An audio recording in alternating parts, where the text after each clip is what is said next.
Hey everyone, I'm Adam. Oh, hi, I'm Debbie. And me, I'm Sunny Justice, and this is how we go.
Hey. Hello. My bad. I keep doing the same thing. Hi, everyone. I'm just going to quickly play another video. I did it to myself again. I clicked on the thing and it said, how do you want to open it? I keep forgetting that I got to share it here. So we'll be right back in a second again. Hi, Cindy. Hi, everyone. Be right back. It's going to be a great live tonight, okay? Okay, let's see. Thank you for watching It's a Criming Shame. Tonight at 10 p.m. Eastern Standard Time, a father who is desperately seeking to find his son, Brandon Mahon. Brandon Mahon is approximately 5 foot 11 inches tall and weighs approximately 145 pounds, last seen in the Shelbyville, Indiana area. If you or anyone else has any information regarding Brandon Mahon, please contact It's a Criming Shame at crimingshame@gmail.com.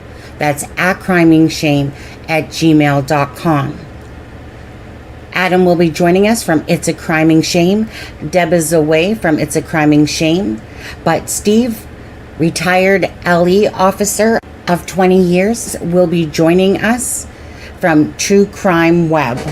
Again, if anyone has any information that can help this father, Chris Mahon, help find his son, Brandon Mahon, and please share to all your social media accounts, Snapchat, Twitter, Instagram, Facebook, YouTube. Thank you very much. And to all the fathers out there, have a happy Father's Day. Okay. So yes. So Chris Mahon will be joining us at 10 o'clock Eastern Standard Time. And of course, we'd like to welcome Steve and Mrs. Steve from True Crime Web. Hello. And Adam. And Deb, of course, is away. She'll be back tomorrow with Adam on the Monday Night Live. Anyway, We'll see. Yeah. So, of course, thanks everyone for joining us tonight.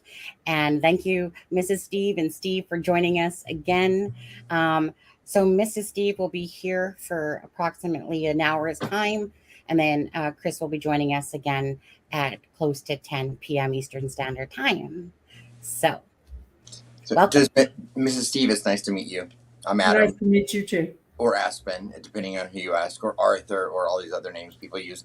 But do you have a name other than Mrs. Steve? I do. It's Andrea. It's nice to meet you, Andrea. Nice to meet you. Okay. So, yeah, we'll start off on that. I knew it, but I wasn't sure. So, yeah. If anyone didn't know, then Andrea is Mrs. Steve, the mysterious Andrea. Yeah. Right. So, You gotta watch out for the A names. yeah. So let's just do a few welcomes, of course. Hi, Bean. Cold Truth was in the house. I'm not sure if she's here right now. She had said, great live with Steve last night. Looking forward to hearing him again. Hello, Aspen and Sunny. Yvette's in the house. Callie, Sloop, there she is. Purdue, Sweet Caroline, Peace Not Silent. Excellent modding. Love it so much. Thank you guys for all your hard work when you drop the links and help out by modding. That's awesome. And Cindy, sorry about Streamlabs there. Support with Steffa. Kimmy's in the house. A lot of people in the house. Jenny's in the house. Jenny is someone that helps us behind the scenes in our messenger. And yeah, so Jenny is always part of the team as well. Polly, like I said. Okay. Hey, Deb. Oh, and Deb's in the house. Okay, I'm just going to take this off, remove from studio. Okie dokie. So, maybe just remind everyone, Andrea and Steve, whatever you want about yourselves.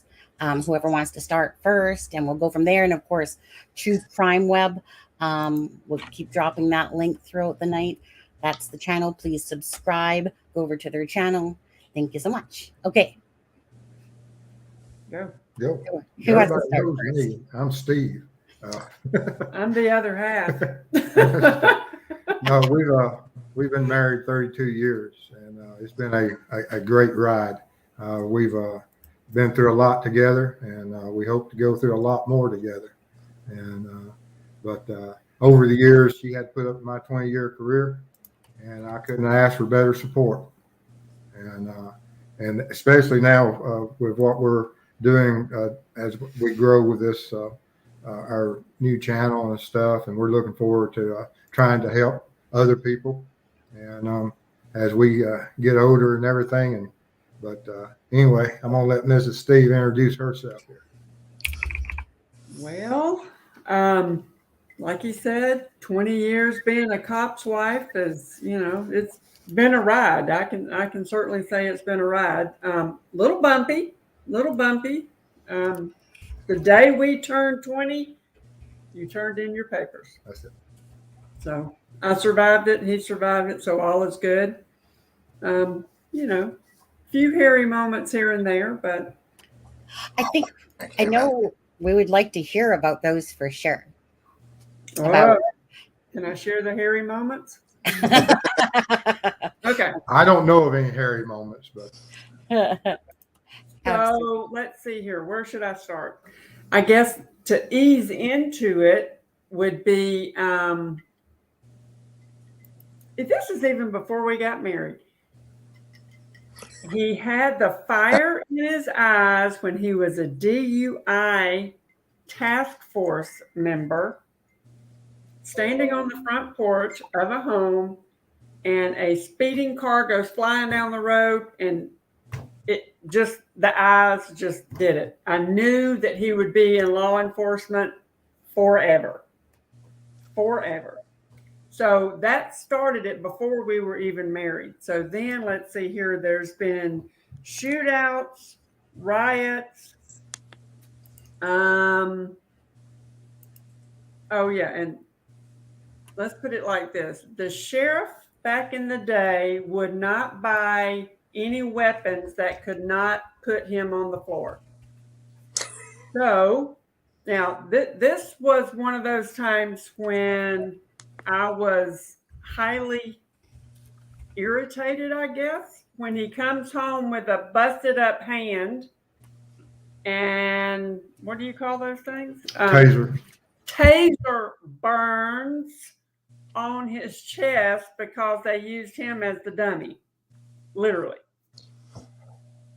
And we never carried them because the sheriff said that unless it puts him down, we're not going to buy it.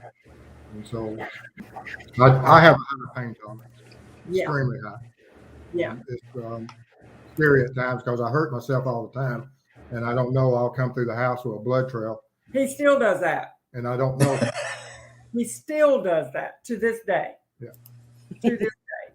Like he can go out looking halfway clean, come back dripping blood all the way through my house on the hardwood floors. Oh, yeah. So nothing there has changed at all. Not at all. Any more? No, there's not much. I mean, it's all law enforcement officers and their wives, they go through this. And, but like I said, it takes a certain strong partner to put up with us. And most certainly I found one. The scariest time was when I was working downtown and I get a phone call. Well, his mother was a scanner person. I mean, she listened to his scanner all the time. So she knew where every law officer was and what they were doing, all day long. So I get the phone call that he was dead. I mean, and I'm at work, right? I'm like, 40 miles away, 45 miles away. So, and come to find out, he wasn't dead. The bad guy was dead.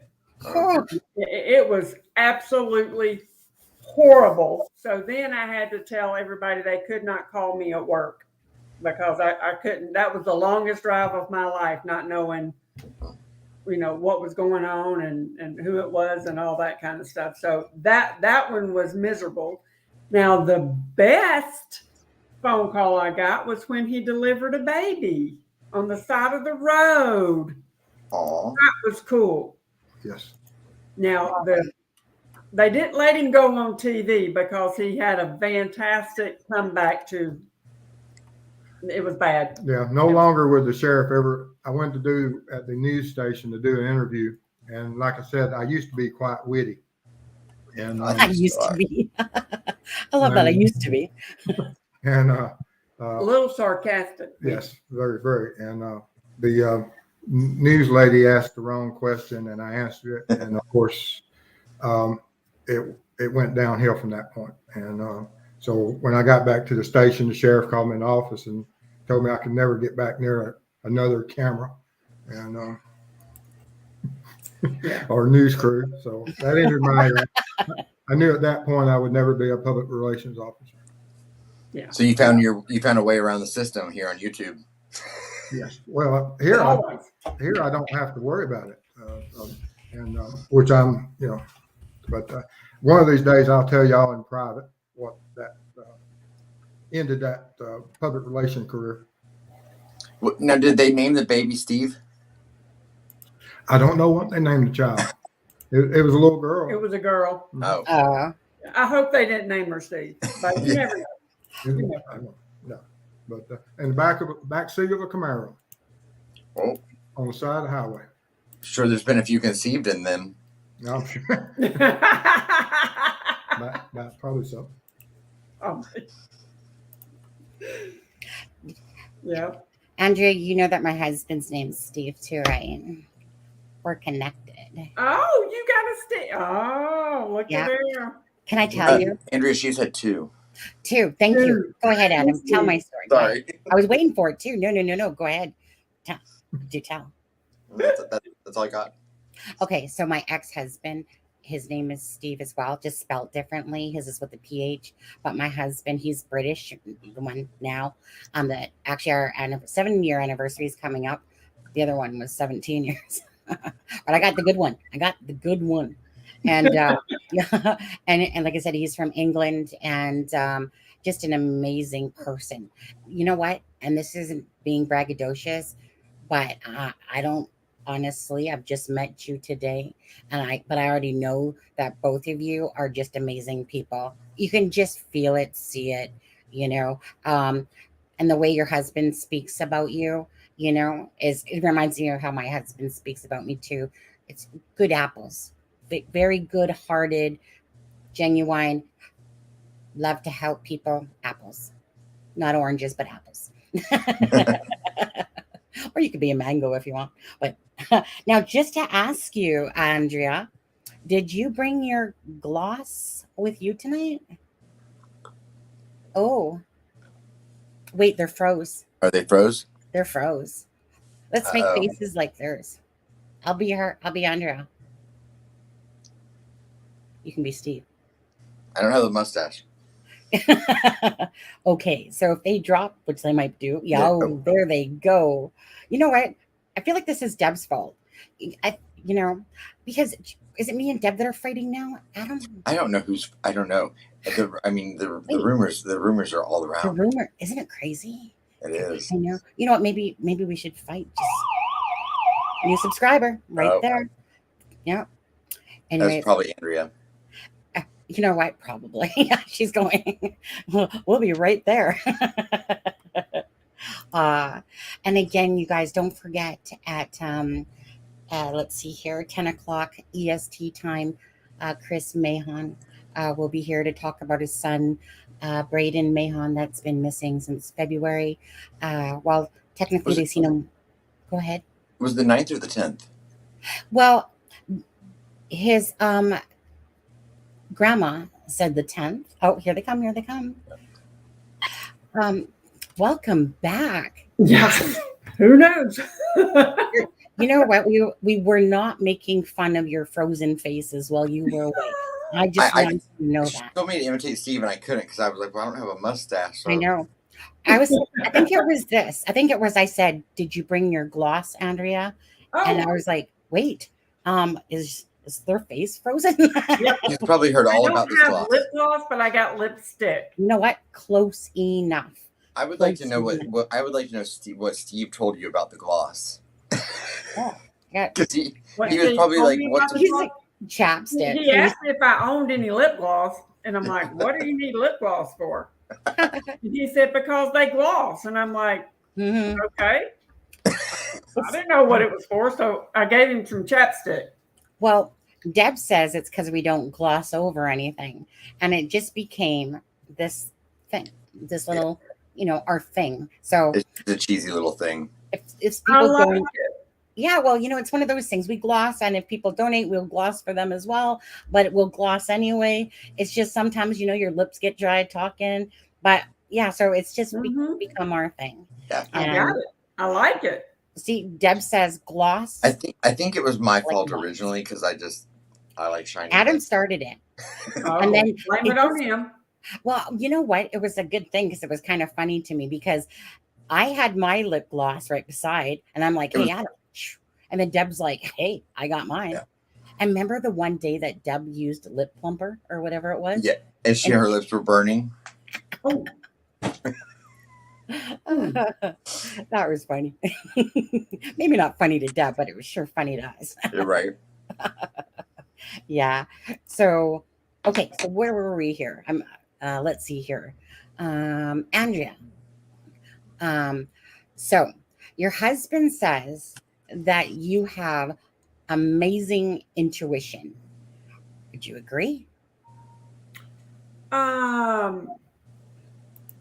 would have to say yes. Yeah. It So has served me well over time. Let's put it like that. now, when you typically so for like myself, for instance, like my gut feeling, if I don't follow my gut feeling of what I'm feeling, I'm usually doing the wrong thing. Mhm. Always all my life, like I said, I try to follow my gut, and when I don't, I want to kick myself in the butt. Yep. I read people, like I was telling you earlier, just before the live. Read people very well. I read what they say.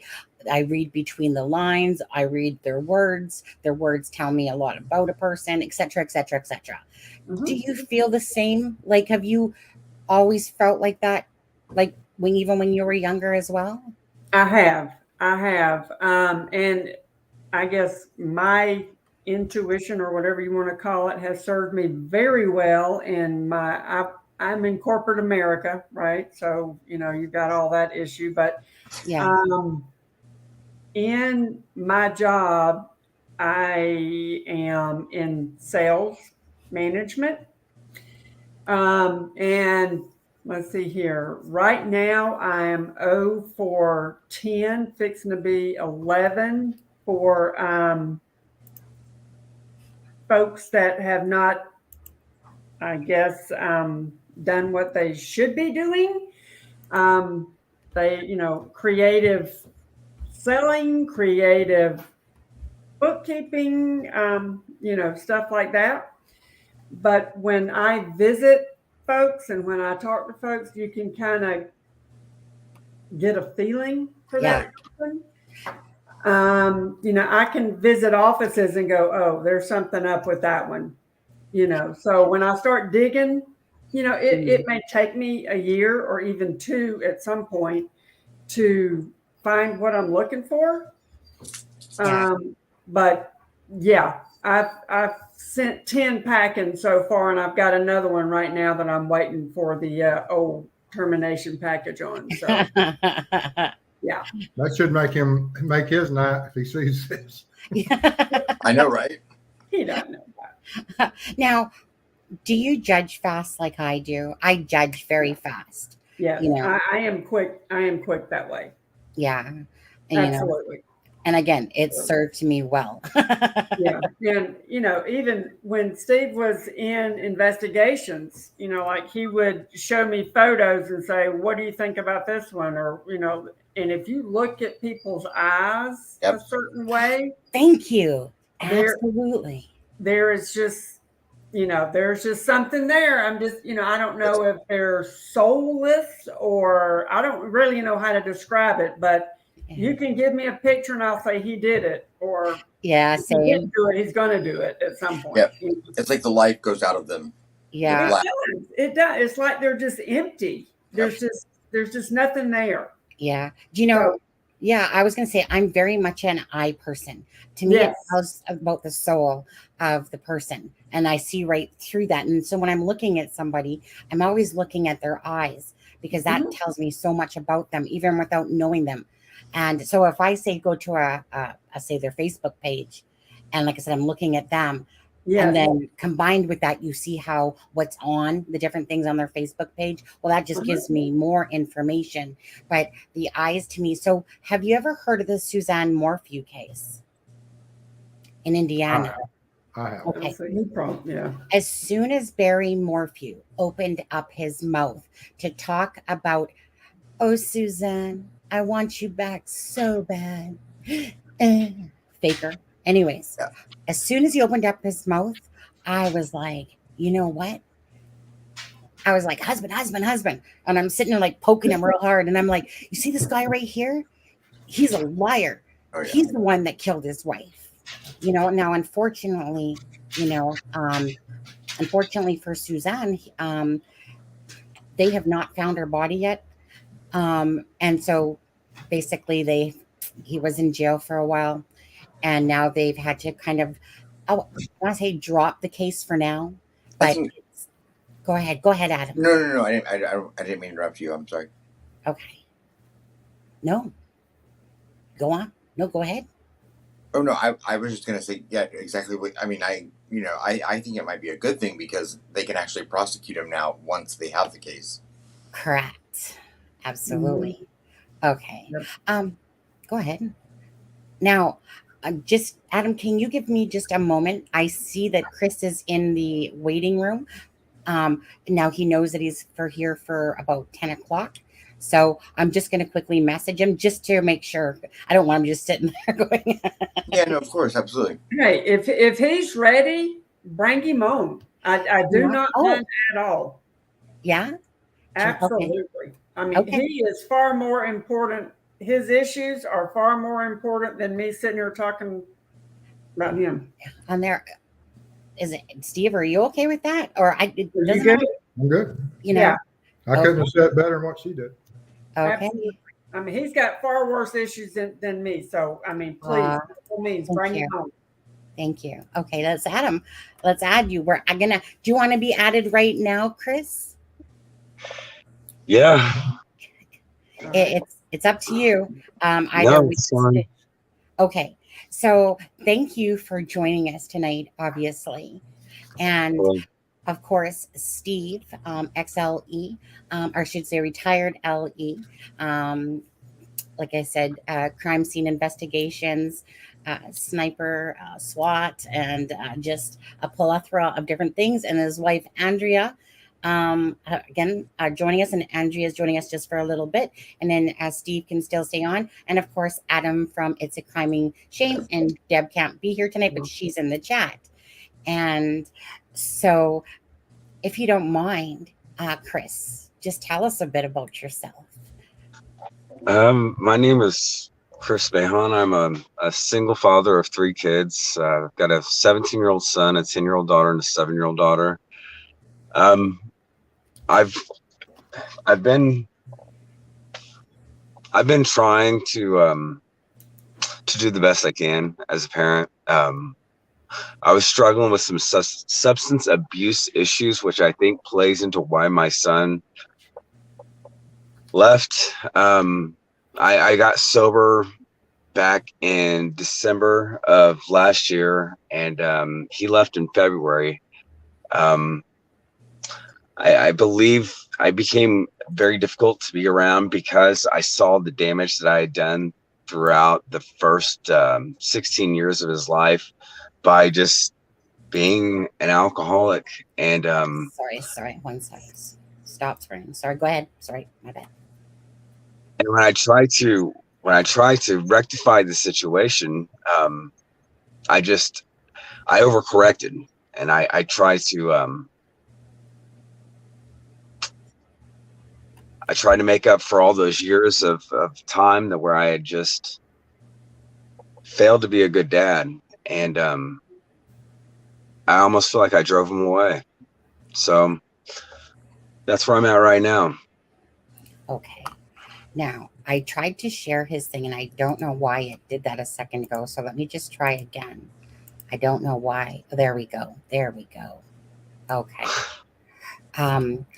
Okay. So obviously this is Braden. And I'm sorry, I apologize. I first said your name wrong. Yes. Mahon, right? Is that correct? Yes. Yeah. Okay. Yes, it is. Thank you. Okay. So I redid the video just so you know. It was going to bug me. You know what? I am by far the least perfectionist about many things in my life, but it was driving me. It made me upset that I had said it wrong. And so, of course, my little OCD had to kick in there. Not that I'm OCD, but I'm a perfectionist when it comes to creativity and stuff like that. And it just didn't sit right with me. So I do apologize that I butchered it. That's okay. Thank you. Yeah. So in front of you, obviously, is missing. Have you seen me? Is Braden, now I'm going to say it wrong. Mahon, 17 years old, 5'11", weighs 145 pounds approximately. And he's from Shelbyville, Indiana. And so, so please, okay, and this is going to go out to my fellow creators out there. This is going to go out to everyone that's watching tonight and everyone that will view this after the live is done. Please share this to your social media. So yeah, share it to, you said something about Snapchat, that he has Snapchat. Yes, he does. Okay. And I did notice, I believe he has an Instagram, but he's pretty much shut down or closed off access, at least for an outsider looking in, because even his Facebook is very limited. Like, I mean, normally I go to somebody's likes on their Facebook and that determines about messaging, friends and stuff like that. Okay. And anytime that you need to put your avatar on, feel free. Remember, like I said as Okay. well. So, we'll bring this picture back up in a minute, and we'll bring us right back together here. And so, tell us about the last time you seen your son, and where you believe he is, and how, just let's start there for a second. Um, when he had initially ran away, he was on his way to school, and he never made it to school. A couple of weeks, maybe a little bit longer than that, he was caught trying to sneak into the house by my sister, and when she came to address him about what was going on, he started to walk down the street. She got in her car, got him, took him to my mom's, and I met up with him an hour or two later after I got off work over there. He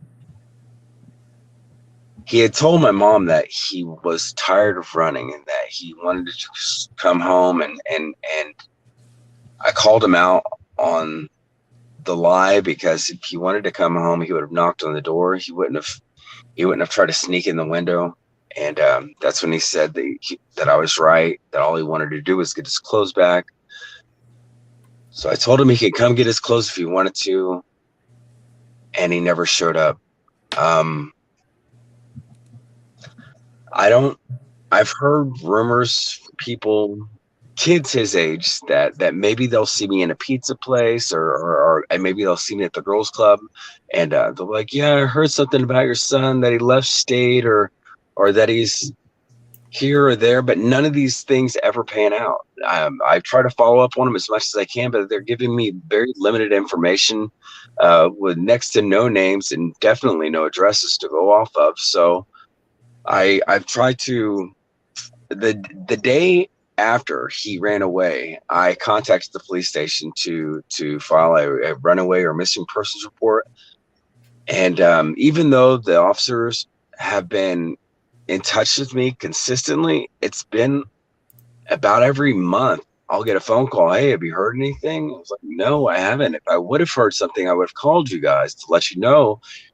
You don't have to have that report back up. But that's all they've got. They're asking me questions. They have no answers for me, and I can't really blame them. I didn't give them much to go off of. So I'm just, I'm at a loss right now. Yeah. Don't gonna make me cry. Steve, what can you add? Any thoughts for Chris? Any? Yes. Chris, do you feel that he is with family and friends and he's safe? I do feel that he is safe, yes. Okay. That's what's helped get me through to this point. Okay. For the fact that I'm going to go over some things that you can do within your town and within your community. And also, and you don't have to write them down. You can just play this back and watch it over and get the list whenever you do have pen and paper. But there's going to be certain steps. If you feel, and you do still believe that he's in town, and he hasn't left the state, do you believe he's still local? Yes, I do. Okay, all right. Well, that's good. So what we need to do is, of course, you've already filed your police report. Does he have any type of medical or mental health issues? No. No? Okay. No. On the family estranged part, who would he most, and this is, you don't have to answer this as we go through this, but you need to contact those that he would most likely seek aid from. And when you contact them and that he may be going to seek aid from them, they may withhold information of him and on him about where his whereabouts are. He may be contacting families, but for whatever reason, they may hold what you said earlier about your past history and your relationship, and they still hold that against you. And so they may be in a protective mode, which, you know, and that's just something that you're going to have to work out with the family through family counseling and things of that sort. But, and so just think about all the family that he has that he's familiar with from the other side, both mothers, grandmothers, and everything, and get in contact with them, because he may be in regular contact with some of them. And of course, you can, like I said, get some type of contact going on with them, and prove your worth to them, and maybe they'll put you back in with him. I'm not a counselor on that part of anything. Most certainly, there are some professionals out there that can guide you along those lines. And if you feel you need to talk to those, most certainly do so. But after you go through the family side of it, go find out from his school friends, his schoolmates, who was his best friends, his girlfriends, boyfriends, new friends, and what was going on in his life right prior to him leaving. And because they may be just like with the family, that they may withhold information trying to protect him and not tell you. They may know exactly where he is right now, but they're not going to tell you because he hasn't, told them that he's in fear of you or for whatever reason. But also you have options about, there's some great agencies out there. If you fear, or if at any point you start fearing that he's not within the community, that you can contact the National Missing and Unidentified Person System, which is managed by the Department of Justice, and it's for people that are missing. You got the National Center for Missing and Exploited Children. You got National Alliance on Mental Health. If you think that he may have has some type of mental issues or breaks, but all of these things are, you're trying to do a strategy of trying to locate him. Have you checked jails and hospitals and things of that sort yet? Well, no, I would have thought that with the jail situation, if he had gone to jail with that report being out, that they would have contacted me almost immediately. Hospitals, I haven't. Okay, well, you might want to check around in case there's some unidentified someone. He may have got hurt or something. He may not, but it's always good to check with all of them. But also, does he have any skill sets as far as jobs and things? No. Has he ever worked anywhere? No, you should have seen it the first time I saw him try to do dishes. He has no skill sets. Okay. Do you think he would live on the streets? No, I don't. Okay. Well, if you don't think he's living on the streets, now, of course, he has to be in some type of a relationship with someone to take care of it. But if he is living on the streets, this is some things that you need to do regardless. That, okay. Create you some flyers of him with information, the contact numbers, whatever personal message you want to put on that flyer, and put on it that's missing. Go to your food banks and your churches and pass them flyers out for that, because if he is on the streets for some reason, you've misread him and he is on the streets, he has to eat. If he doesn't have skill sets and he needs food, most certainly that's where they go. They go to the food banks and they go to churches. And also with those flyers, go to all your big box stores, because if he doesn't have any place to live, he's going to be in structures where they're open 24/7 and things. He may be going to like Walmart if it's open 24/7, or he's spending a great deal of time there. And talk with security of all these big box stores. Give them the flyers, post them on whatever bulletin boards, and go to. There's going to be certain parts of your town where kids of his age hang out, or especially around the fast food districts. Go to those areas and see if you can't put up some flyers around them stores, and especially that personal message to him, and also to let people know that he is missing. Go to if there's any malls or shopping centers, once again, speak to those securities, go to those stores, post this message, those flyers, get them out there.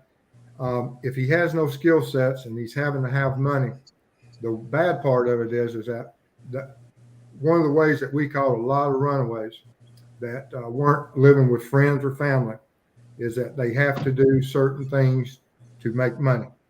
And sometimes they do that through shoplifting and other crimes or from thefts or burglaries. And then they go to pawn shops.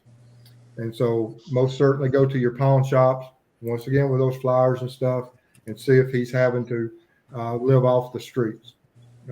Hopefully, but this is just like I said, it's a strategy, a plan, not saying that he has reached that point, but if he hasn't found help within his family and friends, he's having to make life ends meet some way. Then check with law enforcement or check with people through the community and find out if there's any tent cities or homeless encampments. Go to them with those flyers. Spread the word within those, and whatever you like I said, there's people that become homeless for no other reasons than it's just hard times. But most certainly reach out to them because he may be in some of that and just living with someone. You never know. Then you build your social media. I know you've reached out to this channel here, which is fantastic that she's taken the steps she has. But you can also, through the social media platforms and the newspaper ads, if you wish. And I don't know how good you are about on the internet, but create a dedicated Facebook page and make sure you get that information that this is your son and this is you and you want your relationship. Build on that Facebook relationship thing. And if you don't know how to do it, either get in touch with us, send us an email, or if you find somebody local that within your family has those skills, and really push that Facebook, make sure it's spread among everyone within your geographical area, and push that out there so that people will be most aware of your situation. Yes, and of course that's what when the final thing would be is that when you look at your son, you go into his room or you go into his and you talk to his friends. There's a thing in law enforcement we call victimology. Not saying your son's a victim, but it's still the same thing that we do on missing persons. Yes. We put what they were prior to being missing. Who were their friends? What did they do? What were their hobbies? Where were their schools? Where were their hangouts? Because if he's still in town, he still has relationships. You may not know of those relationships, but the people in school will know of those relationships. Talk to his teachers, see who he hung around with, see where the after school or where the kids of his age currently hang out. Go to those areas. He may have, was he really into school and learning, or was he always trying? I know you say he skipped school. No, actually, he was. He had gone from the high school here in town to an alternative school of sorts because he was truant a lot. He was skipping classes. He was making horrible grades, and they said that there was no way at all that he could graduate on time with the rest of his class, and gave us the option of going to this school for adults and in an attempt to get an equivalent to a high school diploma. And that's what he was doing. It was going well for about a month and a half. It started in January of this year, and in February he was gone. Yeah. Well, and his friends, if he is into the computer, how much was he into computers? He was into his phone and the Xbox. Okay. All right. Well, if he's into his phone and he was doing a lot of communicating, he's still doing that. And he's doing that with someone. And so you just got, and most certainly who is paying the phone bill if he's doing that? If he still has his phone, who is doing that? Because he has to have somebody supporting him. Yes. And so if he's having somebody supporting him, they're protecting him from you for whatever reasons, and you're going to have to go out there. And if you, and it may take some the effort that if he's out there in the community and he sees all the effort you're putting forward to getting him back, that may be the thing that pushes him and says, yeah, Daddy loves me and Daddy wants me back. Absolutely. And so Absolutely. put the effort forward, work as hard as you can. And if there's I anything will. I can do to help you, most certainly let us know. And we'll do everything we can for you. And this is just a starter list of things to do within your community. But if he's out there and you feel that he's out there, but if he's still on the phones doing the Snapchat and all that, talk to some of his friends, and they'll put you in touch with him if he's out there doing that. Thank you. You're not leaving us yet. Hold on a second. Hold on. Where did you go? Let me get this off. Chris, Okay, how close are you to Indianapolis? You're like what, 20 minutes? Yeah. I'm just southeast of Indianapolis. Okay. Do you think that he's, local like to Shelbyville, or do you I think think he's local to Shelbyville. Okay. I hope he's local to Shelbyville. I don't know what to think at this point, but I just hope that he's local to Shelbyville. Okay. And his phone There's is still people active? said that he could possibly have been out of state. They didn't know in which state, but that's all they had to go off of. So, And so you know for a fact that his phone is active, and his phone, like, he lost the charge to his phone on a Monday. On a Tuesday is when he didn't get the girls on the bus, and I blew up, and he left. He did not leave with his phone on Tuesday. I still have his phone. so he does not have his phone. No. Okay. Now, Chris, his middle name is Reed, correct? Yes. So he does have one charge against him, I see. Yeah. If you didn't know that, I'm telling you right now, he does. Did you know I that? did not know that. Yeah. Wait, no, wait, Yes. I do. He had gotten a charge. He'd been on probation before for fighting.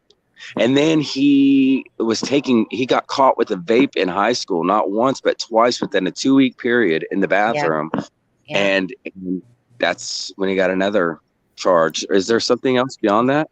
No, well, what I'm seeing is that, like I said, on the 11th month of the 19th day of 2021, so it was decided on the 1st of the 12th of 2022 here, which is January 12th, obviously. So that one was unlawful possession of tobacco, e-liquid, or electronic cigarette, correct? Yeah, And so yeah.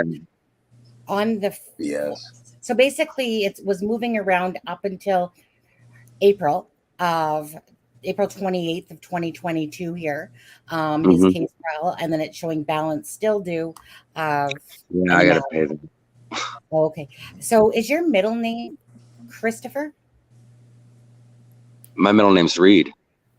Oh, is your middle name Reed? No, just only because I see this name there, and it was funny because it says Adam Christopher, so I wasn't sure if that was you or No. So in front of me, I have the obviously Google Earth. Okay. Yes. Now I'm in Shelbyville. And then so Stephanie, I want to say thank you very much for bringing attention to me on this case. And Shirley, if you're watching, which I know you are, prayers for you and your family. Obviously, as a parent, we all understand what someone must be feeling, especially when it's been months now. And you're just wondering, are they okay? Is there something wrong? And like I said, hopefully someone that's watching this and seeing that Chris is putting out that effort there on social media, say, hey, son, please come back home. Right. So if Braden does see, I said Chris, come back home. Braden to come back home. And so if any of Braden's friends are watching this that have any idea where Braden can be found, then please contact again. The email's at the bottom there, atcrimingshame@gmail.com. Again, I'm asking everyone to share this to their social medias. Hit like, share to this video, to this live at the end. Now, I am showing Shelbyville. And Stephanie had, and your mom had said something about this shed. Now, if I pull up the map, can you just kind of tell me which way to go? So here's Shelbyville. And can you see where do I go north? Do I go south? about where the shed might be. If you go in, keep going in. Okay, keep Just going. zoom up. Yeah, just zoom up. Just hold up a little bit. I wish I could tell you the address. I know the address. You do know the address? Yeah. You can type it in, Okay. Sonny, right? Type it in. Yeah. What is it? It is 186 Hale Road. Hale. Yep. Okay, Shelby, Indiana. There we go. Uh-huh. Search. How many Well, times have you driven there? Well, that's where my mom used to live. See, now the shed is across the street. I've been by there on a few different occasions. I've knocked on the door, even though there were two vehicles out front. No one answered the door. So I left a note under the windshield wiper of the car explaining, who I was and what I was trying to get accomplished. And I was just asking for help, and I had my phone number on there, and they never called me. Does Brayden have a car? No. Right. So if you... Okay, so yeah, tell me. Where is it on here in conjunction, that shed that you speak of? Where's that 86 at? 186? Keep going in. Okay.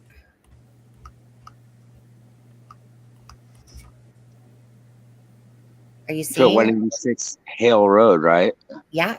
It should be a trailer court.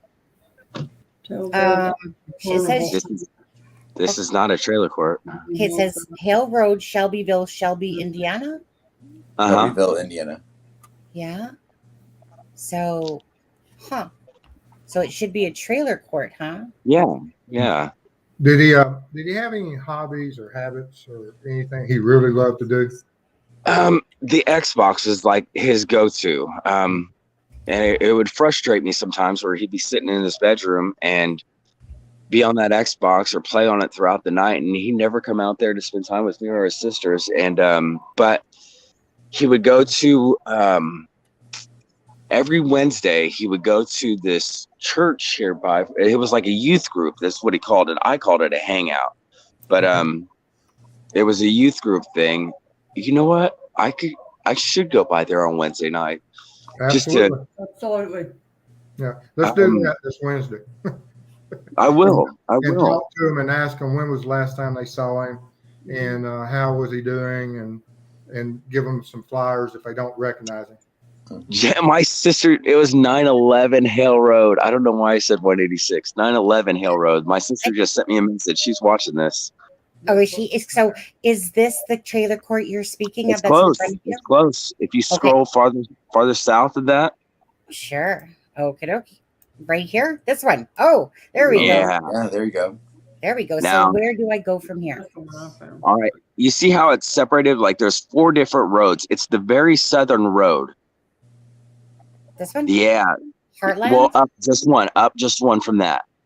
Here? All right. You're getting closer. Towards the right-hand side, about 3/4 of the way to the right. There you go. Now zoom in. Okay. Like over here? All right. Stop down and to the left. To the left.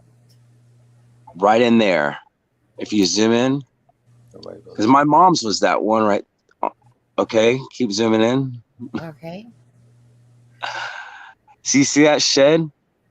This The one? Nope. 2. There you go. Right there. Your arrow, your cursor is on it. That's where I think he's at. Right there. And you said you've gone by there a few times and nothing? Yes. They won't talk to me. They won't answer the doors when I knock. They won't respond to the letters that I leave on their vehicles with my phone number on it. Law officer to go over and check that? I've had an officer who contacts me, that detective who contacts me on a regular basis. I've given him that address and told him about the information that I got and how I've got a feeling that if they're not going to help me from one parent to another, if you're not at least going to call me and say, hey, we don't know anything about your son, you don't need to come by here anymore. They didn't even do that. The fact that they're not doing that leads me to believe that they're hiding them. Maybe it's just me being. But who are they? What's your thoughts there, Steve? Well, and his relationship with that household and occupants is what? he knows there's a couple of girls in there that are school age kids that are his age, friends of his. Okay. All right.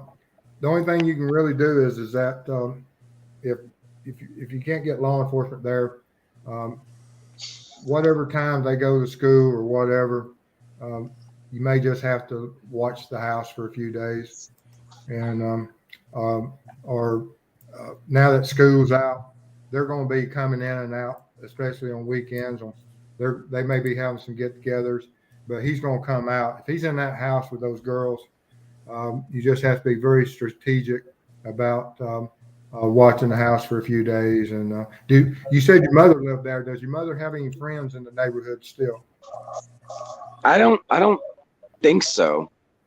When she moved from there, she kind of just lost contact with her neighbors and stuff that she saw on a regular basis. But okay. Well, you might ask her if she could if she has any old friends that's living there that she may have numbers of that have a visual of that house, and get in touch with them and see if they wouldn't mind you'd come by and be able to watch them there and be in some comfort and stuff. But and watch for him, because if you have a strong feeling that he's there, and I don't, I do. I don't. You do have a very strong feeling that's where he's at.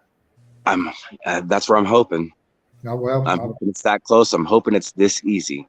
Most certainly, and that may, I always take care of the easy stuff. It may take you a day or two. I don't know what your job schedule is or any of that, but how much extended family do you have that are willing to help you on this? Maybe my sister. Okay. Well, if he's into gaming and all the other stuff, and those girls and the parents are there, he's 7. When's his birthday? He turned 17 in March. Okay. In Indiana and Georgia, 17, you're basically adult. You can go to jail and everything. You're no longer really looked at as a juvenile. Is that the way it is in Indiana? No, I think it's 18 here. Okay. Still 18. Okay. But anyway, you're just going to have to spend some time and go by and see if you can't watch the place as much as possible. Contact your law enforcement officers so that they don't come out and just drag you out of the car for being something suspicious. Right. Yes, it's a good idea. Chris, Yeah. or sorry, not Chris, sorry. Steve. Carol says, Steve, what is the best way to approach him if Chris sees him? I imagine he may feel threatened if he is found. What I would do is that he may act like, and when he left, is he a pretty good sized fellow, your size, or? No, he's 145. taller than me, but Yeah. he's. What's very his small personality? Is he was he truly fearful of you, or was he?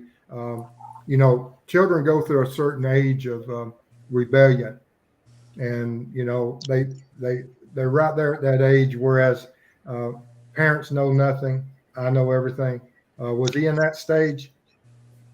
Not quite yet. If he was, he didn't talk to me with any kind of disrespect or anything like that. He was very respectful towards me and to everybody, whether it was the teachers at school, even though he wasn't turning in assignments and he was showing up to their class late consistently, he would never have a bad attitude. He would always be a nice kid. And he's, as far as the fear thing goes, yeah, he probably would be afraid. Okay, so what we need to do is if you know that he's there and you do see that he's there, let's not scare him off. Let him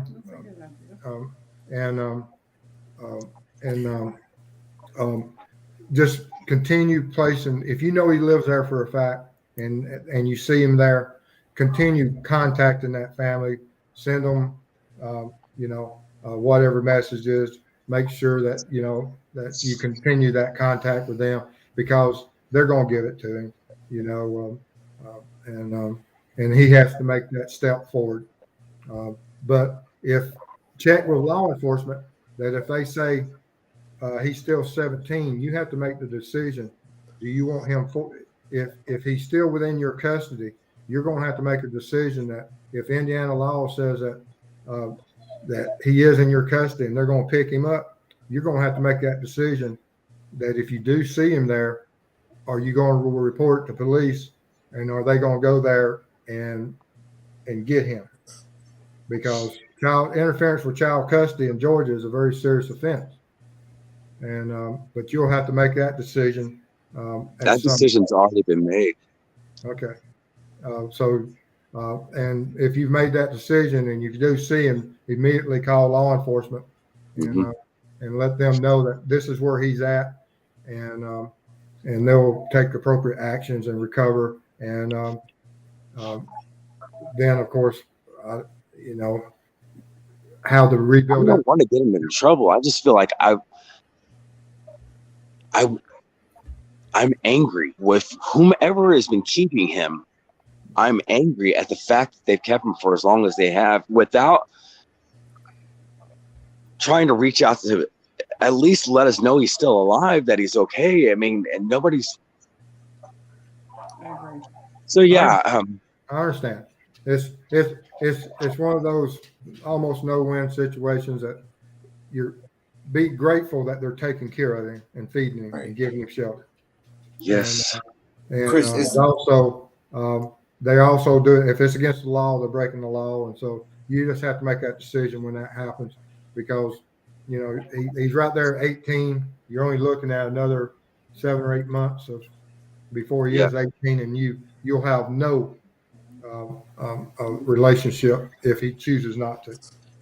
But as long as you know he's safe, you know that my father was that way. That you know he was as long as he knew all his kids were safe, that was all that really mattered to him. And regardless of what the relationships were, he just wanted to make sure the kids were good and safe. But no, that's a hard thing. And I've been in law enforcement where we've had to go in and children would run away and go to family, and then we have to go and it's a very harsh thing that you have to do when you're putting people in jail for interference with child custody. But most certainly work through this first problem. If you feel that he's there, you're going to have to eliminate that part of it.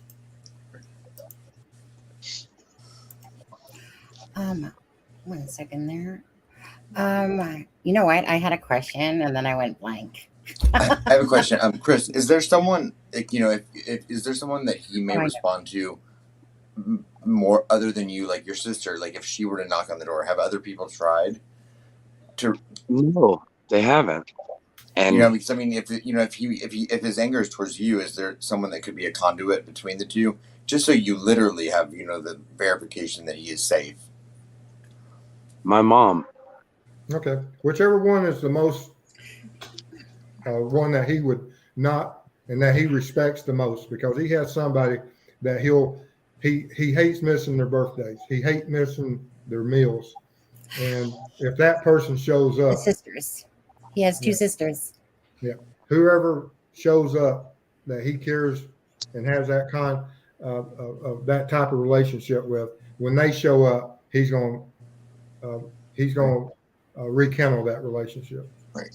Even if it's not able to be you, it might be. I mean, at least you'd know that he's okay. Is his mom in the? Do you mind if I ask if is his mom in the picture at all? Not since he was 18 months old. Okay. All right. Who is Ronnie Millsap? No. I don't know. What you see in there? Bonnie Wingard at 10:02. He said he's there? there, meaning the shack or the trailer park. Okay, hold on. Okay, that's a question. I thought he was making a statement that he's there. I just didn't know if there was somebody local. I thought the same thing, Steve. Yeah. My question, can I go back about the phone? Who actually registered his phone that he has? Well, see, the phone that he has was bought, and I think he had minutes for it for like a month. But when the minutes fell off, since he was always in a Wi-Fi area, he just got one of those Wi-Fi numbers, and that's how he used the phone. he didn't need the ability to call somebody when he was out on the road because he wasn't driving. He was either in school where he had free Wi-Fi or at home where he had Wi-Fi. So Yeah. Okay. And you have the phone though, so yeah, he left it. all right. And does he have a girlfriend or dating someone, anyone? Not that I'm aware of, no. Okay. And let's see here. And Steve, and I know you touched on this just a bit too, is as Chris said, right? He has, not led a perfect life here. Obviously, nobody has. Nice. And again, I like that the thought and ideas of exactly using your social media to basically reach out to him, show him that how much you love him, how much you care. Now, you said you have 2 daughters as well. Those are his biological sisters? Yeah. Yes, they are. Okay. And how are they doing in all this? Like, do they understand, or are they saying like, "Where's Brayden?" Or yeah, they're very sad about it. But the great thing about I don't know, the fact that I'm able to put on a happy face is that they don't talk about it a whole lot, and we preoccupy ourselves with a lot of positive activities and things of that nature. So they're not really breaking down and crying on a daily basis, even though I'd like to. I know. Yeah. They're staying strong, and they're doing great, and they're optimistic about his return. So How much clothing did he take with him? Did he take any? he never should. The clothes on his back.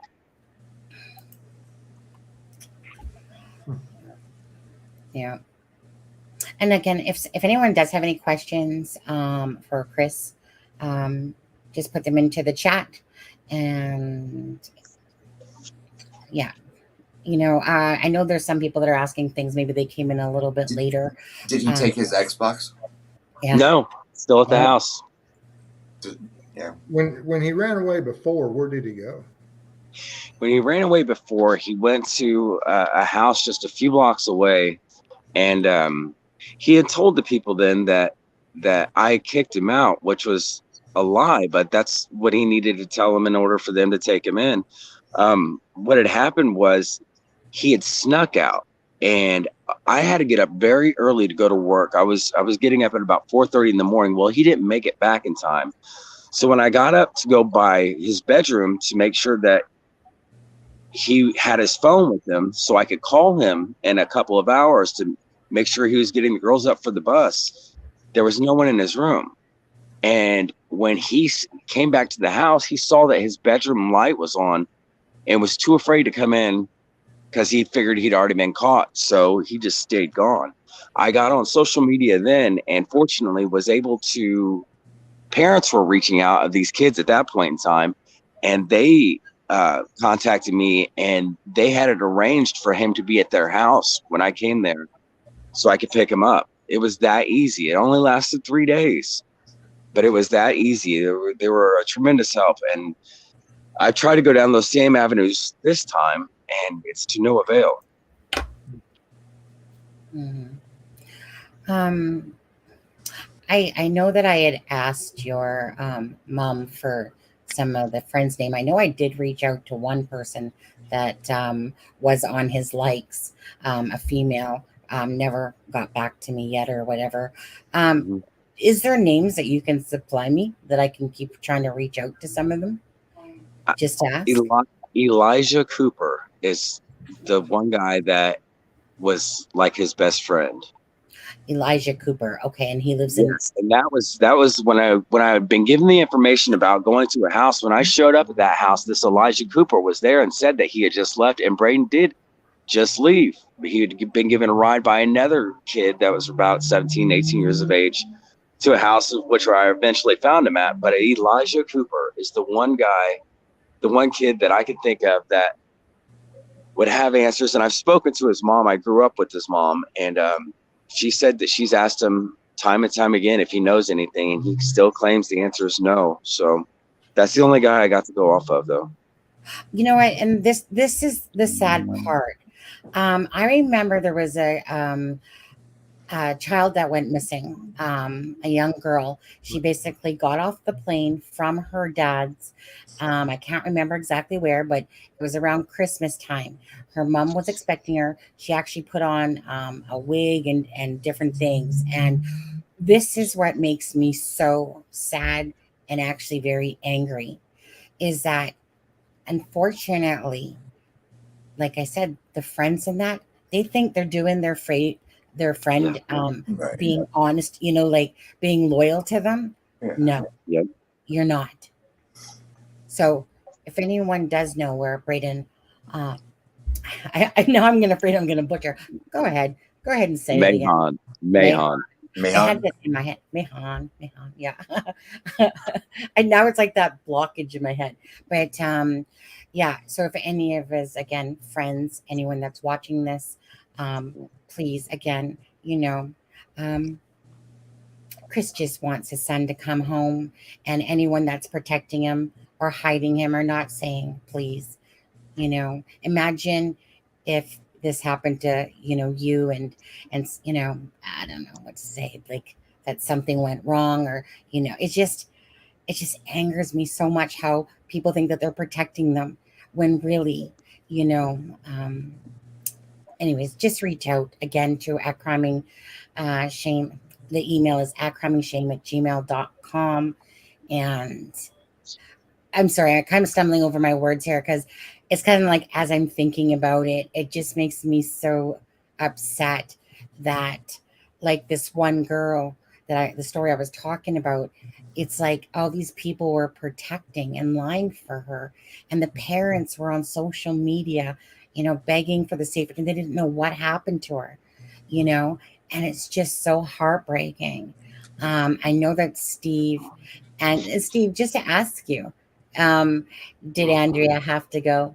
Yes, it's bedtime for her. I do have a question for you. Yes. Was he ever a good student in school? For one semester. Okay. For one How semester old, during his how old sophomore was year. he? His first sophomore semester. And prior to that He first got on the honor sophomore, roll. was he a good student prior to that? No. No. Um, was there any behavioral changes that you noticed that uh, being that you was involved in substance abuse, did you notice any characteristics that he may have started using any type of drugs or alcohol or anything? Yeah, when I had confiscated his phone one time, I had gone through it, and there were videos of him smoking marijuana. As far as the alcohol goes, I don't. I know he had tasted it a few times, but I don't think it was something that he did on a regular basis. And the reason I was asking about that, you said that there was school behavioral problems, and I don't know how was that just all of a sudden that's sprung up. I mean, you can be a bad student. I mean, I wasn't a straight A student myself, um, but and but behavioral issues are different than. Was there a change in his behavioral that might be indicative of any type of substance use? It was progressively getting worse. Like I said, his demeanor as far as his interactions with the teachers wasn't necessarily negative. It was just dismissive. He just didn't care. He wasn't being rude about it. He just didn't care. So that was getting worse. His truancy. He was when he left school, or when we transferred from the high school to the adult school. He had the most tardies of anyone in the high school. I mean, that's the one thing he had going for him. He had skipped probably 80 classes in the first 3 months of high school. So what he was doing during those times, I don't know, but he wasn't leaving the property. He was always on school property. He just wasn't in class. Do I think his drug use may have escalated? Yeah, that would contribute to him sneaking out at night all the time. I caught him on 3 or 4 different occasions just over the past few months of him sneaking out in the middle of the night. I mean, he wasn't doing that to go plant flowers. All right. Yes, I understand. That's and hopefully, whatever relationships he had with whatever friends that were providing that, if it was, there's some drugs out there, as you know, are highly addictive, one-time use, and most certainly that is the worst nightmare. And so we have to make sure that we protect against that. But get your other children, get your sister, get your mother involved. If he's fearful of you, and let them make the first contact if it's all possible. Eliminate that house, because if there's drug involvement, drug issues, we have to call everything and make sure. Let's not waste time if he's not at that house and he does have any type of drug issues that can escalate. We need to address them as soon as possible. Right. We don't need to be wasting time playing cops and robbers and trying to be handling this with kid gloves. Now that I know there's a drug issue, that kind of changes everything that we need to do, and we need to escalate it as quickly as possible. So get with your mother, get with your sister and your children, other children, and see if they just can't go over there, talk their way in, find out if he's there, and tell them that this is what's about to happen. Everybody, we're going to start calling law enforcement for interference for child custody or whatever, because if there's drug issues involved in it, we can't wait and let him destroy his life. Mm-hmm. Your other kids, they're 7 and 10, though, right? Yes. All right. I don't mean to be disrespectful to Braden, but is he the kind of kid you think that is a leader, or do you think he would be susceptible to influence by other people? He is most definitely a follower. He would be easily susceptible to be manipulated or coerced into doing things that maybe he didn't necessarily agree with, but he was just going with the flow. I could see that. And did he have any inclination to like having older friends or anything like that? I mean, I'm just thinking without a mother, and there was some talk of that. Like, he was getting to that age where friends were having licenses and whatnot. But I had heard about a guy that was even old enough to buy alcohol. So I never got a chance to meet this individual. I never got a name. I just knew of a guy who was old enough to purchase alcohol, who these kids were hanging out with, and who was young enough and dumb enough to do it for them. Right. There's always someone.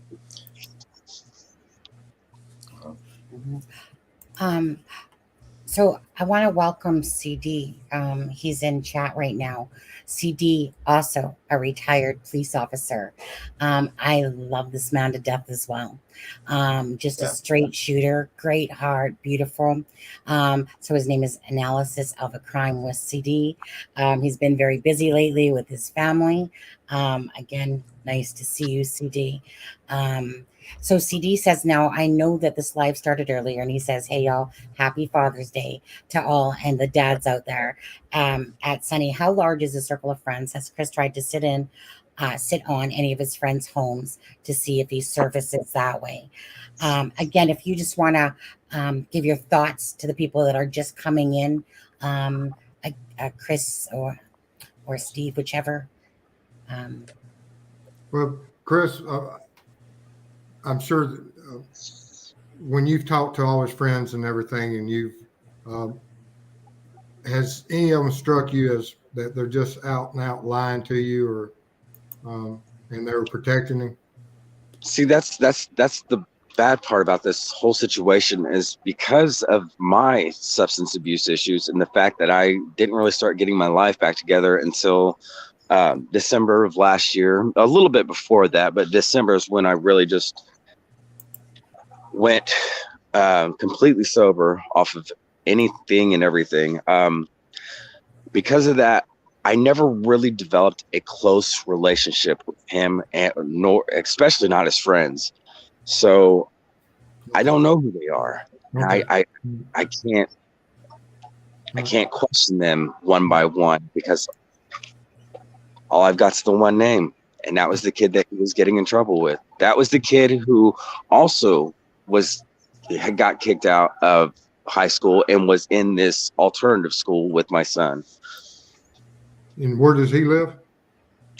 Here in Shelbyville. I don't know where, but I do know that I have his mom's phone number, and she's not been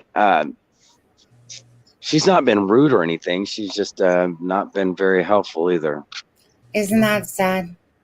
I'm sorry, but isn't that sad? Especially since she has a child herself. Right. Or I children. I would think, can the police not do wellness checks on those? Like if you just give them the phone number or address of somewhere? I've gave him the name. I've gave the detective the child's name, and I have yet to hear anything back on whatever came of it.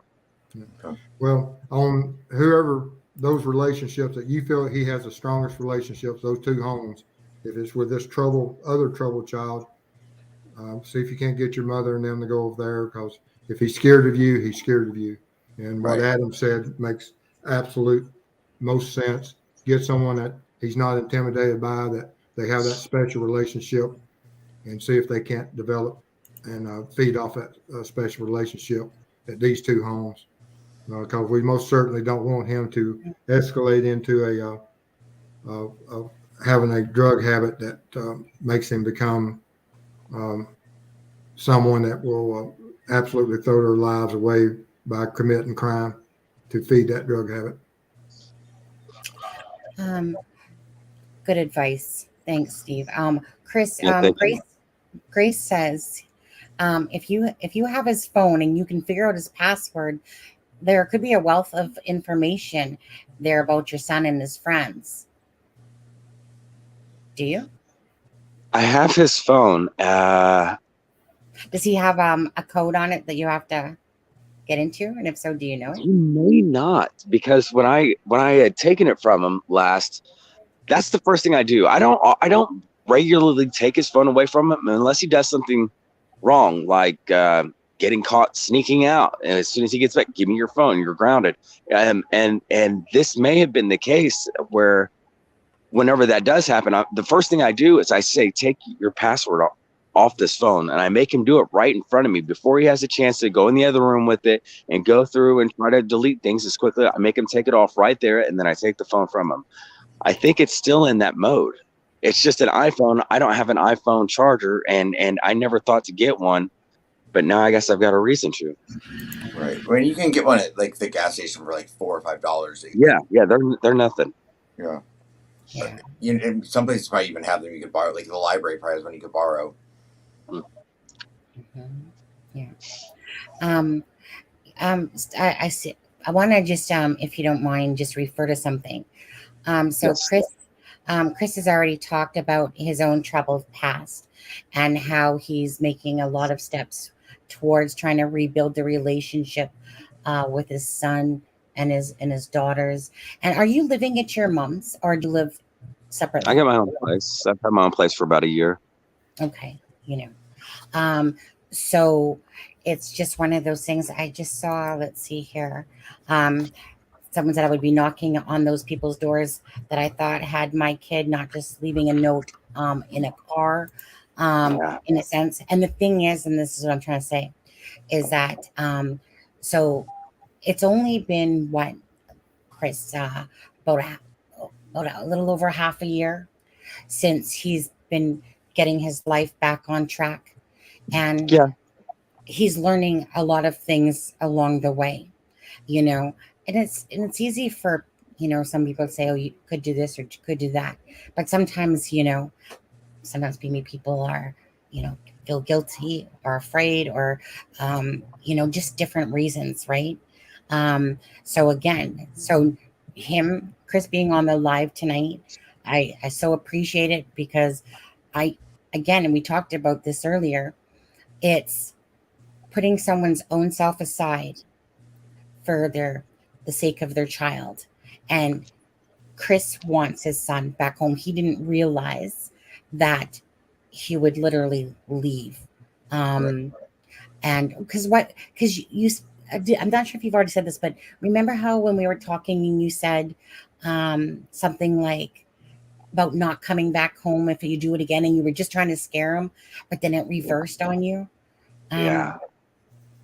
Did you want to just talk about that for a sec or no? Yeah, when he was gone that first time, and he was gone for the 3 days, when I went to pick him up at this person's house, he came outside the front door, and I got in my car. He got in the passenger side, and I looked him in the eye and I said, if you ever do this again, don't come back.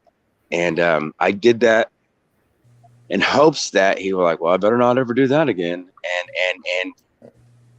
And that didn't play out the way that I had planned. So Absolutely, you know, and you know, I was like we were talking about prior to the live earlier this morning.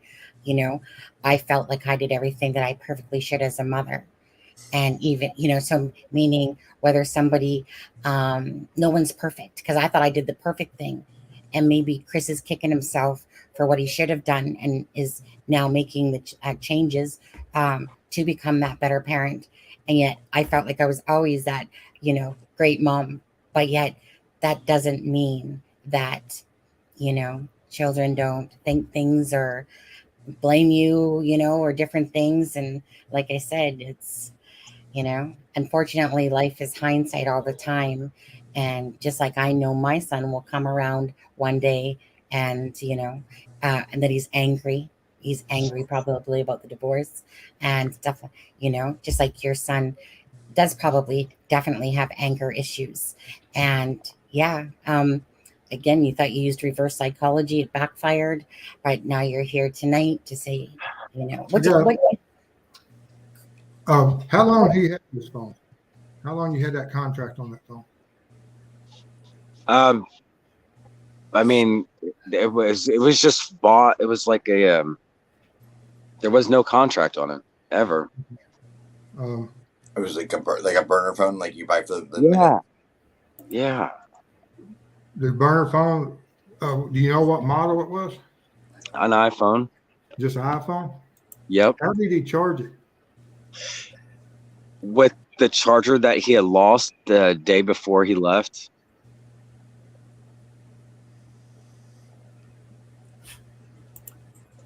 Okay. And all right. I was going to say, Chris, if there is something just while you're on, what would you say to your son if he sees this? I was just going to ask that. That just speak your truth. Speak from your heart. If he's watching. Yeah. Okay. He's watching. That I know I've made a lot of mistakes, and I know I'm not a perfect person, but I am trying, and I'm getting better. It took a while for me to realize how overbearing I had become when I had gotten sober, how I had saw the mistakes that you were making and try to make you fix them all in one day, trying to make you be a man overnight. And that's not what you needed. It's not what you wanted. And if I ever get the opportunity to be in your life again, just know that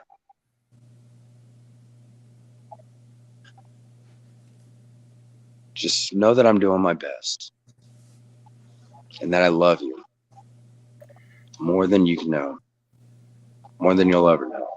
That's all I got. Yeah, thank you. I've got a lot of friends in law enforcement. Which investigator up there is helping you? I'm sorry? Which investigator up there is helping you? Detective Newman. Detective Newman, and he's with Shelbyville? Yes, sir. Okay. I'll see if I can't get in touch with some of my other older contacts and see if Okay. can get in touch with them. Okay. Steve, again, and Chris, and Adam, of course, and Deb. And thank you so much again for, let me put this down for a sec. Thank you so much again, Steve, for all your great advice. And after this live, Chris, Yes. again, I will put you in contact.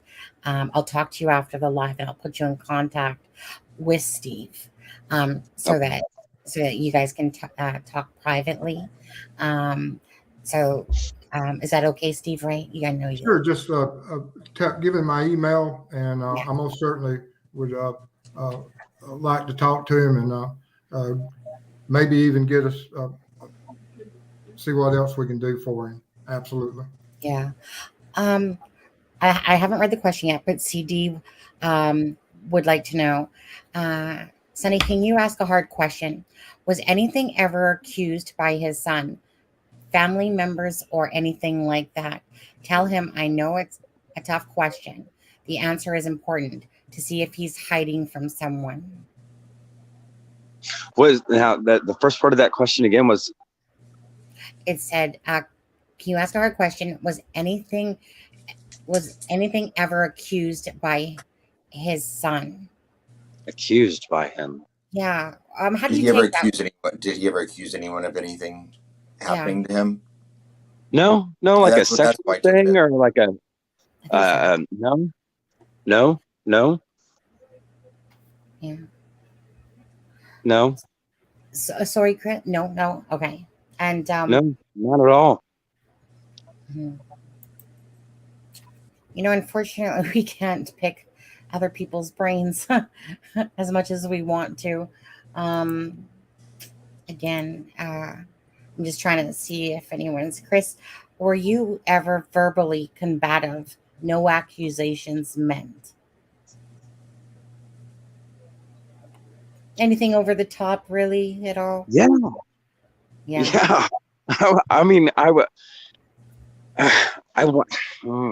wasn't. I was never really physical as far as putting my hands on them. I might poke them on the nose or something like that, but I would yell a lot, and I would be very overbearing verbally. I wouldn't call him stupid or make these derogatory comments, but you know I what? should have handled situations in a much different way. I know that. Well, of course, right? The hindsight thing, right? Hindsight's 2020. Yeah, we talked about that earlier. Hindsight's 2020. Because it's not like you're the first person, and it's not like you're ever going to be the last, right? I don't. Yeah. Go ahead. I don't have children, but I can't imagine there's a parent in this world that doesn't have regrets or thoughts in their head that they would do different, or So I mean, you can't focus on that. I mean, it doesn't mean you can't be sorry for things in the past, but you can't focus on it 100% now, right? Because you also need to be cognitive of your your well-being and your sobriety. And do you have someone in your life that that you can lean on?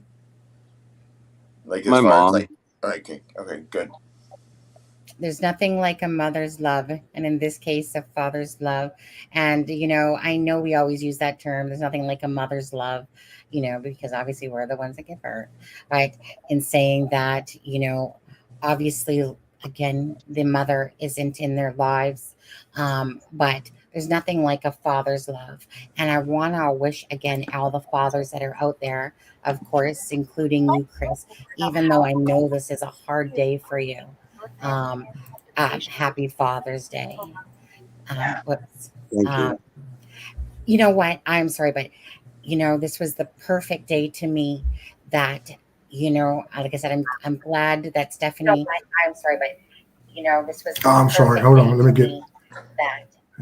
Which one? What's happening here? I'm glad that Stephanie. I'm sorry, but this was. Oh, I'm sorry. It's me. Is that your fault? Is that you, Steve? Yeah, it was me. You're fired. This thing kicked me off again for whatever reason. I think Deb's putting a little voodoo spell on us Right. tonight. That's twice tonight I got kicked off for some reason. I know, right? Adam, My hands were up here. are you sure? Innocent? Yeah. Yeah. All right. Okay, so what was I saying? Because I am so You were saying this was the The perfect day. The perfect day. right. Thank you. Honestly, I hate it when my brain's tired and I forget, but whatever. Okay. Correct.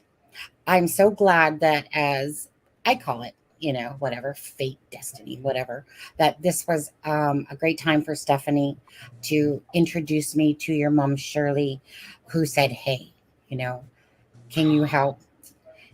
And then I remember Shirley saying, is there going to be a charge? Yes, the charge of love, the charge of caring, the charge of sharing. So today being Father's Day, it's the perfect day to me, even though it's a hard day for you. And I know, in a sense, like I said, it's kind of like when somebody's birthday comes around, you just feel sadder on those days because it's just harder. It feels like, Yeah. but yet to me, it's like, by the same token, the perfect day as a father to reach out for, again, anyone that sees this, whether it's a friend, someone that knows. Okay, got some yappy dogs in the background. But yeah, so you know what? Why don't you take over while I put myself on mute because I can't stand listening to those dogs yapping. Okay, 1 month. I mean, to me, I think it's important. I think to remember that this is a milestone that maybe next year there's nowhere else to go but up, because every 17-year-old is going to think their dad's an asshole under the best of circumstances, and if you guys have a strained relationship to begin with, yeah, you have a higher mountain to climb, but next year could be so much better, so you just have to keep a positive outlook and keep trying. I will. Well, again, you know what? We talked about this earlier. Again, the only thing that we are in charge of is our own thoughts and actions.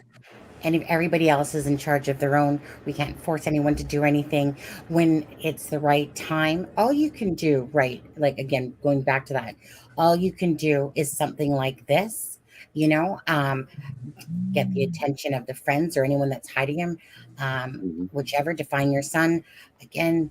And if you are someone that's trying to think that you're doing the right thing by thinking that you're being loyal, please let a father know, let a grandma know, let a auntie know, where Braden is.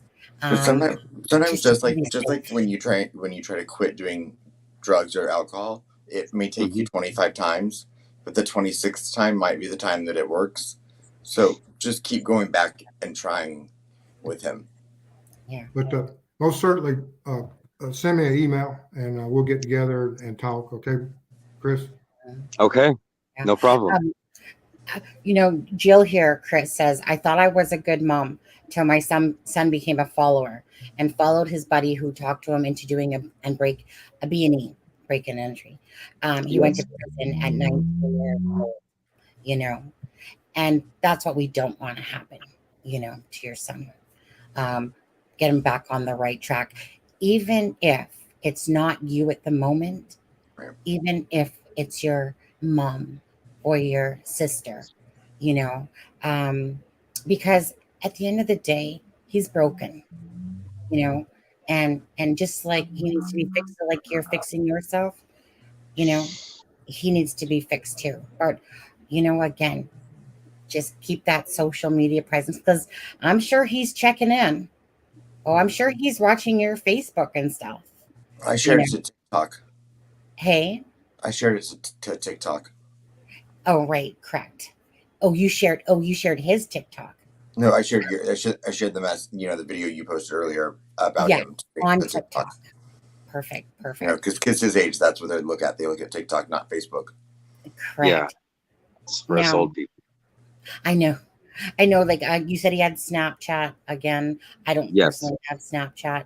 I'm sure Steve, you must have Snapchat, being your age. Oh yeah, yeah. Okay. Yeah, I know, right? yeah, I was like, huh. I remember when ICQ came out. That was my first messenger ever. And Steve, do you even remember that one? ICQ. It meant I seek you. no, No. no. Maybe I was in computers there, but yeah. Yeah. But I anyways, was and then raised in there at party lines, so oh, not I remember the Party party line. lines. Wow. I remember. Yeah. Yeah. In fact, I'm not even going to get into there because we're not here to talk about that. But I did meet my ex-husband on one of those things. My twin sister had this chat line, what they called the party line. I'm not even going to tell you what my first message was. But anyways, no. I'm talking about the old phone oh, system. Right, where you Party pick up oh, the phone and people Um, will be talking. yeah. yeah, the actual, the phones. Okay, okay. People don't know what some of those are. Okay, so we'll just go a couple more minutes here, Chris, and then we'll let you go. Is your battery Okay. almost dying? No. Just Yeah. Okay. I do want to put here 1 second. I want to put there we go. Take this back off. Put your son's face back out there again. If people can like, share, post it to all your social media accounts. And hopefully, Chris will, even if it's just to find out that he's Safe, fine, that he's safe, right? at You least can that's be the the asshole start. in his life right now, but as long as yeah. he's safe, then it's okay. Hmm. That would help out tremendously. Yes. You know, so just asking, anyone, whatever that sees this, that knows Braden, just to have a heart, again, if you're a parent that knows and knows what's going on, again, you know, uh, just let us know. And again, you can email me at acrimingshame@gmail.com. That's acrimingshame@gmail.com.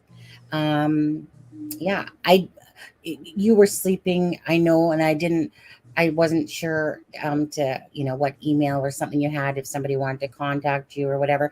But you know what? Anyone that's close to you, whatever, probably knows how to get hold of you that way. And we can always add it to the description at the end of this live for any sort of contact information for you. Okay. So that's always good.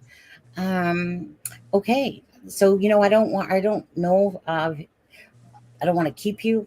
Um, I got thank one suggestion for you. Yes. July 4th coming up. Does the town have any type of park celebrations? Whoops. Yeah, we've got a casino just outside of town that has a fireworks show every year, and there's another town just a few minutes down the road that has a huge firework display. Are So any of them that used to take Braden to? both of them. Okay. I think we I'd could visit plan those. Did he enjoy the fireworks? Absolutely. Well, that's where I would split up. Some of your family go to one, some of your family go to the other, and see if he doesn't show up for those festivities. I'll do that. Yeah, I mean, I'm sure you're not going to remember everything that Steve has said to you in tonight's live. And like I said, I will send you his email so that, just for, like I said, some of those ideas. So perhaps maybe he's not in the shed whatsoever, like I said, and I know that there's many different things that you can do, that you can start doing if you never thought of them yourself. And again, I want to say prayers to your family. I want to say thank you to Stephanie for reaching out and saying, hey, can you talk to this lady? Which was Shirley. Shirley's the mom of Chris. And yeah, it's been a pleasure to, again, it's all about caring. That's all it is. Yes. It's all about caring. And like I said, so I cared, and these other people cared. Right. And these people are here because they care, to help people that are going through some pains and heartaches and different things. So is there anything that you want to say before, we let you go here, or you want to go, or? I just want to thank you guys for all your help, and I look forward to staying in contact with you to give you updates or to get more information on what Absolutely. I should do. you know, Absolutely. yeah. Well, we'll see what I'm sure becomes Sonny of can it. share all of our emails with you if you want. Oh, Okay, absolutely. that'd be Yeah. great. And of course, I'm one of those people that I don't just talk to somebody and ever abandon them. Right. Only if they ever abandon me. Other than that, it's like when someone gives me an animal. I'm sorry, but you're stuck with me. So I will help you.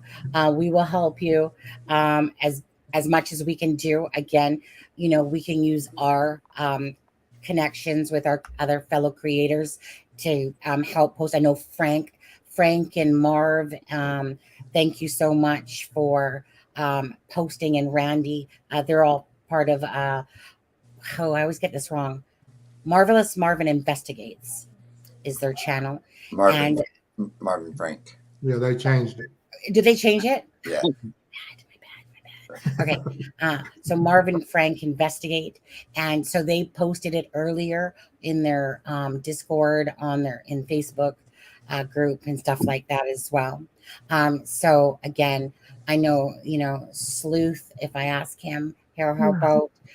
CD, there's so many good people out there. Right. And so blessed. And of course, Chris, prayers for you and prayers to you as well on cleaning yourself up in a sense and realizing that your happiness lies in your choices. Right. And you said you're building a stronger relationship with your girls, with Yes. your mom. I'm probably sure with your sister as well. Only good things can come of this. Right. If And you eventually with just- your son. Yeah.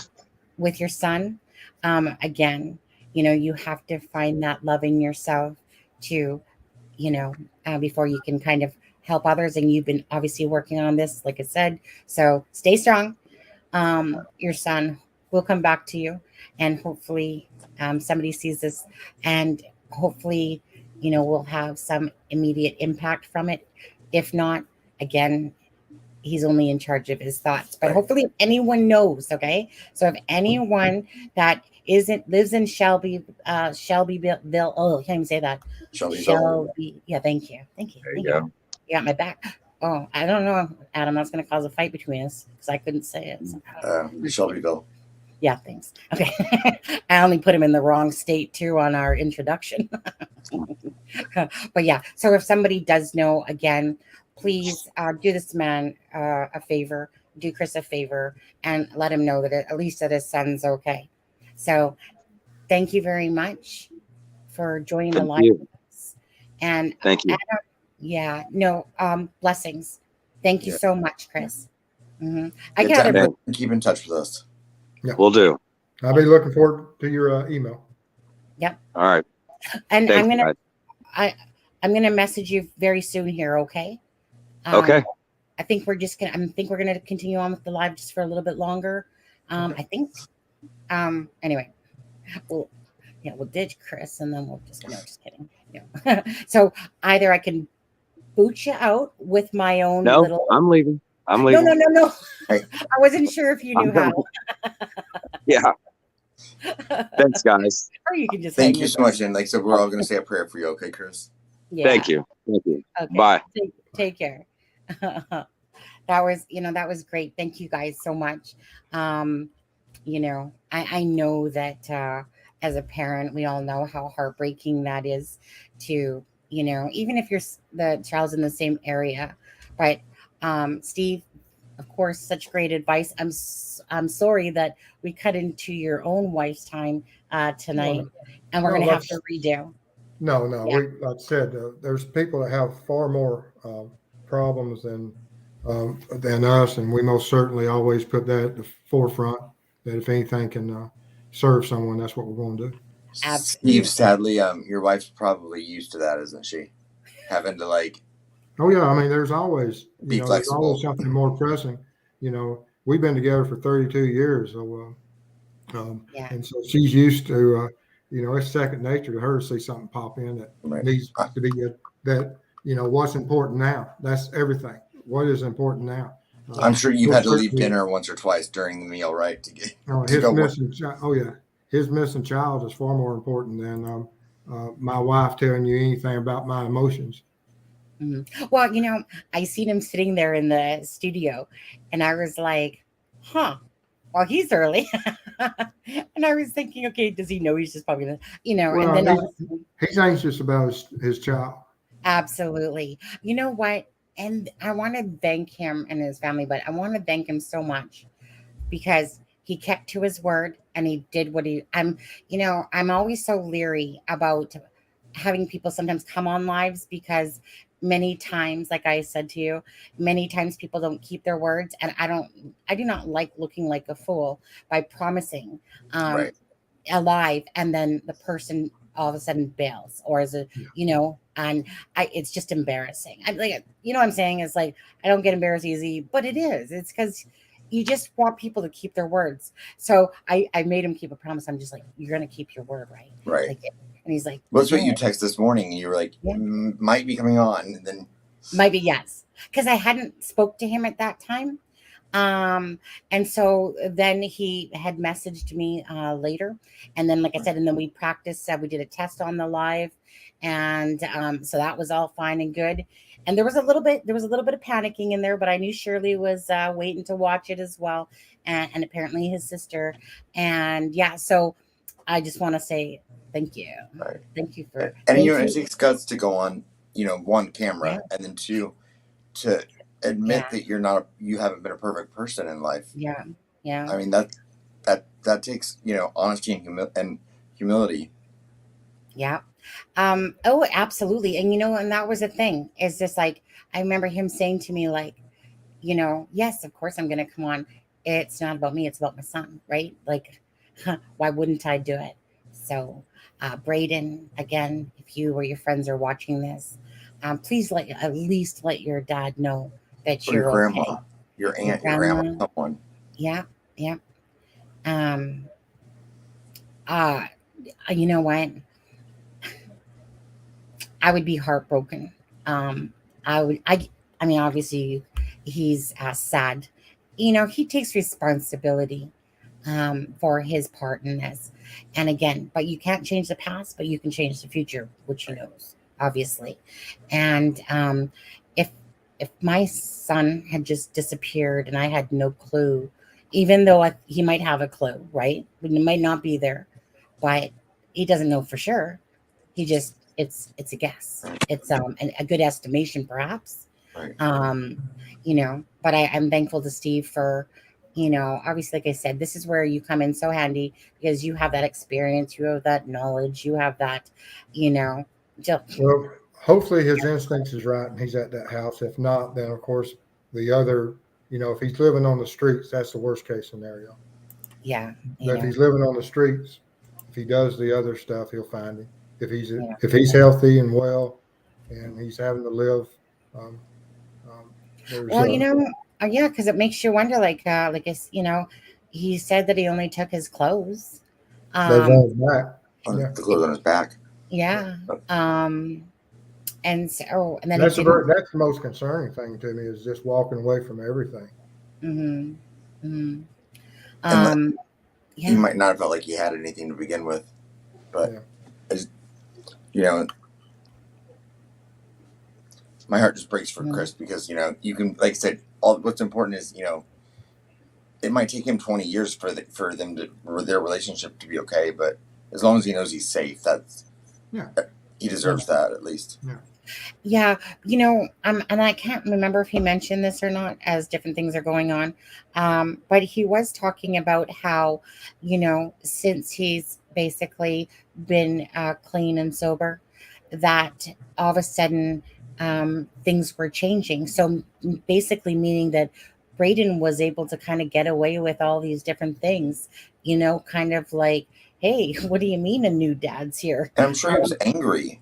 I'm Yeah. sure Well, angry because now this newer person emerges from someone that was maybe not doing the best parenting at the Right. time, and then changes, and then all of a sudden these rules and regulations start coming in, and it's kind of like Chris had said, like, hey, go back, hey dad, Right. go back to Like he said, he drinking, overcorrected. right, and right, overcorrected, and it right, again, at 17, 16, they're little know-it-alls. They think they know the world.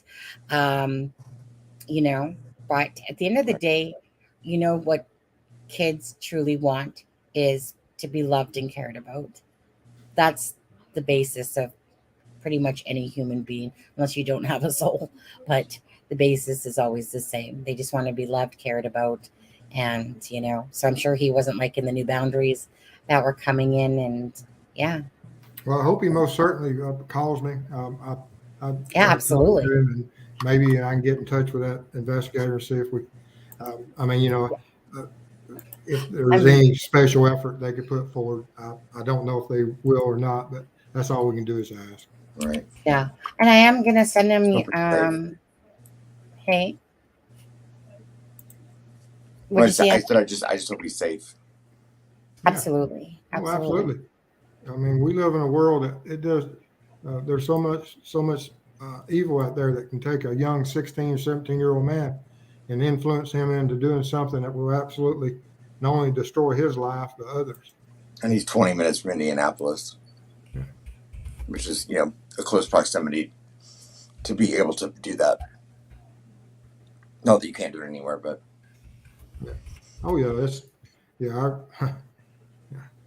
the drug issues in this country is unreal. Oh, and especially, I don't know what it is about Indiana, but it just seems like I know it's everywhere, but Yeah. just right. Indiana seems to be like this. I don't know if it's like this target for like the child porn that we were seeing and stuff Yeah. like that, and the different things going on. Um, Yeah, it's yeah, everywhere. I know it's everywhere. I just think about that guy with the child porn charges from out of California, and virtually most people in that Right. thing were out of Indiana.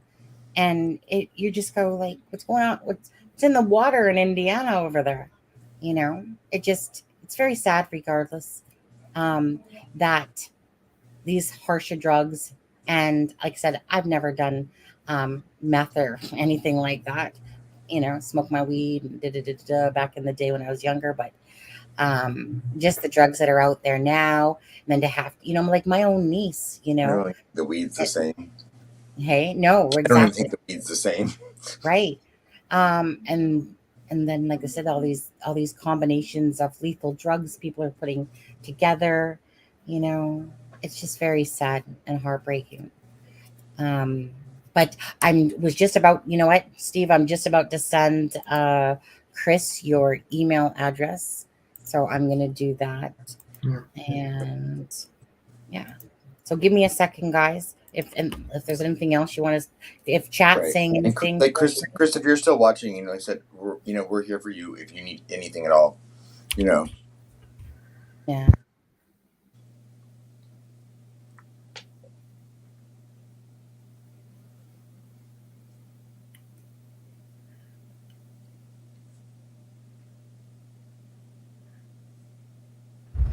Oh, you guys just stopped talking? I thought it was muted. I was saying. Yeah, I did too.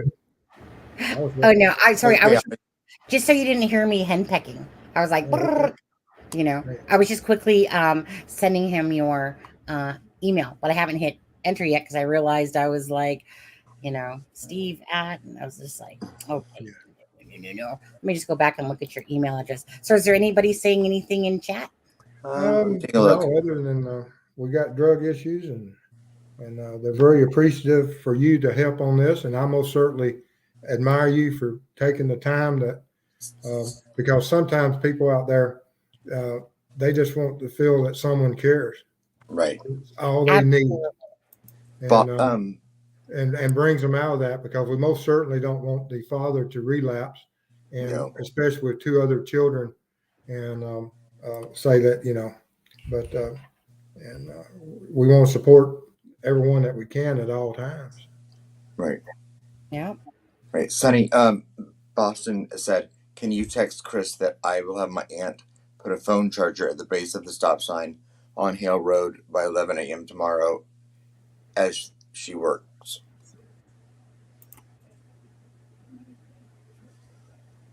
Okay. Just can I copy and paste that? Can you text Chris and tell him my aunt put a phone charger at the base of a stop sign You don't think someone's going to steal them? Oh, by 11 a.m. tomorrow as she works. Because he said Okay. he didn't have an iPhone charger. Okay. Shirley or Chris, message me in Messenger right now if you actually can see this message that Boston Christian has put up. If you're still watching. It depends on how many stop signs are on Hill Road. It looks like it was just that just looks like one at each end there when she showed the map. Yeah. But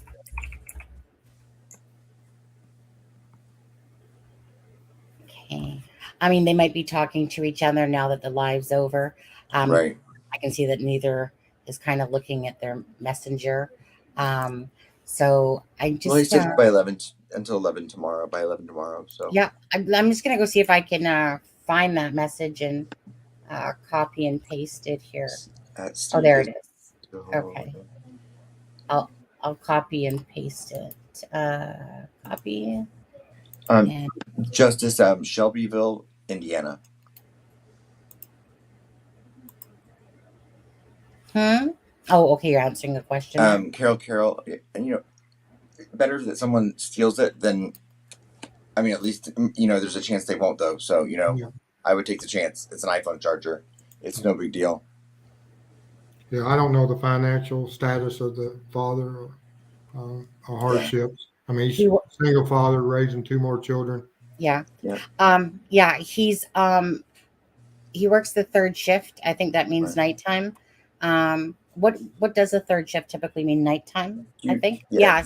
11 to 7 or something. Is that what that shift is? Okay. Yeah. So he works and he had tonight off. So it was a perfect night when I asked Shirley if he worked tonight, and she said no. And I'm like, perfect. It's Father's Day. Right. Great day to put something out there for your son, to say, hey, I'm sorry I messed up. I love you. She says she'll hide it down in the grass at the base of the sign. Okie dokie. Steve, you get his driver's license right, and right. Children have so much potential. Yeah, he's old enough to work now. I mean, he can get a job anywhere, and I don't know what the employment rate is up in Indiana, but if it's anything like here, you can get a job in 5 minutes anywhere, any of the fast food places right now. So, yeah. I mean, if his father may not know he has any skill sets, but he's 17 now, so he most certainly, I think that labor laws allows him to work, I would imagine. Yeah. Right. Paste. I'm just doing behind the scenes stuff here. Oh, you're fine. 1 second there. Okay. I can't believe it's only 8 o'clock, and I can't believe it's only been 2 hours. I feel like it's been like a 3-hour, 4-hour show already. Right. To be honest with you. I hope that your wife will come back on with us some night, and we can. She will, Andrea. Because we want to hear the hairy stuff more. Oh, yeah. Like I said, she'll she gets come dramatic. back on. She gets dramatic. Oh, I think it's you that's dramatic, actually. I mean, I know you're giving us the tamer side of you, but I'm pretty sure that you're the drama. I'm really big on the drama. Really. Yeah. Right. I know, right? But no. Yes, tell your wife. Thank you so much for, like I said, putting that half an hour to the side so that Chris could come on and talk about his son. I get it. I would do the same thing myself. Well, and she's a mother. Yes. I was gonna say, me and Andrea, we don't even need to talk. I'm just gonna telepathy or ESP it to her. Intuition. Y'all have that intuition. Well, I'm gonna use my. When's your wife's birthday? She's March. Yeah. That's right. You told us that tonight. Mm-hmm. And if I'm not mistaken, tell me if I'm wrong. Oh, is that Aries or Pisces? I believe that's what y'all said. You said it was. I think it was the end of March. I think it's Aries. Right? 22nd. Yeah. Yes. Okay. Oh, March 22nd. I think it was actually I think it was the cusp. birthday. She's on the cusp. You thought what? I'm sorry. Me and Adam just both cut you off so badly. I think Deb, it was. Deb wouldn't understand this. I think it was the boy's birthday. Is her birthday? Oh, actually, I think you're right. Let me just take a little look-see-do. Alrighty. Boom, boom, boom, boom, boom, boom, boom, boom. Actually, where do I see the birthday? I was too busy looking at going to the court record, but I'm pretty sure that the Right. court record does it tell me his birthday? It was on there somewhere. So I think. Yeah, somebody put it there, and I feel like you're right. I feel like it was on the 22nd. He said March, right? Mm-hmm. He did say March, yeah. Yeah, Absolutely. and I'm pretty sure it was the 22nd as well. Fate, destiny. It was Dylan. I'm too lazy to scroll back myself, but if somebody put that, who was it that put that? But I'm pretty sure I seen the 2-2. That's the part that stood out was 2-2. Yeah. It's not just a coinky dink. Isn't that? Right? Absolutely. Your wife's sleeping now, isn't she? Andrea's sleeping now. I don't Yeah. know. Just tell her my people will connect with her people via this. Yeah. We don't need to talk like this. No. Yeah. Yeah. Okay. Did you find it, Adam? I was looking.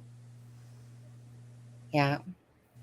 My mom's was the March 15th. She passed in 2015. She died on February 15th, and her birthday was supposed to be a month, so she died at 67. And she was almost 68. And Haley, my niece, her birthday is July 15th, and Paige, my other niece with my twin sister, is October 15th. So it's not really hard when you got things like that. Actually, my husband's birthday's coming up in what? Like 3 days or 4 days. Ooh. Oh, wow. Yeah. 19, hold on, let me count. 19, 20, 21, 22. Okay. Right. Got you, husband. Got you covered. Yeah. I like how it was Father's Day today. He made me your birthday's in a few weeks too, Sonny. Yeah. 69, baby. July 3rd. Yeah. 19 days later. His birthday was. My wife is 3 months or 2 months, just over 2 months older than I, and so during that time period, I give her the devil about being older than I am until, being the older woman. The older woman. Yeah. Being the cougar that got the young man. Oh, no, I'm the cougar. Remember? I'm the cougar. Did you hear me? His birthday was the 22nd. It was 22nd? 22nd of March. Yeah. So it's the same. Yeah. I'm telling you, call it destiny, call it what you want. Yeah. Yeah. Remember, husband, it will be 32. Mine, yeah, cougar. Cougar, yeah. Best darn husband ever. Just saying. Stop sign close. Okay. Stop sign closest at Miller Avenue. Okay, so let me. It's like I have to go I gotta go over to the other one. So, I want to know, how many kids do you have, Steve? Just one. Just the one. And so, what did she? It's a she, right? Yes. Okay, got that right. Okay, see, my memory didn't fail me. What did your daughter do for you for Father's Day? Did she just send you something? She based it totally upon a show that you had that I was on the other day when you asked me what was my plans for Father's Day and with my child. And I said, well, I guess you'll drive by and throw me out a hamburger. So she did. Because you were helping your brother-in-law, right? And so what happens is that today she brought hamburgers and said, here's those hamburgers that I'm going to drop off. But so she's very much like me that she keys in on certain things that when you say them, that's exactly what's about to happen in your future. And we do that to each other. We pick at each other all the time.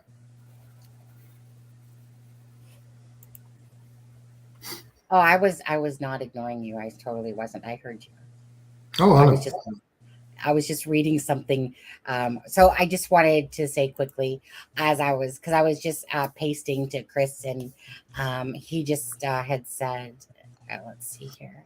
Whoops, 1 second here. Oh, sorry. Sorry, Shirley has said, we will check, and this is to Boston. We will check, but if it's not there, we will buy one. Thank you all so much. God bless you all. This has helped my heart. Um, you know, it makes, me and Chris had this conversation earlier about, the most rewarding thing is helping others. It fills up your love cup. It's kind of one of those things, like when I say that, and I always have to feel like I have to say, this isn't to be cheesy. This isn't to be cheesy. It's not to be fake. It's not to be dishonest or whatever people want to take it. Always, always, always my greatest reward is to watch another person smile because you help them in some sort of way, shape, or form, impact their lives. And sometimes you don't know it. And if anybody out there has never heard of this, there's a poem and it's called A Reason, a Season, or a Lifetime. That people come into your life for a reason, a season, or a lifetime. Some people come to show you things and then disappear. Some people are there to stay, you know. Anyways, it's a great poem. I've always remembered it, just kind of like the movie, even though I was like this before, the Pay It Forward movie. It's about kindness. It's about helping somebody out instead of trying to bring them down.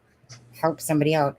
But for me, and correct me if I'm wrong here, but it's one of the most euphoric things that you can feel in your heart when you know that somehow you impacted somebody and you ask nothing in return back, but you just care about people. And then, I do this all the time. Help somebody out. I don't care if it's at my job in general.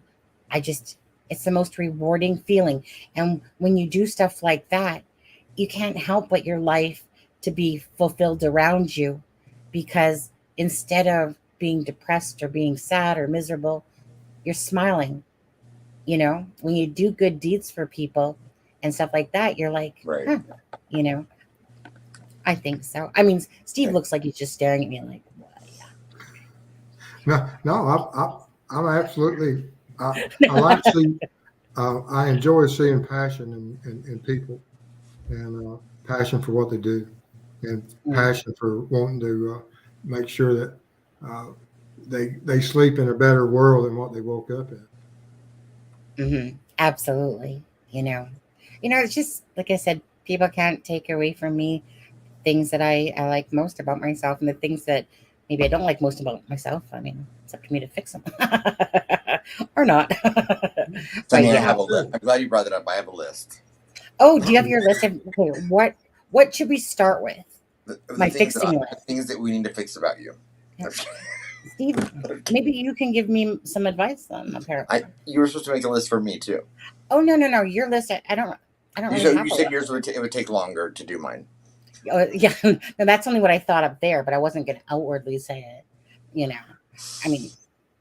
But Steve, if you could just give us therapy, because I guess me and once again, I have turned into the therapist. No, I can give you therapy, no problem. Problem. If you need to take a break from giving other people therapy, I can take over, no problem. Yep. Adam, my advice for you is go fix yourself. There. Go fix yourself. Go fix yourself. How about I fix you and you fix me?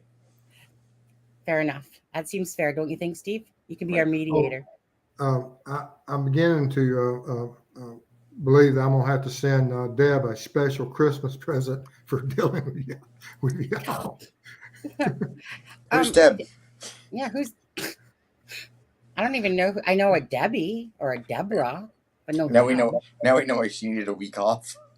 Oh, actually, that was to get away from Steve. She was like, that Steve, he doesn't gloss right. I need to go back on because we need to gloss.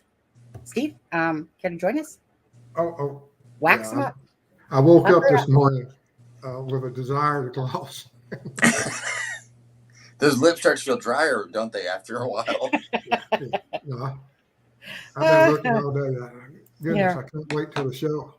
I know. Yeah. I was just like, you know what? Yeah, I was just waiting all this time and go, how many times can we make Steve and his wife lipstick and chapstick it up? You know, I mean, like what Deb said there, you got to gloss like a boss. And Yeah. we did.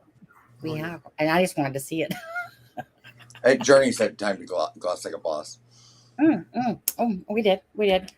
In fact, I probably needed it. You know, the thing that makes this even more enjoyable is the fact that I have orange and strawberry and cotton candy.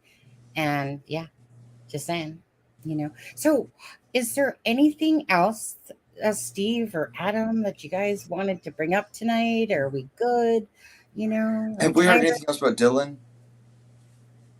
Oh, no. I hadn't looked today, so I didn't know if there were any updates on Dylan. Like I said, Nope. you know, go Yeah, ahead. The only thing I knew was that we was going to talk to Mrs. Steve or Andrea or how you want to address her, and Yeah. and then of course this came up about missing persons, and which was a great thing to do, and so I most certainly was focused on that, and but I'll talk about anything I want to talk about. If y'all need therapy, we'll dive real deep into that. And, You know what? My therapy is I can All right, actually therapy. fix myself. I'm just that multi-talented Okay. that when I need therapy, I just go to my brain, go in third person, start talking to myself, and I'm good. I think there's a diagnosis for that. Yeah. Multi-personality Yeah, disorder. I don't need therapy. I'm good. I'm curious about the hat there. Oh my The hat. hat. That is a place place in Atlanta, Georgia, Okay. called the Claremont Lounge. Uh-huh. Oh, the Claremont. Oh, Yeah, it might be sounds- like the Kegenstein if I'm to be correct. Correct. Uh-huh. Go You know, on, please. Somewhere where Yes, you would please go on. somewhere where you could have a dinner, drink, and a show. Okay. What kind of show, Adam? What kind of show? Okay. Yeah. Again, that's Yeah. Is it a show that Keegan and Tony might go to? I got it for being such a top being a top spinner there. Yeah. Yeah. Oh, Deb says that we're beyond therapy. That's No, true, no, Deb. no. And Deb is married to a therapist.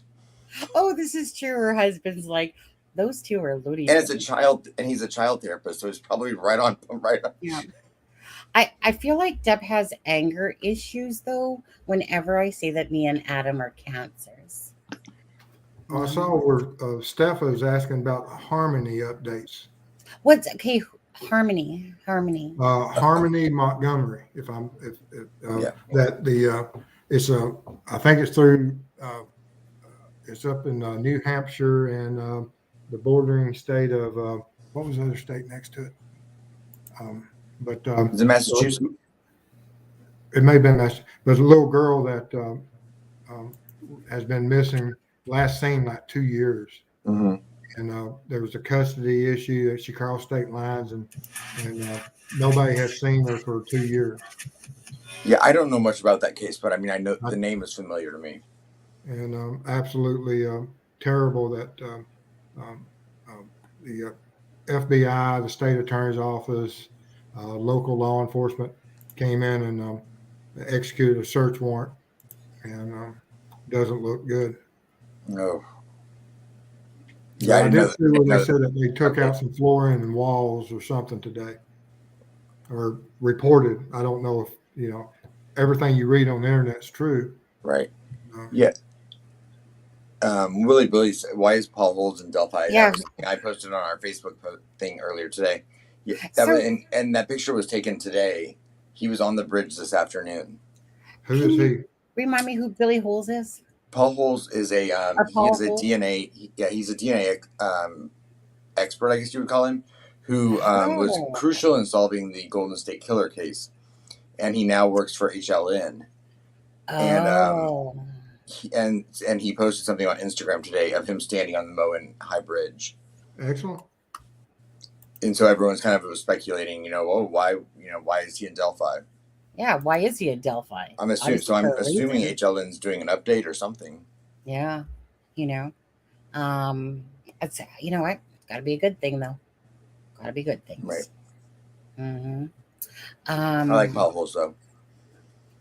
I didn't actually know who he was until You've seen him. He was on the HLN special this year for the 5-minute thing.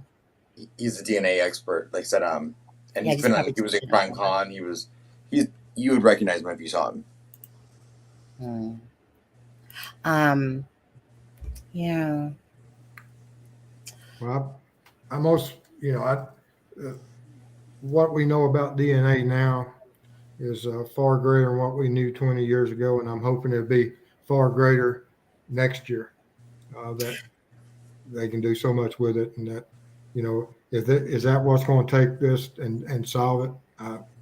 It's beginning to look so that this is going to be the greatest hope to solve it, because after 5.5 years, we know the picture ain't going to solve it as far as the video, unless they release the whole video and there's something there that someone can identify. But from what they've released so far, it's not gotten us anywhere, sadly. Deb, you got to be careful with those rumors. Yeah, be careful. Careful, Deb. and hopefully they're not rumors, to be honest with you. Right, of course. But we're not here to put that out as fact, okay? No. Now, I know I might have asked you this before, Steve, but when was it Ives that made the comment about the DNA? Was it Ives that made the comment about the DNA, that it's not what you think? Remind us what your thoughts are on that again, if you could. I'm trying to think what he did say about the DNA. My thoughts on my biggest concern was when Ives was talking about that during his interview. He said that they never had a person of interest anytime, and that was of great concern. That out of the audio and the video, that no one said that this is somebody.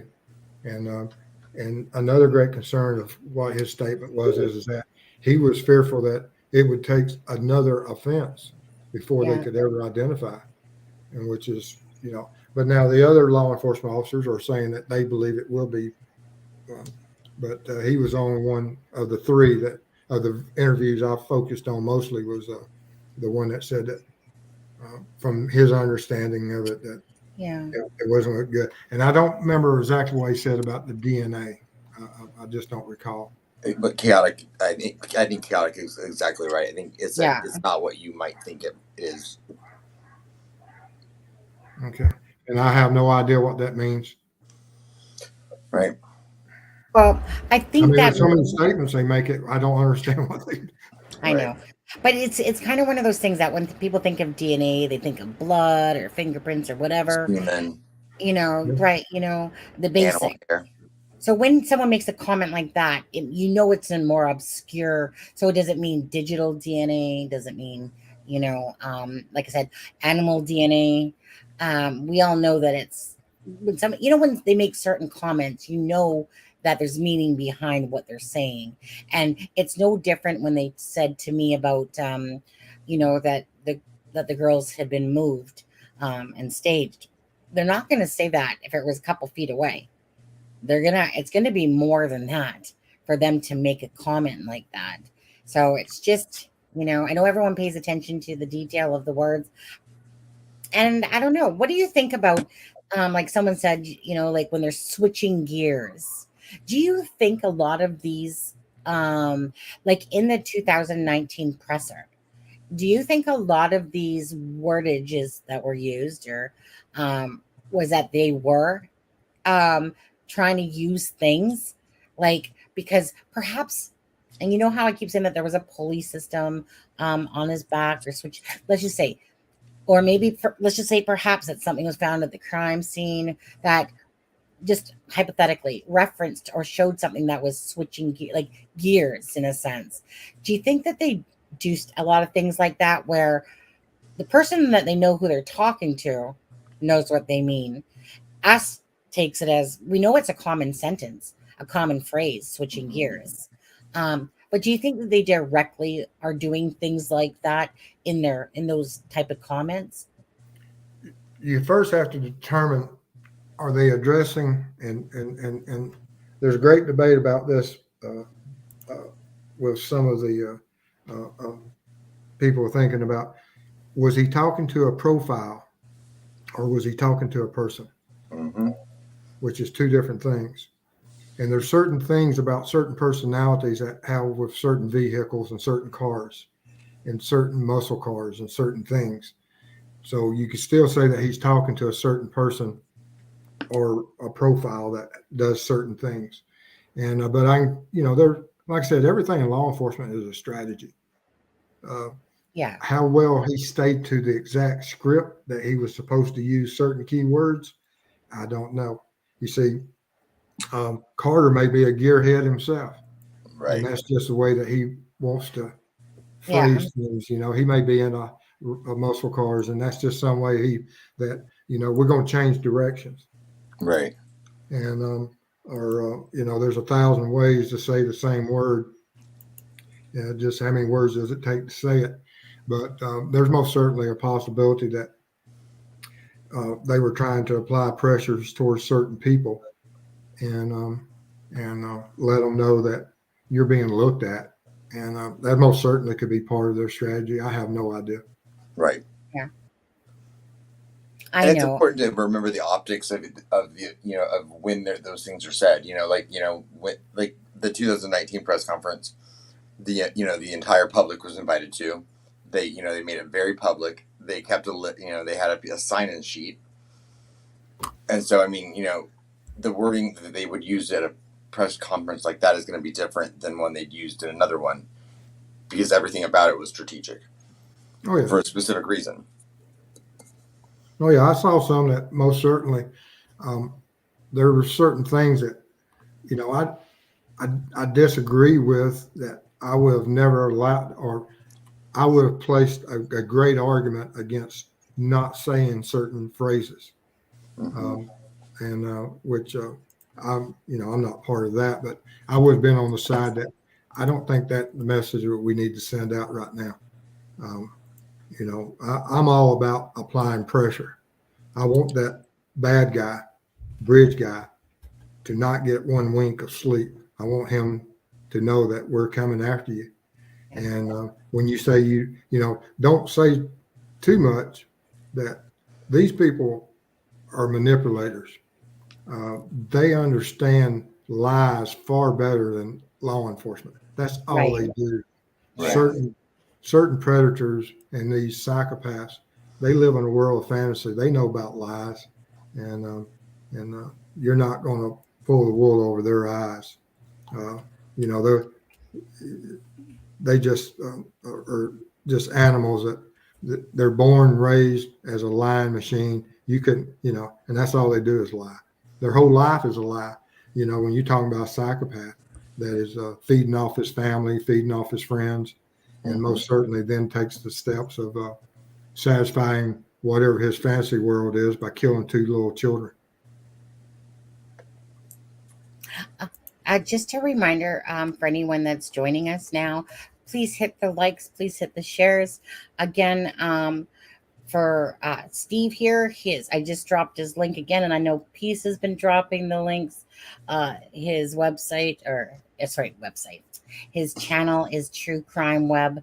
Please go over there, support Steve. I know all you guys watching have such great comments for him and his wife. So if you could go over to his channel and support him and hit subscribe. And if you could, for this video especially, for Chris. Okay, why is it I was saying his name just fine before? Go ahead, Adam, say it for me.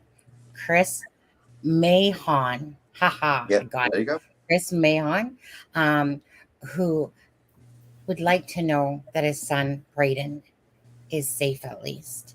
So again, if you could share this, share it to your YouTube, if you could just share it to your social media channel up there. But again, please support Steve. And Steve, I want to say how grateful I am for, like I told your wife, I know we've been abusing your kindness, and I'm not going to lie, I kind of feel not so guilty about it because you've been very helpful, especially like tonight for other people, um, to give the Well, advice. I know at some point y'all get bored with me, and so I have to take advantage of Oh every no. opportunity. No, Of, no, no, of, no, of, no. oh yeah. Don't be so modest. No, no, we love having you on. And honestly, we're not that type of person. Anytime that you feel you want to come on here, honestly, you just have to say the word. And, I mean, Deb and Adam on their nights on Monday, I don't know.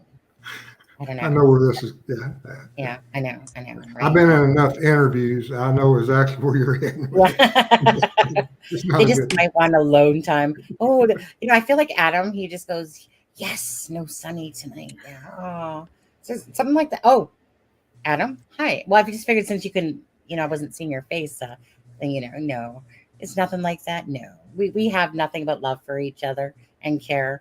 And that's what I love about it. We can Sonny's joke the around. whole reason I'm here. Yeah. Yeah. He had to turn on the camera going, no, Sonny, I Right. love you. Because she has dirt on me and I have to pay a debt. Right? I mean, Like I yeah, say, absolutely. whenever Absolutely. I'll come on every show and any show if there's an opportunity of me to share anything that might help, not just who we're talking to or about, but others that are in the same boat. Yeah. Chris isn't the only one out there that isn't with his child on Father's Day. There's other parents out there that's looking for their missing children also, Yeah. and they don't know where they're at.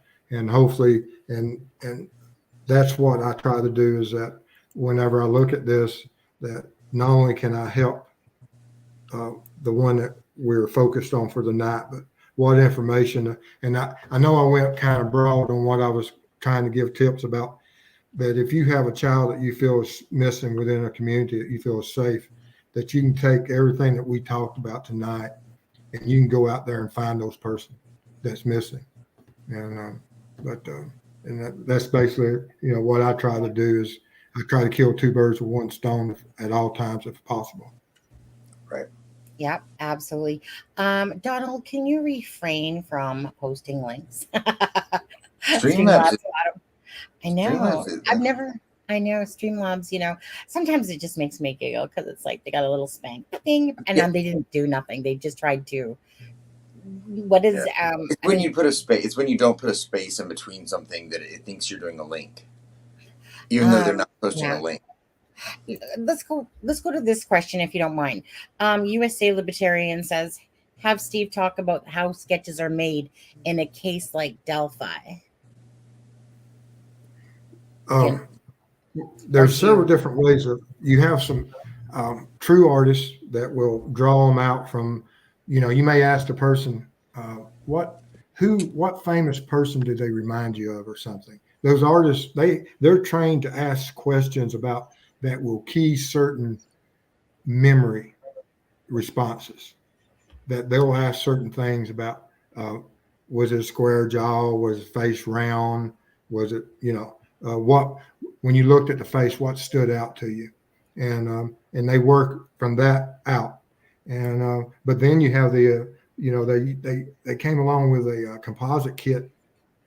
Whereas if you weren't an artist, that you could use this composite kit and it was just taking hairlines, round faces, noses, eyes, eyebrows.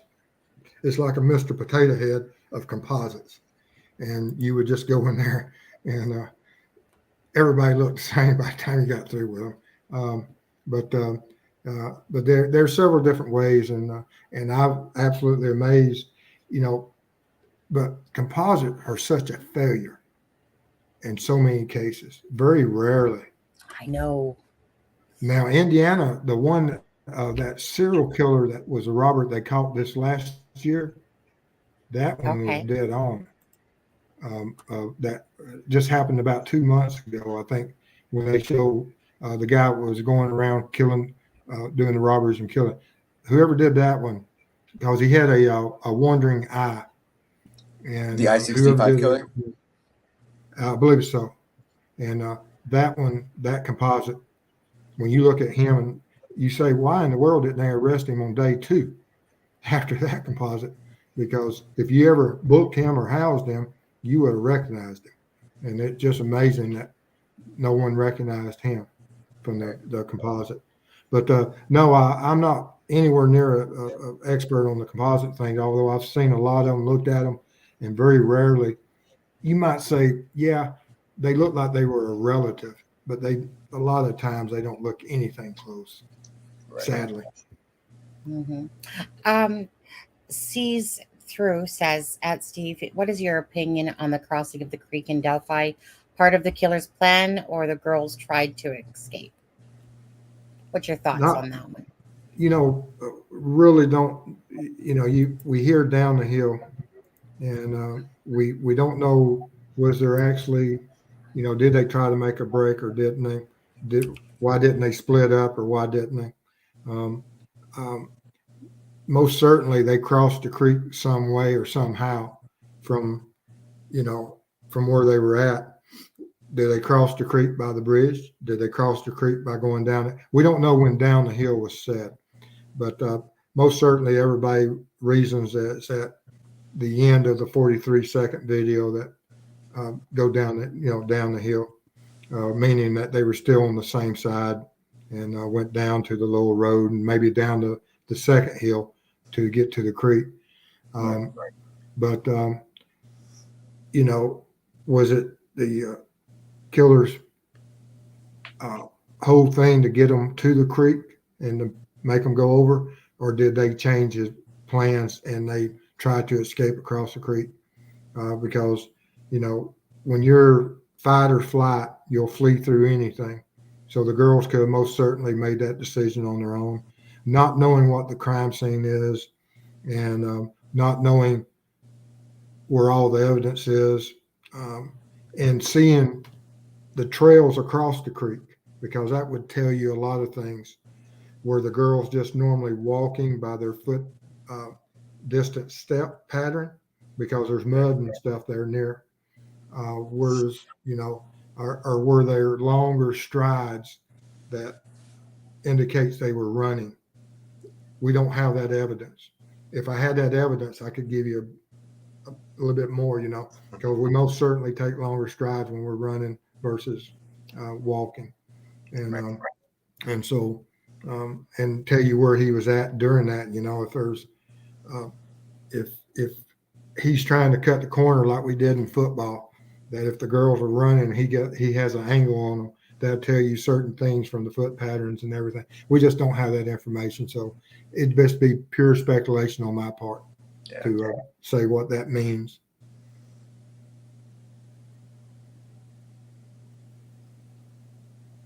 Got my mic off there for a second. I just wanted to show a quick clip of a criminal where they had the sketch that I think was so spot on that they actually got him because of that sketch. So we're just going to watch that for a sec. Is that okay? Am I talking still? Can you hear me? Sure. Yeah, of course. Okay. So I'm just going to play it just for a moment. All right. I think we do have his description. Can we take that? Let's take his description. The lovely sketch was hand-drawn by the witness and has aptly been called the cartoon sketch, given its likeness to a cartoon drawing. He's got a nose and some hair that goes like that. He's wearing a hat. The sketch is of Hung Duok Win, a 44-year-old man who was accused of impersonating an employee at Central Market in Lancaster. While he was impersonating the employee, he took some cash from the till and then bolted. The witness drew the sketch all by herself and then handed it over to the police. You'll notice that in the sketch, the man is wearing a hat, which he may or may not have been at the time, and that his chin is far more pointed in the sketch than it is in real life. In fact, it's safe to say the witness's sketch actually looks nothing like the real man. However, somehow they were able to catch the criminal based on this sketch, which goes to show even the worst criminal sketches can apparently be useful. Okay, yeah, right. That one cracks me up every single time because of that. Because the sketch managed to catch. It looked just like him. Like, didn't it? I know, right? We all need to sit down and draw a quick sketch of each other. I mean, well, we're just going to do BG like that, and I'm pretty sure he's going to be arrested by tomorrow. I feel like this is what's going to happen, perhaps. So we just got to make one of those up. Right. Because it's probably better than the sketch that they're showing. Which one? Oh, I could have made a better sketch and never seen him in that. I know. Yeah, sir. I don't know. As soon as we were talking about sketches and that, I was just like, I remember that one sketch. That was the most craziest thing. And they said that they caught the person because of the sketch. Yeah. Oh, yeah. Yeah. Anyway, sorry. Let's go back on. What is taking the FBI so long to arrest? Oh, KD. I mean, we all know his alibi is terrible. Well, I don't know that. Let's just say BG. Do you think that just because Katie's mine doesn't mean it's Adam's or Steve's? So, but in general, I'm going to say then, do you think yourself, and then we probably asked this already, but do you think it's an alibi that's holding this any sort of arrest up, or absolutely not? You asking me or Adam? I'm asking actually you, and if Adam wants to answer as well, of course, feel free. Whoever wants to take it.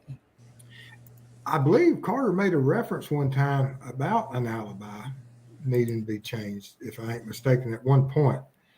But always at the basis of it, it has been when we need that one clue to say it's my brother, my father, or someone I work with, which would break the alibi. If that one person is the alibi that says, "Oh, okay, you're right, it's him." So I mean, you could play it both ways. I don't know. Like I said, there's so much confusion about listening to Carter over the years that, the first time I ever heard we just need one clue was on the 22nd of February of 2017. Yep. And it's never changed since then. And I knew it was in trouble at that point. I agree. I didn't know it was going to be 5 years of trouble. Yeah. I don't think they did either. Well, I didn't see it 5 years ago, but when I did see it for the first time since I've been aware of it, I knew that wasn't good. Right. Yeah, and the wording has never changed from that. So, it makes me think, because I'm like, they've clearly gotten lots of pieces of the puzzle since then. I think their whole puzzle's changed. Well, and I'm sure that there's so much gathered from that crime scene. You can't have such a crime scene and not gather a lot of information. And, right. So they have a lot of information on that crime scene. And, well, let me ask you, Steve. Being in your line of work that you were in, the fact that they had, I think Carter says 6 or 7 crime scene investigators examining the crime scene, and that's a lot of crime. That's a lot of independent crime scene investigators, right? Well, yes. Almost over, cross-check each other. No, I mean, they're going to review it. I mean, I've seen, goodness, I don't know how many thousands of crime scenes that we look at, and somebody would come in with a crime scene, and I would work, and if I was stumped, I'd look at it, and they'd look at it. But working on a case of such, there's so much at a crime scene. You have so many specialties, and you got so much that can happen. You got your photographers, you've got your evidence collection officers, you've got your. I meant lab. I would have meant lab scene or crime scene lab technicians. Okay, the lab technicians are generally not on the scene itself. I have it written down somewhere. I'm trying to think the exact wording, but he stated that it was a lot for them to have at one crime scene. Oh, of course. I mean, the FBI, whatever, they had 100 agents available, and I don't know how much, what equipment they brought in. I know that there's a video out there of the helicopter flying over, and there's flashes of lights coming from the ground. And my best guess, and I'm hoping, because at that time the 3D imaging technologies they used had a almost like a flashing mirror on top of it. And I'm hoping that's what it was. And if it is, the technology is available at that time on that type of 3D imaging. So I'm pretty sure that the FBI said they brought every asset they could from across the country in there. Mm-hmm. And so if you have a crime scene investigator that's unfamiliar with one certain technique, they most certainly will allow the other ones to come in and use that. And so were they meaning that different specialties and different fields of the crime scene techs came in? Because most certainly, I never used 3D. Right. We didn't have it. It came along later, but it's most certainly interesting that there was 8, because when I first got involved in it, there, I like I said, I was like number 12 in the state, so it's very rare to have them. Nowadays, I don't know how many state crime scene certified crime scene techs they are now. I don't know if it went up or if it went down, because it's a great expense to train people to get to that level. Okay. Now the FBI, of course, don't care. I mean, they've got resources but on a small local department, it is a great expense to get someone trained to that skill level. Steve, USA Libertarian, there's 2 questions here. Sure. Carol says, Steve, what does that technology do? And then USA Libertarian says, please ask Steve about not letting the 2 forensic investigators dealing with each body to talk to each other, ? I've seen variations of that question several times about they were told not to talk to each other. And I can see where it would be interesting for the fact that if you're doing a debriefing and like at the end of it that you went in there and you processed a body, because there's a lot of processing to do, not only at the scene, but also once you get into a lab setting or a controlled environment. There's still a lot of stuff about fingerprinting, clipping nails, tape lifts to make sure we get all the forensics, hairs, fibers off their clothing, taking the clothing and still all the photography. I mean, just because what happens at the crime scene doesn't mean that everything's taken care of on site. A lot of it happens once you get into a lab setting or in a controlled environment. But talking that maybe specifically about them not having to talk to each other is that maybe you don't want them to influence each other about what they saw. That someone may have a key point and say, I saw a certain injury and I thought it was from whatever, and so you wouldn't want them to cloud another witness's, because even as you're a crime scene tech on the scene, you're still a witness to that scene. And there is you want your witnesses to have it in their own mind exactly what they saw, exactly what they processed, and what they thought of it. And you don't want them talking to someone that might change their opinion of it from one body to another. So I'm gonna give them the benefit of the doubt and say that's what it was. It's not that they didn't want them to know what each other was saying. That they just didn't want each one of them to influence the other's opinion. Right. Gotcha. Yes. Because it's so true, actually. Right. Yeah. Absolutely. If I told some of my junior people that I was training that if we discussed something and I told them that that's what my opinion was of it, most certainly some of them would have said, oh, okay, that's what I need to say, and not really give their true gut feeling of what they saw. And some people are influenced that way. Some people are not. Yeah. See-through says they claim a car is involved and he has no record of DNA on file, but he must have a driver's license. So why not search DVLA by area, sex, height, hair color, start with 10-mile radius, he is in there.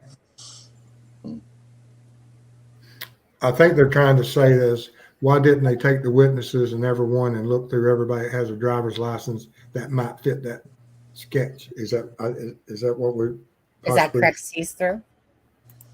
Right. Yeah. I think I know who Chaotic's talking about. Let's see. Well, I was gonna say, let's go. If that's what you're talking about, see through, just answer yes or no. If he kind of hit yes. Okay, so sees through says yes. And I wish they'd done that on Ted Bundy, actually, because they had several people on Ted Bundy that why didn't they do that? And they may have, Right. but the witnesses didn't pull them out of course, at that time, they didn't know what variation of Ted. Is it Theodore? Is it actually Ted? Right. But looking through if that vehicle, they had a description possibly of that vehicle. It was a tan bug, right? Yes, and it makes you wonder why didn't. But I always wonder because I think they said they had like 2,000 people, and 2,000 people is getting a picture and letting them go through a suspect's book of 2,000 people. You think nowadays would be easy. But back then it was probably labor intensive, and they couldn't do it back during that time period. Right. But it's always bothered me. Darn it. I'm not gonna lie, and I'm gonna say sorry. Just quickly, what's always bothered you? Did you say that last part? It's always bothered me that they didn't do a driver's license photo identification logbook of trying to identify Ted Bundy, especially since he was seen on the beach by multiple people. Yeah. And whoever was over that drawing and that composite was it wasn't too bad, but it wasn't the best, but it wasn't too bad. Mm-hmm. Thank you. Chaotic Beauties at Crime. Of course, Chaotic, I know that Peace Not Silence has been dropping links, but feel free, of course, anyone that's in here that's a mod and has the rights to drop the channels, drop your own channels. What is Steve's thoughts on somebody inserting themselves into a case while lying about their own alibi, changing their alibi multiple times, and proven to be in the area? Sure, I know who this is as well. If this is, and there's at least one individual that did that. Yeah. I have absolutely no use for someone that would want to take one moment of an investigator's time away from a crime scene just to be in the spotlight. They are a waste of air. Waste of time and that you need attention so bad that you're going to take some officer that could be out there actually looking for a suspect, and you want to place yourself into an investigation. Yeah. And there's people out there that do that, and that's sad. Yeah. We call that little man syndrome. Yeah. Oh yeah. There's a lot of things I call it. Yeah. Yeah. And I mean, do you remember when someone did that with the John Bonet case? That all of a sudden, all those years later, somebody admitted to that it was him, and it wasn't. It was just somebody that wanted that weird, creepy guy. Yeah. Yeah. Oh yeah. Dolls. And then they complain when they get all the focus on them. And there's one individual that did complain. You earned it, son. You earned all the focus, and I hope that you need mental health care. And I have no use for you. You deserve everything, every moment of hardship you've had since you took that officers and those officers, not just one, away from them looking for an actual killer. Right. Well, remember the guy that went on YouTube, right, and like was claiming he did all these different crimes, including Delphi. Oh yeah. Mm-hmm. Mm-hmm.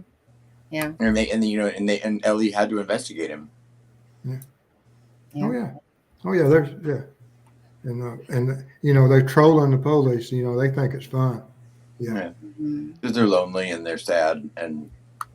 Right. Oh yeah, there's something wrong with them. I mean, I put them almost at the same level as a psychopath or someone else. I have don't come to me crying and whining about someone calling you names or or if they slap you across the room somewhere, it ain't my problem, son. You deserved it. Mhm. Right. Can I ask you, Steve, or just a question for myself? I'm sorry, Adam. I think you were about to say something. I just want to quickly ask you, the BG, just in general. Do you believe he's right-handed or left-handed? Right-handed. Okay.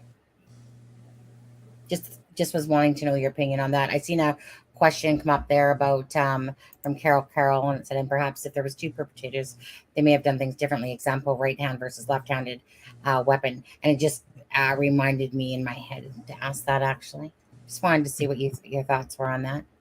And then Donald Spin says, wouldn't that be doing side-by-side comparison? I think he's obviously referring to something that you had mentioned just a little bit ago. Was that driver's license about the DMV thing? Well, I mean, we have that whenever you do a lineup, generally there's about 8 people in a lineup, and within that lineup they got to have common characteristics. You can't have that your suspect is the only one with a mustache and everyone else is clean shaven. There's certain rules that if you do a limited lineup, but when you go in there with a logbook of hundreds and thousands of pictures, that doesn't apply. I don't know if that's what he's trying to get to, or as far as a side by side,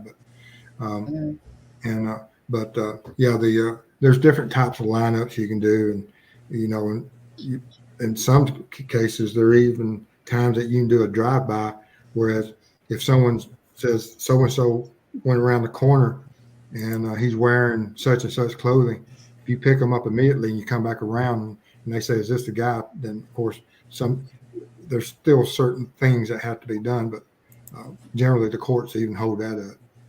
Right.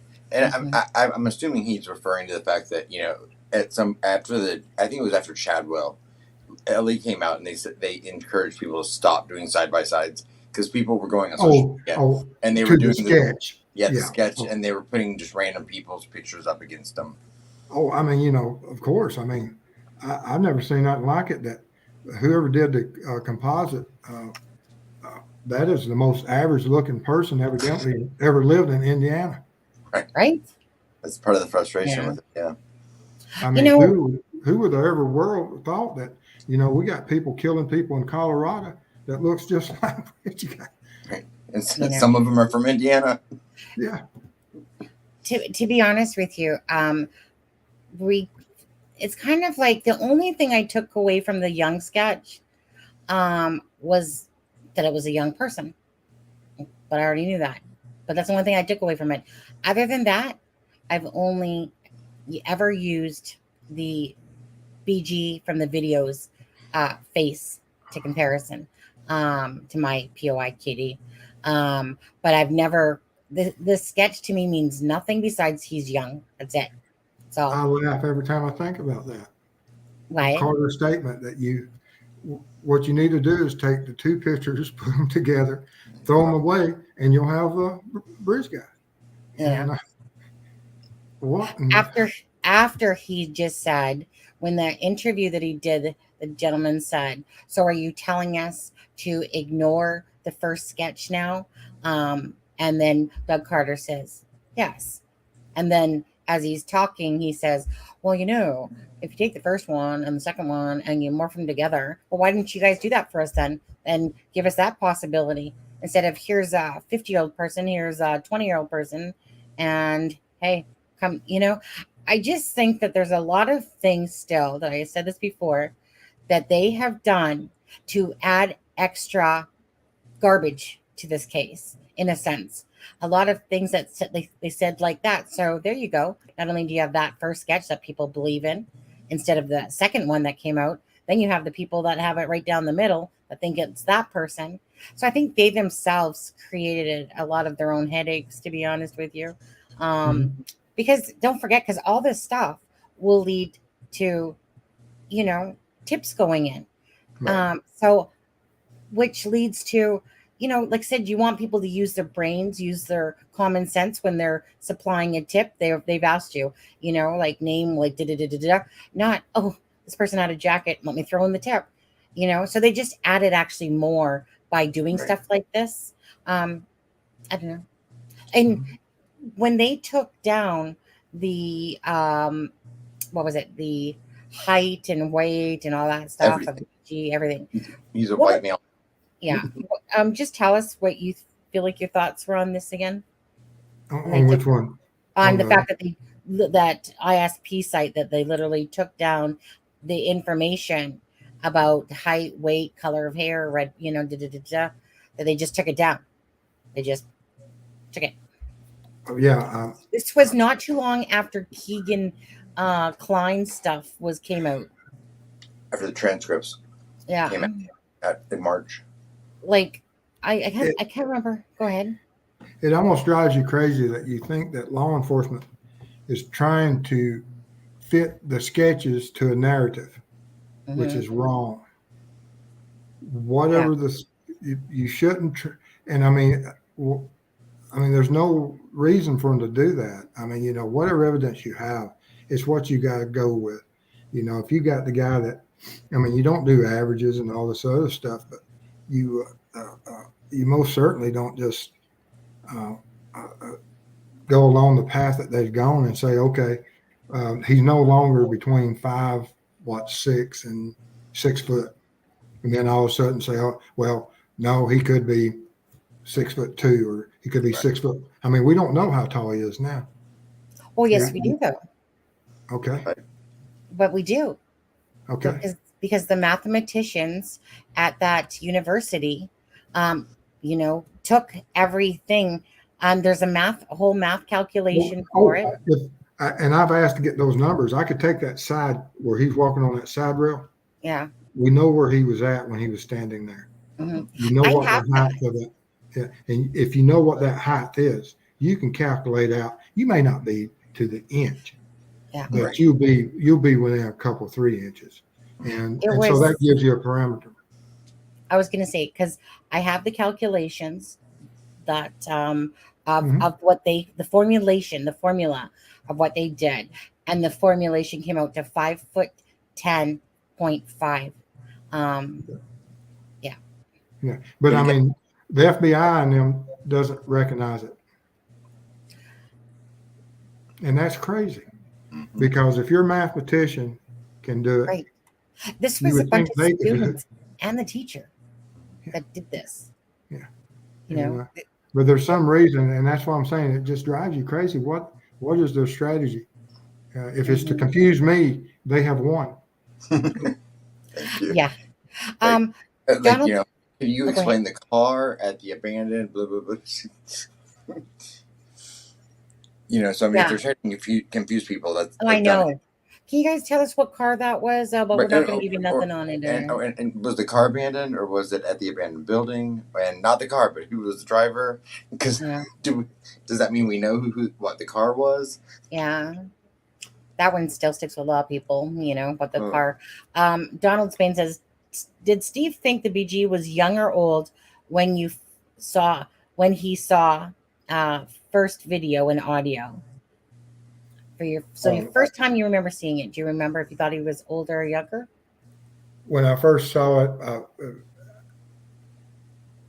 probably I thought, okay, this guy's in his 30s. That I also did. I would said, okay, that guy's in his 30s. Yeah.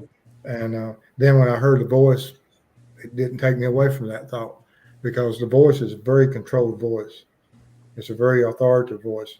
And if you think of the monotone of Down the Hill, you're talking about an individual that he knew what was going or possibly could happen in the next few minutes, and he was not excited. It was just a regular day of guys down the hill, and that is a lot of control, and that's from maturity. That's not somebody. We caught armed robbers that when they went in and it was their first armed robbery, I mean, you could hear in their voices, the screaming, how high their voices were, how they were acting, and how they were moving. And it was nothing in the sense of how controlled his voice was. Yeah. That's, you don't get that maturity other than through possibly this isn't your first rodeo, or and also that we do have some age hunters, and we're you know we're used to ordering and abusing or ordering women around. Right. And especially when you combine it with the body language of, even if it didn't come at the same time, just him walking on the bridge pretty comfortably, with hands in the Well, pocket, or it allegedly. depends on if you're along the theory of how much manipulation and digital editing had to the video, and which I think there was a lot, and I don't, but that's my opinion, and Meaning more than just being zoomed in and like maybe changing the contrast. yes, I believe there's some shadows in there that I believe are of a firearm, and I think that's what part of the digital editing was, to take that out. And I wouldn't even have discussed it. And like I said in the video I did about it, I wouldn't have never discussed it 2 years ago or 3 years ago. But it's been 5 years now, and so they need to release that 43 seconds or whatever. They need to release all the audio and all the video they have. Right. Okay, that went back to a question is that was just a little bit above there, and we know the audio is edited. I mean, because the file that they, even if you go to the ISP website, it says edited audio file. yeah, that right. Yeah. I don't, without losing this spot here with chaotic, but I want to go back up to a question that somebody asked is, what do you think should be released and not be released to further the investigation? I think they need to release everything on the audio and video on the bridge. Now, if there's certain things that happen at the crime scene that's maybe on audio or video, of course not. Not unless it's just audio of bridge guy. I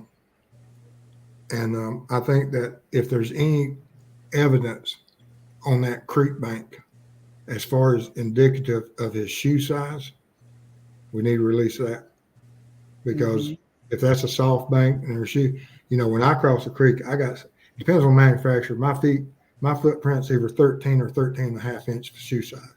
So I leave an impression that may be different than other people that may leave size 8 or 10.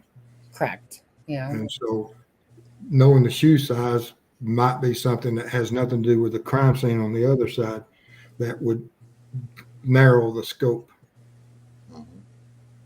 So anything like that. Unique tread, like to the bottom of the shoe. Yeah. The boot. Yeah. I mean, certain people like certain boots. Yeah. Oh, exactly. A chaotic beauty said, does Steve think anyone actually seen the BG that day? Sorry if this has been asked. And I'm just going to add a little bit more to that, because when I hear that, I instantly think that, yes, people would have perhaps seen, somebody, but not actually seen anything to do with the crime of the girls being taken. So that's how I think of that question. How do you take that about when Doug Carter said that nobody seen the BG? Well, then Doug Carter needs to explain to me how there was a 16-year-old girl that gave a description. Right. Which we've talked about before, right? Yeah.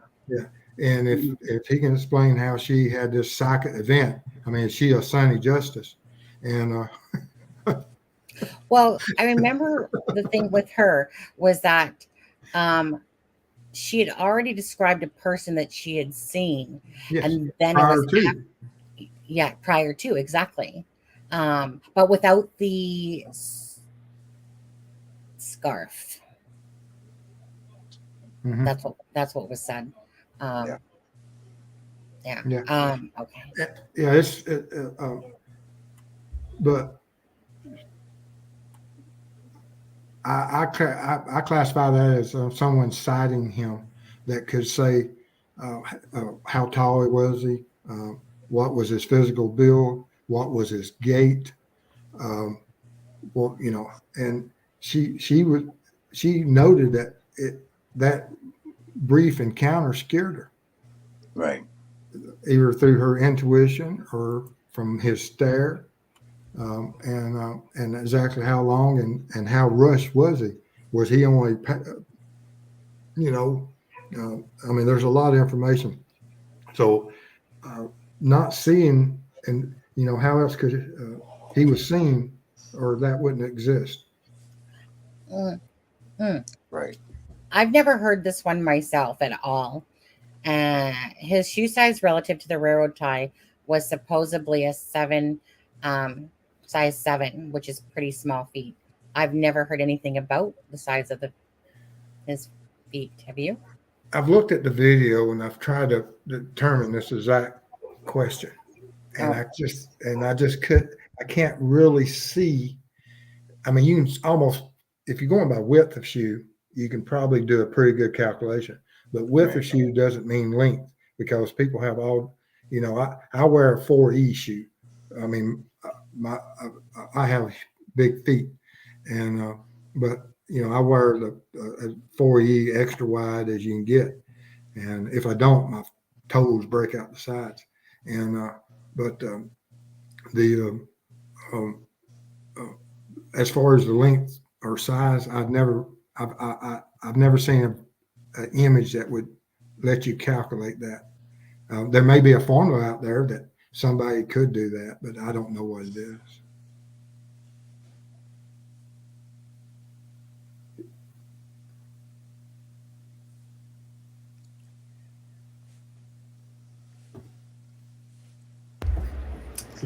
the reason I did because the dog was barking, so I forgot. So sorry. So I would believe it if it was the mathematicians that maybe came up with something that I would find that as credible, or somebody that, like this is their line of work, or that they're really Yeah. good at math and could equate this. If it was just an average person telling me this, I wouldn't probably believe it, unless I knew what kind of background you had in coming up with that answer. So yeah, I never ever thought about that question.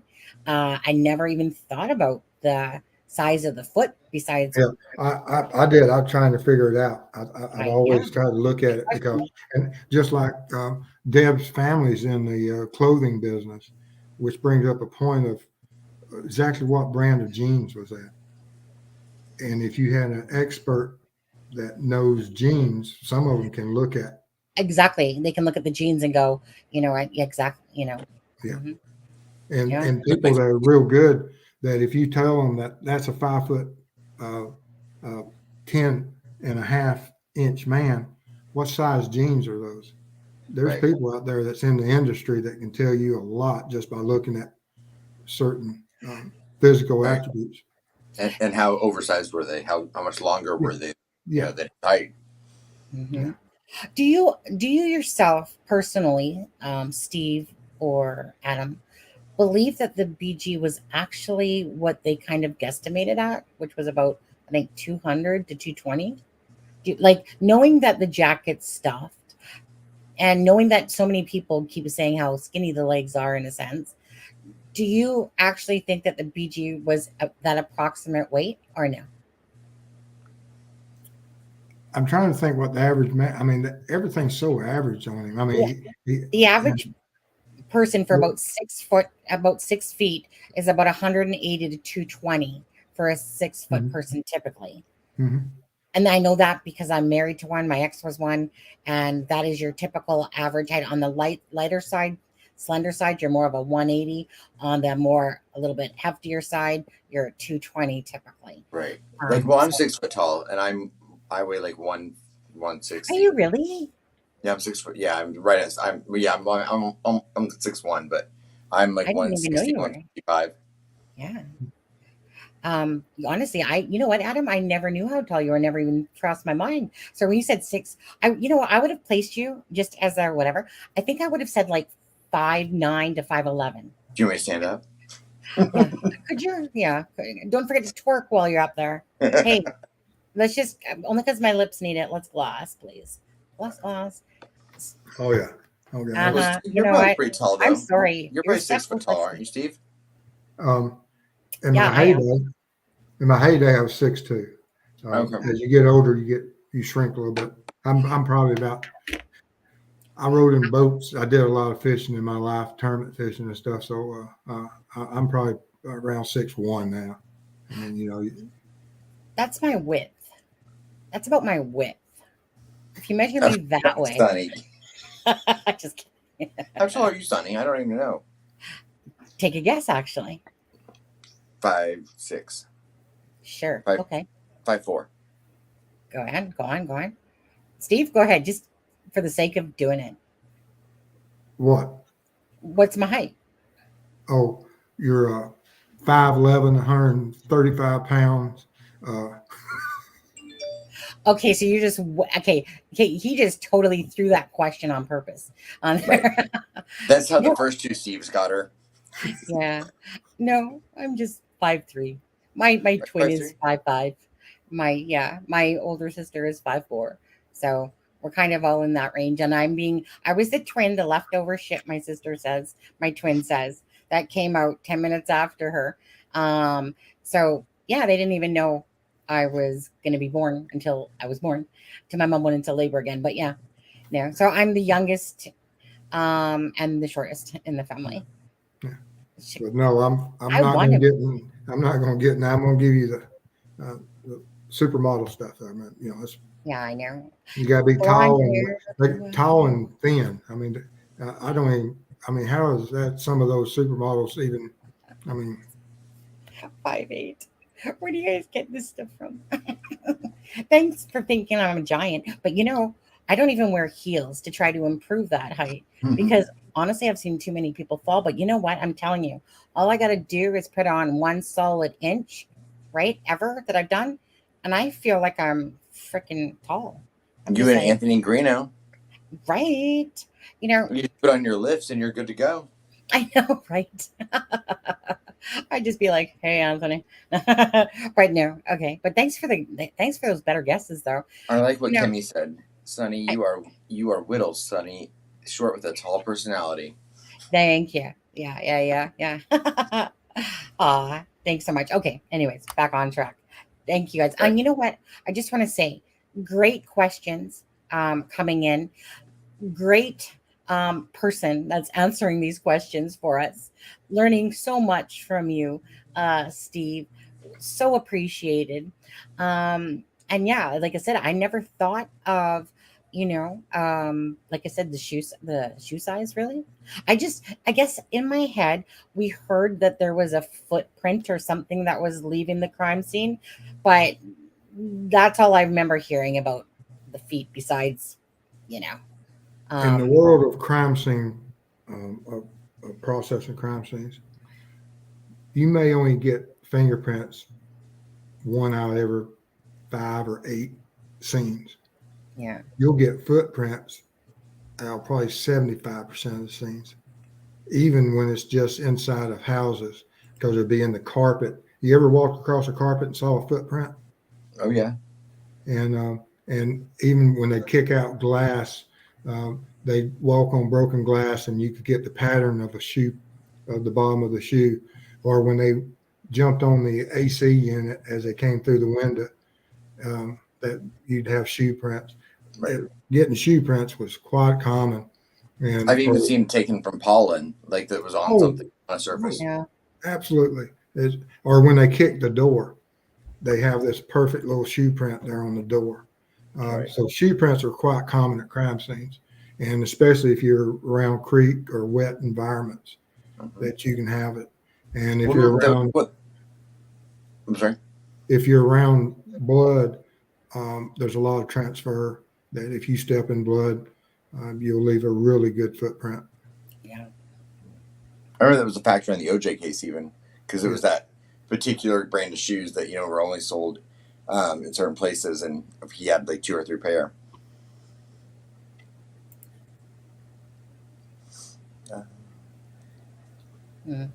Oh wait, did conversation just die? What Well, happened? I was reading Miss Thing's thing, and I was like, "Oh, that could take all night." I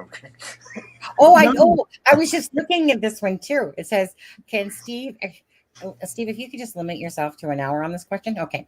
Can Steve talk about any mistakes Ellie made that day, We're that just night, kidding, and the Doug next Carter. day? Personally, I think they made many. Where do we start? No, I'm just kidding. What are your actual? Yeah, go ahead. Well, if they're talking about day one, just missing girls is one thing, and there'll always be looked at. What should we or what could we have done that different that would may have led to the discovery on day one versus day two. So that's a whole um, test case of what they should have changed. Day two, once the bodies are discovered, and of course, all crime scenes are going to be contaminated. I mean, when you find two victims, there's always going to be that initial response to go up there and check for life, because life is so valuable that regardless, unless it's extremely obvious, which I don't know what it was. We don't know how obvious the injuries were, but after that first encounter, after the scene is secured, I think with the influx of all the agencies that came, I don't know at what point they shut down the crime scene and decided that that if we enter a crime scene and you don't know what you're about to do, a properly trained individual is going to say, we're going to stop here and we're going to call in somebody that can handle this, which the FBI was available. At what point they stepped in and at what point they took over, because I think the FBI played a major role in the processing of the crime scene. Because everybody says, well, there was no K9 there. I've got pictures of a K9 there. And so, what the capabilities of that K9 is, I couldn't tell you.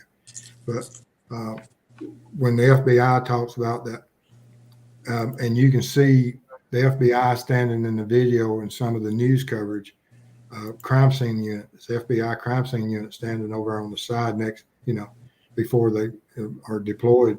And were they there just as advisors or were they there as processors? Don't know. But most certainly law enforcement had the ability to use them in so many ways. We'll only know all of these facts when it goes to court. So, yeah, there could be a lot of mistakes made, but at what point did they decide to quit making them and let the proper, whoever was the most trained, step in? Don't know. Yeah. But there's always going to be evidence lost at a crime scene, sadly, but that's just part of it. Yeah. I had a question and it's gone. There was one there. I like. Oh no! Oh, go ahead. Oh, I like U.S. Live. Yeah, I was just gonna say that's what I was gonna say. Though we think alike. Ask Steve what web sleuths could do better to help if we could do it over again. I don't really know, other than and you're never going to stop if law enforcement doesn't give the public information to work on. The public is going to create information to work on. Like what's happened. Mm-hmm. Yeah. If you're going to use the public and resources and build trust between them, you have to give them something to work with. Otherwise, you'll get now, there's always going to be rumor mills. It doesn't matter. You could tell somebody that your car is white, and someone will say, have you seen Sonny's red car? It doesn't matter. People are going to see things and make up their own things, and they're going to have their own rumor mills. But I really don't, know, and that's what I'm trying to do from here on out, is trying to be an ambassador, is that if law enforcement wants web sleuths to work with them, they better start coming out and saying, hey guys, this is what we need from you as the public. And Carter tried to do that. He tried on that side-by-side stuff. he tried to control it, but they didn't give him enough information. Mm-hmm. Yeah. So I don't blame the web sleuths for what they done and what they did. But law enforcement's going to filter through it, and they're looking for that one tip. So I'm not going to judge anyone out there for doing what they do. It's a free country. You say what you say, and there's truth in it somewhere. Right. Yeah, because for 4 years, everyone thought that the social media aspect of the crime was a rumor. Yeah. So, oh yeah. I did find one thing that I had written down from something Doug Carter said, and it doesn't say the FBI specifically, but he said immediately once the bodies were found, he called the governor, which was Eric Holcomb, and because they knew they needed assistance with the bandwidth, cell towers, phone scanners, and they brought in mobile command centers to handle all of the infrastructure of the crime scene, of the scene. So, so I'm assuming that's when the FBI came in. Yeah, I think Carter made another statement about the Orion system that came in to handle all the data and stuff. Yeah. And and the agent in charge, he said, that he was given, he briefed the director, I think it was Comey at the time, twice, which is a unnatural act. I've never heard of it, and probably never will hear of it again. Right, and I know Delphi only had two detectives. I think they only had two detectives total at the time before the crime. At the time when it happened. When they say that the prosecuting attorney was able to view the crime scene, I'm not too happy about that. Well, so did a lot of the firefighters. Yeah. Sorry, that last part. What did you just say, Steve? That the prosecuting attorney said that he saw the crime scene and there was things in it that was odd. If he's referring to pictures, that's one thing. But if he's referring to actual crime scene, I'm not really too hot about that. Right. We try to keep separation of people, but I don't know which one he's talking about. Is he talking about he only saw the crime scene through pictures, or was he actually down there at it? Because when you start bringing in personnel, you're most certainly bringing in hair, fiber, and all other kinds of things that can go wrong. Yep. Steve, do you think he is local? I think he has a Midwest accent. What is your take on that, actually? My take is that I absolutely do not know, but I know the consequences of if he is local. That's the only way they're going to solve it unless there's another crime.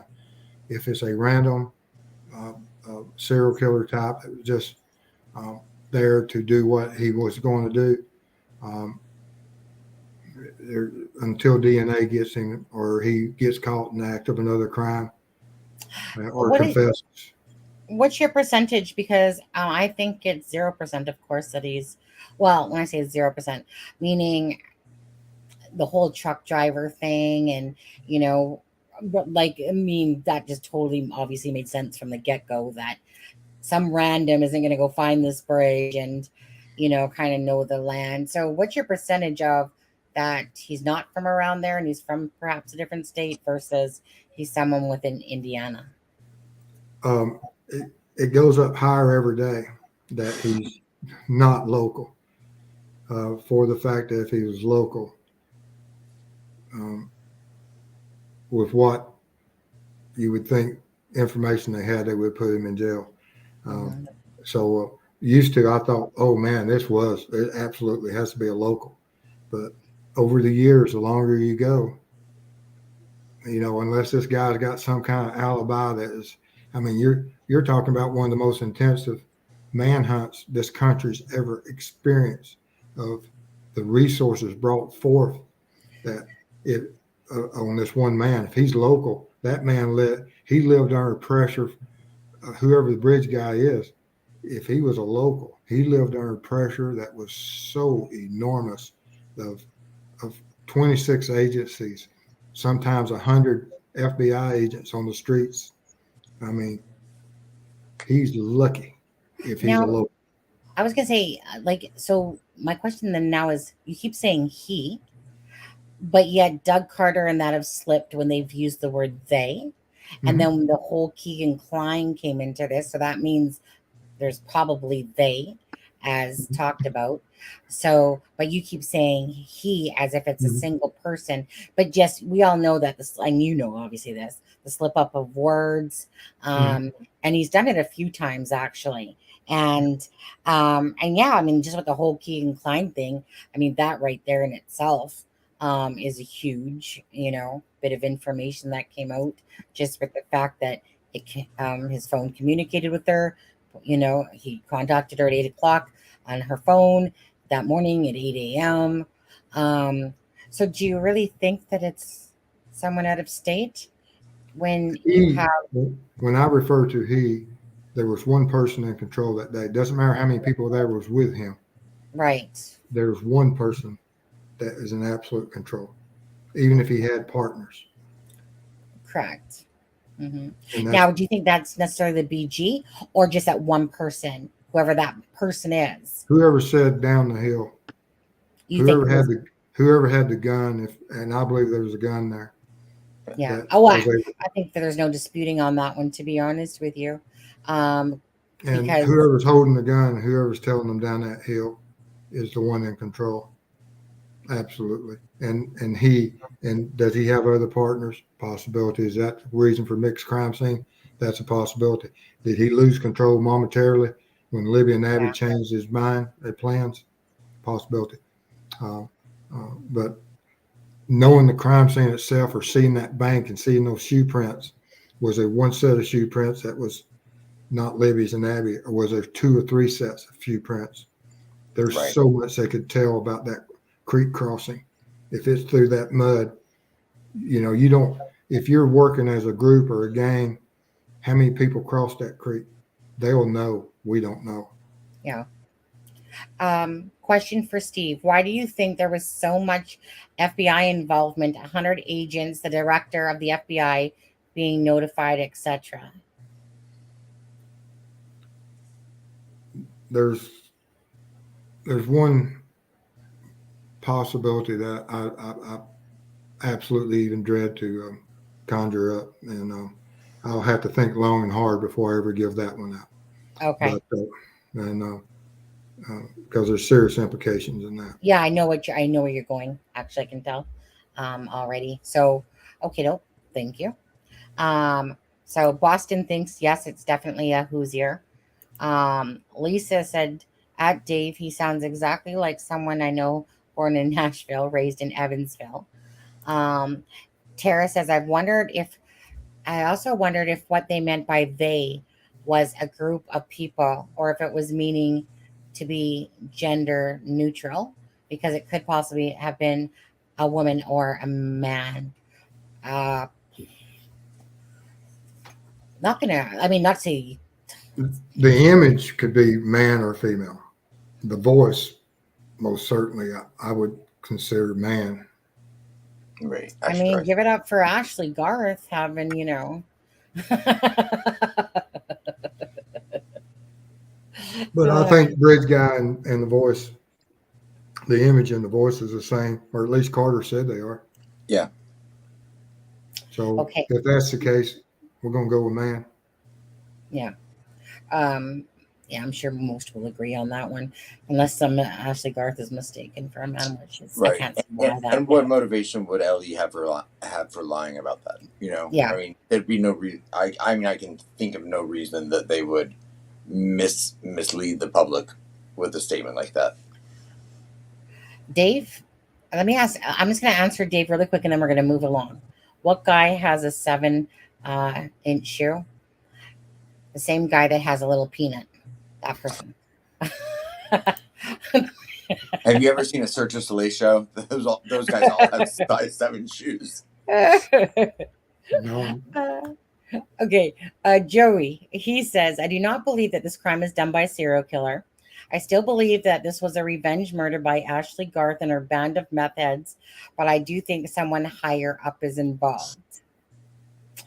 Do you think, and maybe you don't want to answer this one, Do you think the Garrett Kurtz crew has anything at all to do with Delphi, or do you want to not say at all? No, I don't want influence in any shape, form, or fashion because someone's out there Yeah, is right and somebody's out there wrong, true. and I just have chosen not to ever go down Yeah. any one path because I don't want to feel that I influence someone to overlook that one tip. Well, the only thing that I ever over influenced Steve on is lip gloss. Thank you. Yeah, just do it, Steve. Just do it. I can feel the Oh, eyes. oh He's probably yeah, just, oh my God. You know what? You have to live with it. You're in Sunnyvale and yeah, and Adamville. All right. Aspenville, right? Aspen. I've No. been itching to do that for 20 minutes. I just It becomes addictive. I'm telling you, you're gonna wake up in the middle of the night and be like, I need my. Mm-hmm. Wait a sec. You said I can still call you Adam on lives, but I had to put Yeah. Aspen on the thumbnails. Right. I was like, confuse everyone, right? Yeah, I was gonna say, yeah. So let me just say preference because I'll try to remember whatever your preference is. So if you want me to start You're saying gonna call me Adam regardless. So, but I always put Aspen on the like thumbnails. on the thumbnail, yeah, right? Yeah, Because gotcha. that's my screen name. Yeah, I know. I know. Welcome, Adam. Wait, who's Adam? That says Aspen. That's fine.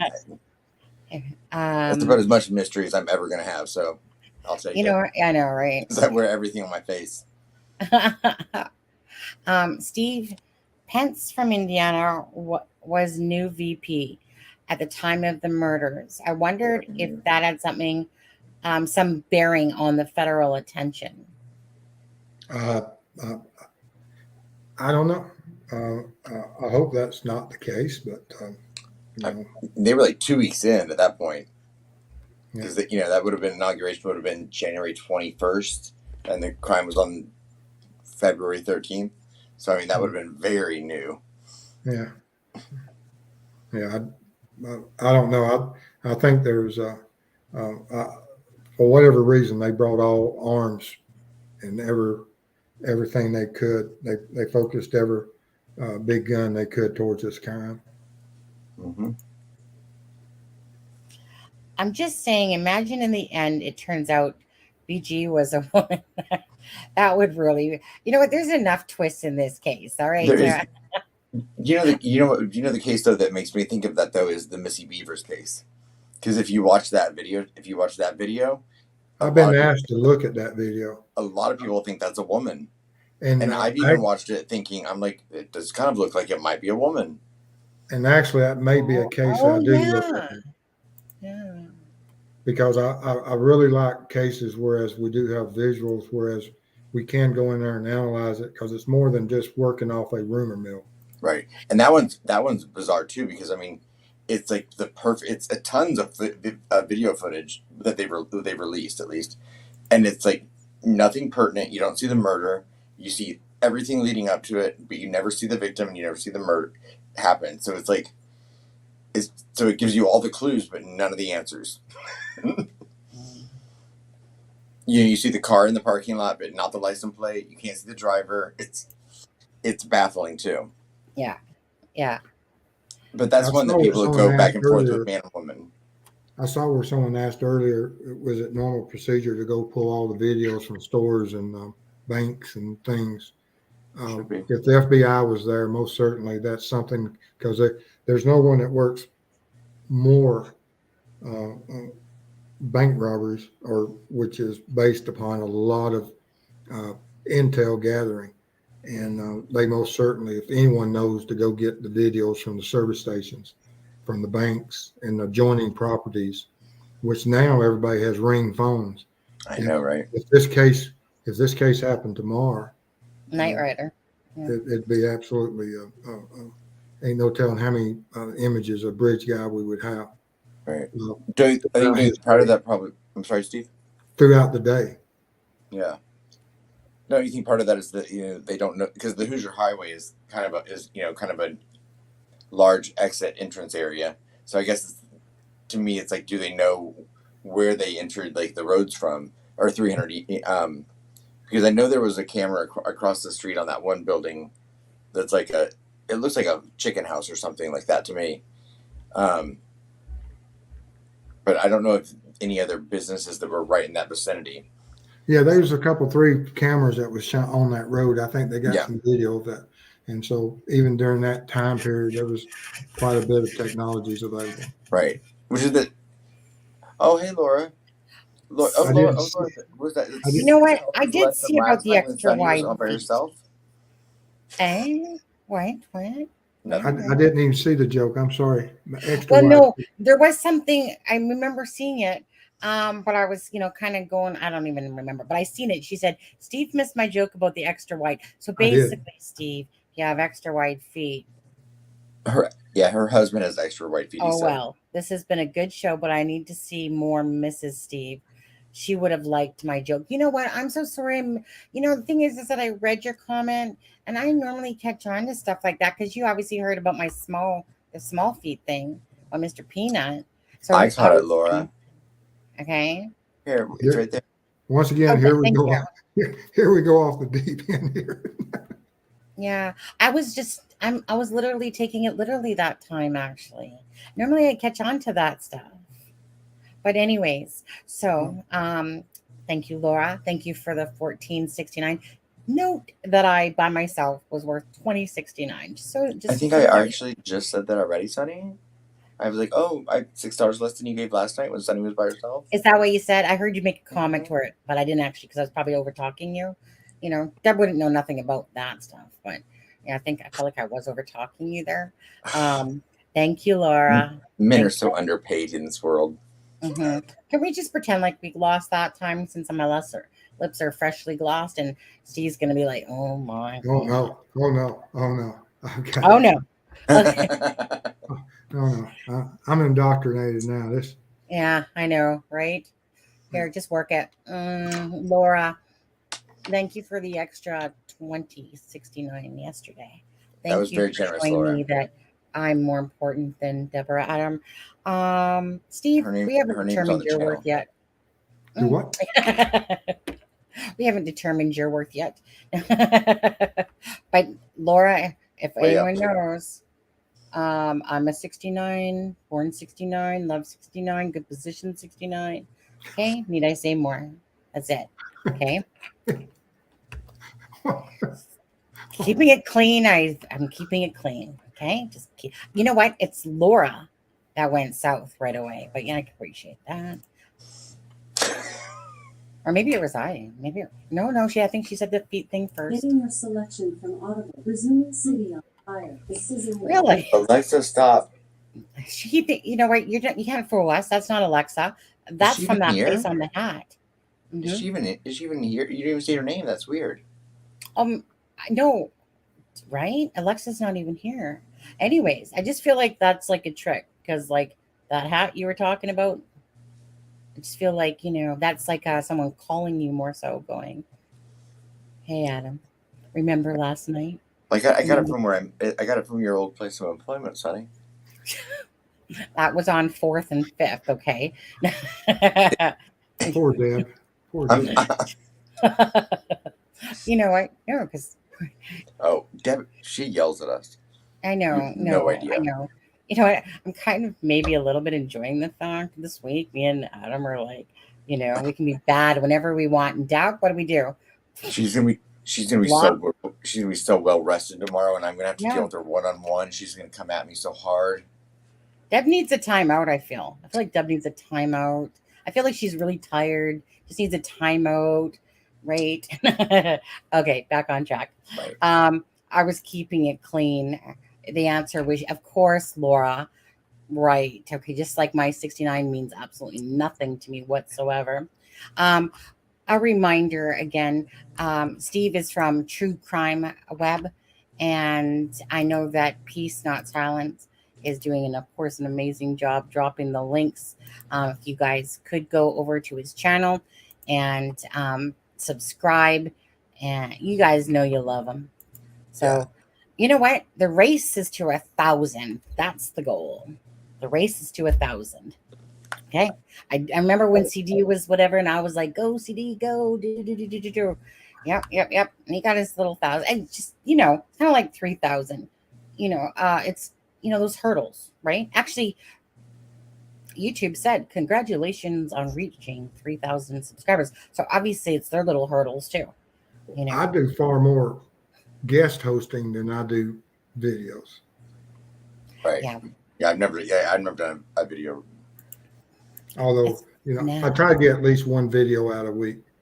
Yeah. But I'm typically on,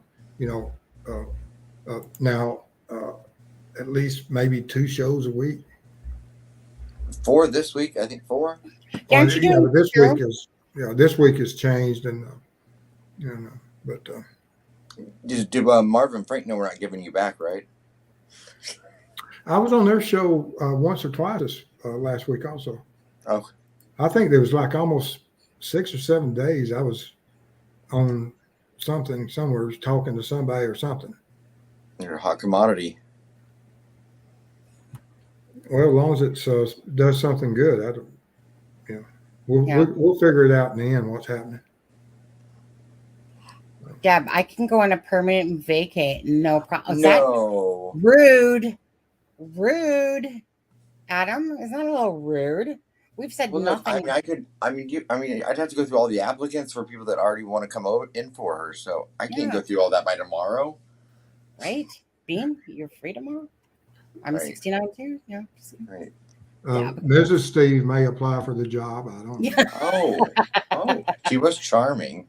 For the little bit that we heard from her. I'm just kidding. Deb is irreplaceable. I'm the one they're going to kick out, and it'll just be the 2 of them. Pretty soon we're going to have a 6-panel going on here. No, they'll be like, Adam needs to hit the road, and it'll be Deb and Sonny. Yeah, we'll just keep rotating. No, we love you. But can you guys just give me a minute though? My butt is sore, and I just need to stand up. Well, we're going on like the 4-hour mark. Oh, true. But just look at any last questions. Dab can't lead. Oh, I there's agree. Cordy. Now he speaks up. Well, yeah. Hide in chat there, and then also defend Deb time. Yeah. I've said all along the hierarchy goes Deb, Sonny, Adam.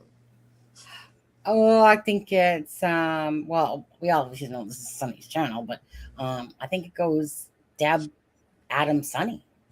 Well, hold on. I'm number 3. I'm number 3 in this line. I'm fully aware of that. No, I don't. I'm number 3. Oh, don't argue with me over that. I'm definitely 3. Could you bend over so I can just kiss your ass? Shh, Steve, don't listen. That's it. You said it was sore. Yeah. Okay.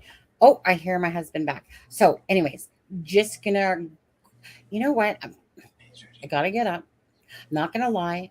I'm probably gonna go grab a piece of pizza while I'm in that kitchen on my way to the bathroom.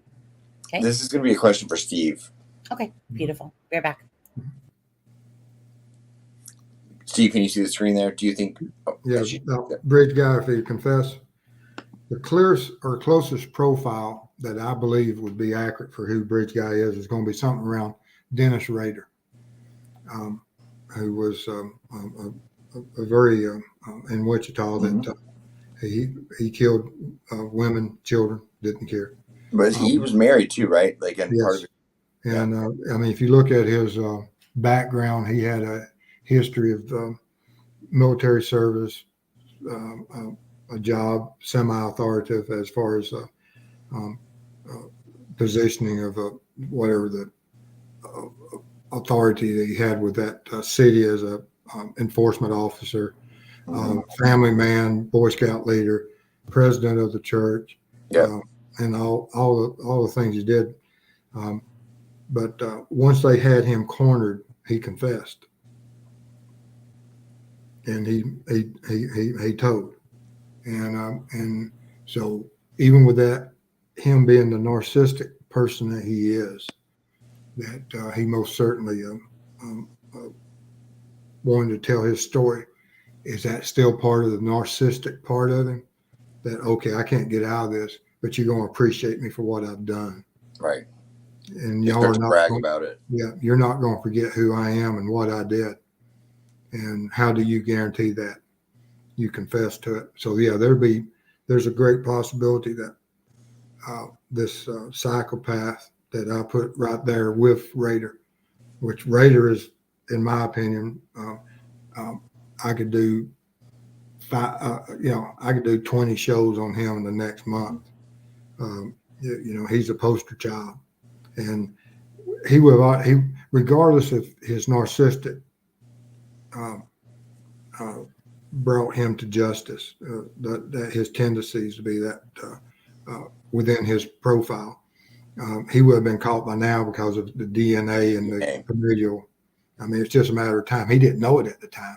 Well, yeah, no one expected at that time that you'd be able to get that No. sperm and all that stuff would be Oh yeah, easily. Yeah, and no, some of these people, like I said, they Ted Bundy, same thing. A lot of these people will confess. They're all about survival. It's all about them, and if the only way that they can relive their because they know that no longer will they be able to relive that crime scene, but they can relive it through their confessions. Right. And then some of their narcissism, like I don't know if you know who oh God, what is his name? I can't even think now. But there's some serial killers that they become so narcissistic that they almost like thrive off their notoriety while they're in prison, and they start to confess even false crimes just to get more attention. Yeah. I mean, like I said, they're all about they're at the end. Bundy was trying to trade victims for life. Oh yeah. And they did the right thing with him. But no, it's and with these serial killers and psychopaths, you see, they don't look at fear the same way we do. You think that they think what scare is. They just fear that they no longer can live out their fantasies and stuff. And do they fear law enforcement? Yeah, just for the fact that they lose freedom. But Ted Bundy, he went out there on the middle of a beach in the highest risk that you could do. And tried 2 different women that day, right? Yeah, same day. Yeah. I mean, you can't get any more riskier. Right. And it was a busy beach, and he just used the ruse that he needed help because he had a cast on. Yeah, but then even there at the parking lot, he had to convince them women or force them in that vehicle to leave. And what did he do in a busy parking lot? Clearly visible. I mean, there's great risk involved in that. And Henry Lee Lucas, that's one. Yeah, that's one that does that. Henry Lee Lucas did do it. Like he did commit to a lot of crimes that he didn't actually do, I think. Let me see. Oh yeah. Well, they confessed to anyone and everything all across the country. Mm-hmm. And some of them do it just to get a field trip, so I'll show you where a body is, but it's just so they can get out of prison for the day to go on a field trip. Oh yeah. But ask Cordy's question there, because that one I want to hear Steve's answer. How's your pizza there, Sonny? It's actually really good, thank you. I don't see Cordy's. I don't see that one. I already I have it up. No. Can you read that there, Steve? Yes. I have, we will be surprised by who it is. That's another one of those open-ended questions that what would be surprising about it? Is it a man of great public recognition? Is it that we have absolutely no idea who it is and it's going to surprise all of us? Right. I mean, what's the definition of surprise? And because words mean things. But when these people do these profiles, and what limited exposure I had to it over when we were going through those classes and courses on it, was not to the level of what these not to the level of the John Douglases that dedicated their whole lives to the psychologies and looking at criminals and doing the interviews, that firsthand knowledge and all of that. We all benefited from their studies and their notes, and that because everything in a profile means something. The time of day is part of the profile. Right. That a crime occurs, because this man, the bridge guy, he was on the bridge at a certain time. That means he wasn't at work.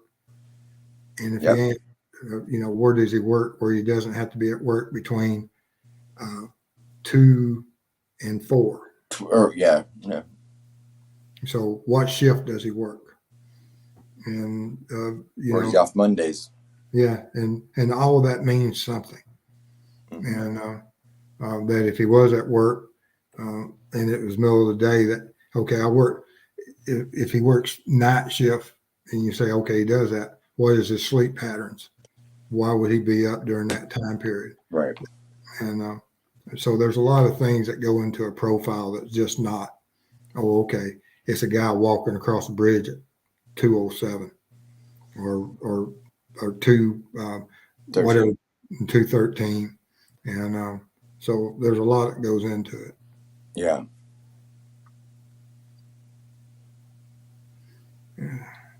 Yeah. Next the question. serial killer I was trying to think of was Tommy Lynn Sells.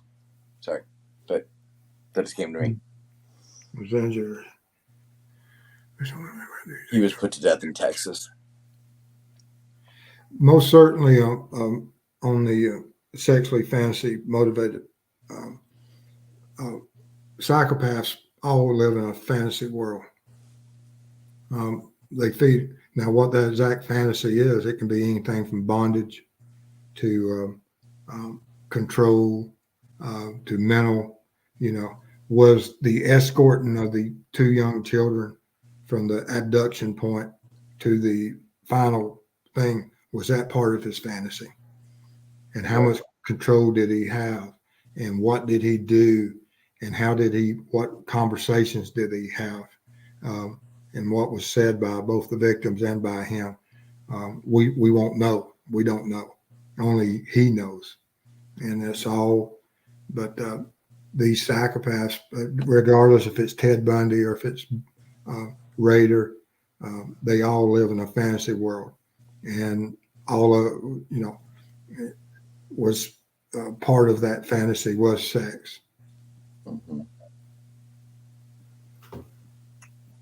What do you think? Some psychologists say everything comes back to sex, right? Well, that's Freud, I think. Was that Freud? Yeah, I believe.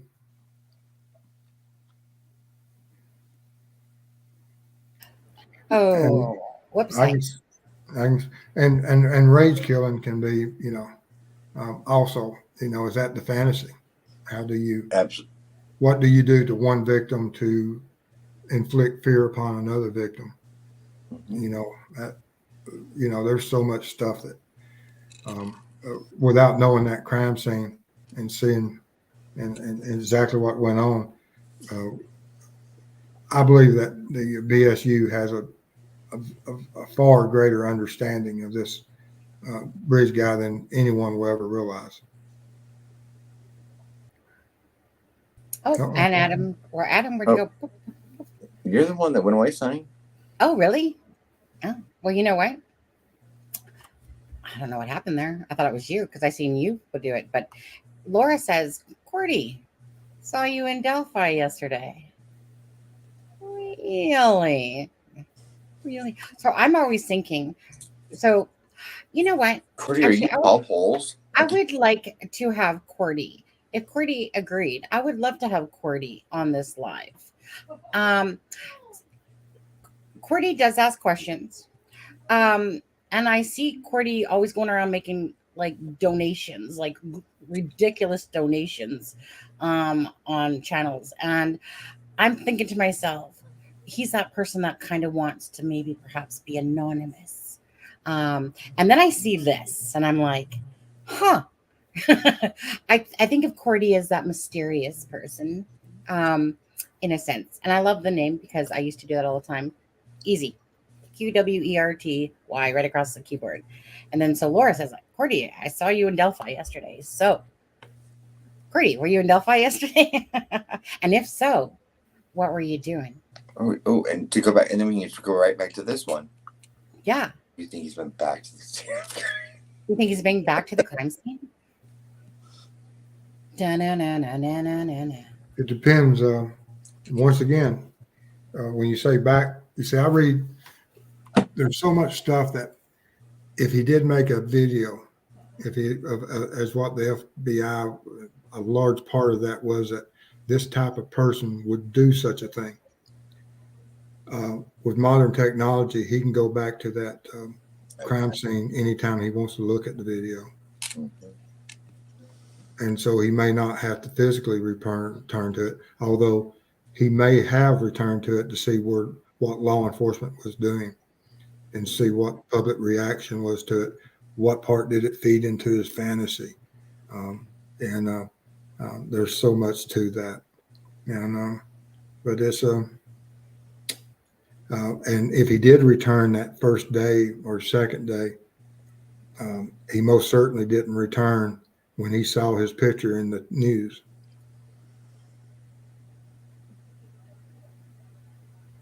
Because we have to separate ourselves from that. What's Delphi After Dark? Hey. Oh, so what's Delphi After Dark? Excuse me. Delphi After Dark. Isn't the name sounds familiar? I don't know what it is. I know. Though. Isn't that a YouTube channel? Is it a channel? I think they may be referring to us as Delphi After Dark. I don't know. Well, wow. And you know what? Right. I mean, I think how long did we take the trails? How long did we take Steve for that one live? It was over 4 hours, just I a think bit. it was 14 minutes short. That's what Adam. No, we had another one that was over 4. We had 4 hours now. 4:15 or something, wasn't it? 14 minutes was that long one. Look at, see, we know. That's all that stuck in my head was 4 hours and 15 minutes. I was sure. I mean, all I have to do is truthfully look. No one's ever going to hit 13 hours, Sonny. You know what? Besides you, Adam. No one can hit my endurance level. Yeah. You know what? Maybe one day we will do Stay Awake-a-thon. Yeah.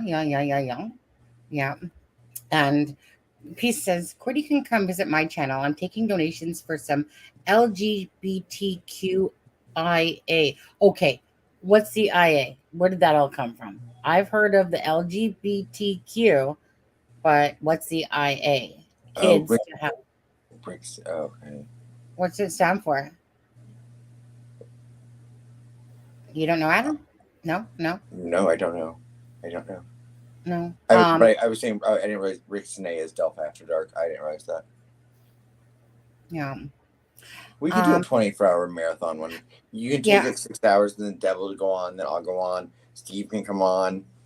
We'll just switch off the channel. It'll be like the Jerry Lee marathon. What was it called? The Yeah. Now, I'm just gonna say something here because this sticks out to me, and I kind of mentioned it already. I can tell that I've seen Cordy mostly in Bloke's channel, and then I seen him pop into here, so I don't know if it was just like if it was just a recent or whatever. But I want to say this, and this one's specifically for Cordy. The donations you make to people's channels, and ours included, and this isn't for asking for a donation, is very generous, which tells me that Cordy has a huge heart, because he doesn't have to put out what he does. And by all means, I mean, honestly, it's, I don't know what your bankroll is, but, it's, you don't have to put out anything at all. You're welcome here regardless anytime. But I just want to, because he's one of, there was another person in the Suzanne Morphew case too. And I've seen it on Duty Rons and stuff like that. And I just want to say that, I know that you have a big heart. And anyway, thank you for joining the Yeah. lives. Laura, and there's others as well, but this isn't about not taking away from other people, Right. but it's kind of one of those things. I don't know, like Cordy to me is only recently I've seen in here. But I just wanted to say that because I always know, someone that's generous is definitely has a big heart. That's not to take away from anybody else. But I just wanted to say that because Everyone, yeah. I think everyone shows their care in a different way. yeah, but just know that zero donations, $5 donations, whatever, you've been quite generous, and I'm sure that you've impacted people's lives, and that's always a good thing. And hey, if your bankroll lets you, then so be it. But I just wanted to point that out because I always, it's.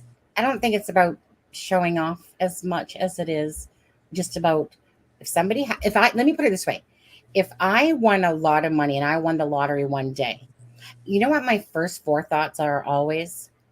What I can do to help other people. I'm always thinking about who I can give something to. I would be that person that went around the different places and be like, here's $500. Here's $1,000. Here's this. That's always at the forefront. I never even think of myself first. I'm always thinking like at Christmas time, like how many families can I help out? Who can I help out? So, and then, how people are like, I'd never do that. And I'm like, oh, well, that's the first thing that goes to my mind, actually. But anyway, just wanted to say that, Court. Courtney's always respectful and seems to be someone that really cares. And just in general, right. So the offer does stand, even if you don't want to show yourself on screen, that if you ever do want to do a call-in or whatever, and come on a live, feel free. And that goes. Yeah, do you want your money back that you donated? I'm not giving it back, just saying. I like this question, though. Adam took it. Yeah, no, I didn't. Which one? The one I just put up. Recording. Oh, sorry. I moved it then. Yeah. Do you think, Steve, do you think that they would tell us if they did think it was connected to another crime? I'm trying to think out what would be the negative part of it if they did that. And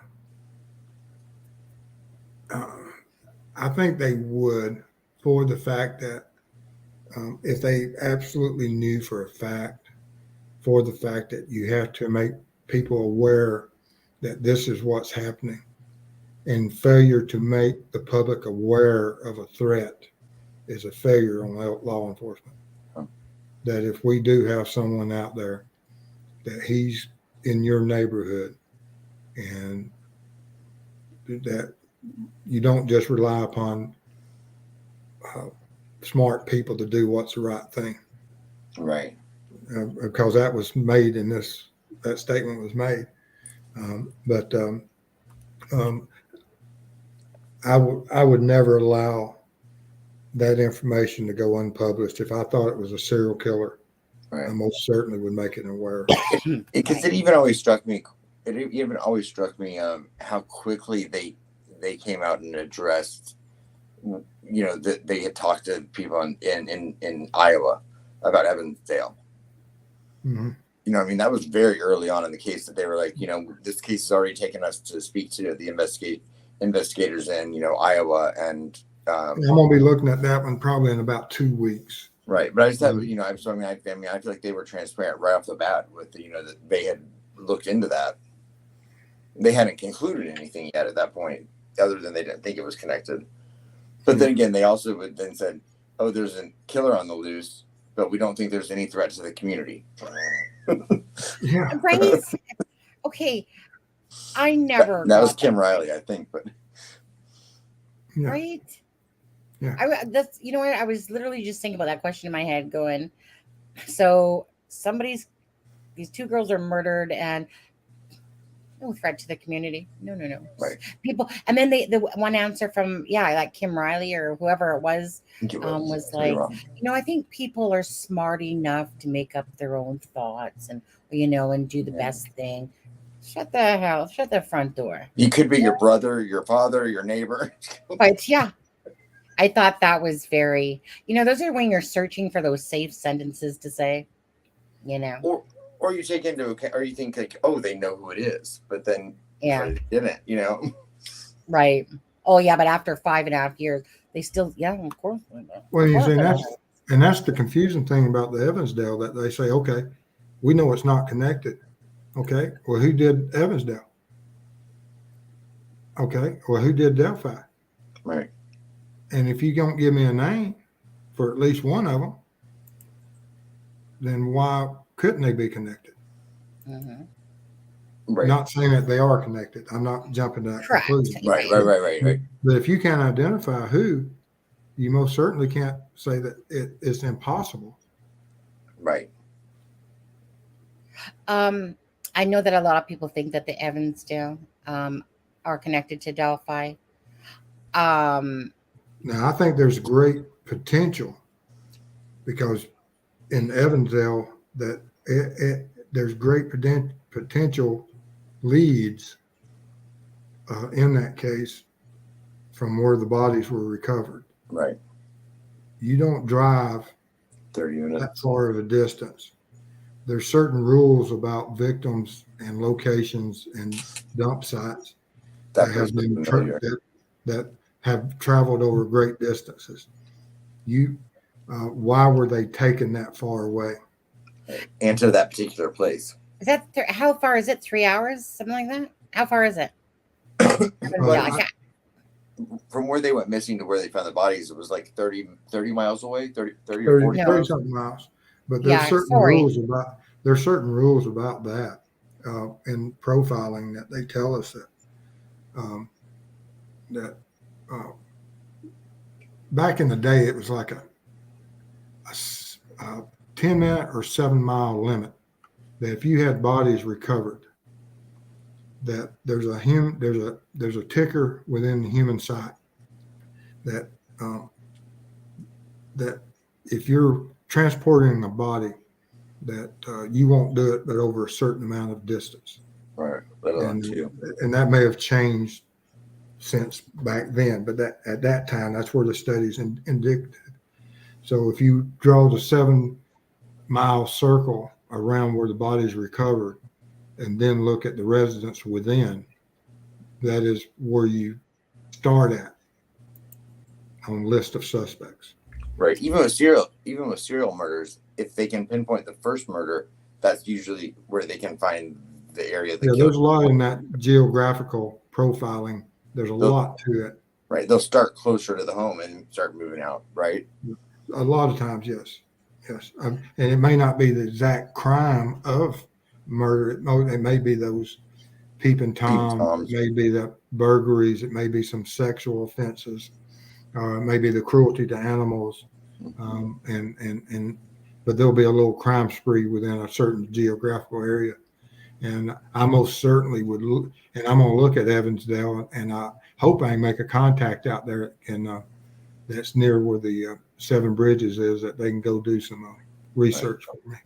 Because I think there's even less information out about that crime scene and that crime than there is with Delphi. So I actually want to ask you something in all of this. So Becky Patty had said they have our children, or have our girls. They have our girls.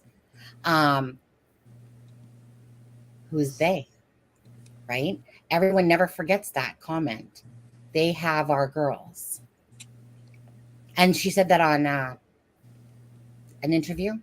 So it's not one of those things where it wasn't not said. So a lot of people, when they found out about the girls, but anyways, even a close friend of the family has said, she said that. So I'm just asking, nothing against Becky Patty here at all. Let's look at it from the woman's intuition. Let's look at it from a woman's intuition that maybe your daughter didn't come home, our girls, and there's something holding them back. They're not injured. They're not right here where they're supposed to be. Someone is standing between them and us. And um, I haven't heard her. I didn't watch her say it. You're the first one that y'all know more about this I case than I wasn't do. sure if you had heard that yet, but yeah, No, I've never heard. I This didn't is the think first time so. I've heard it.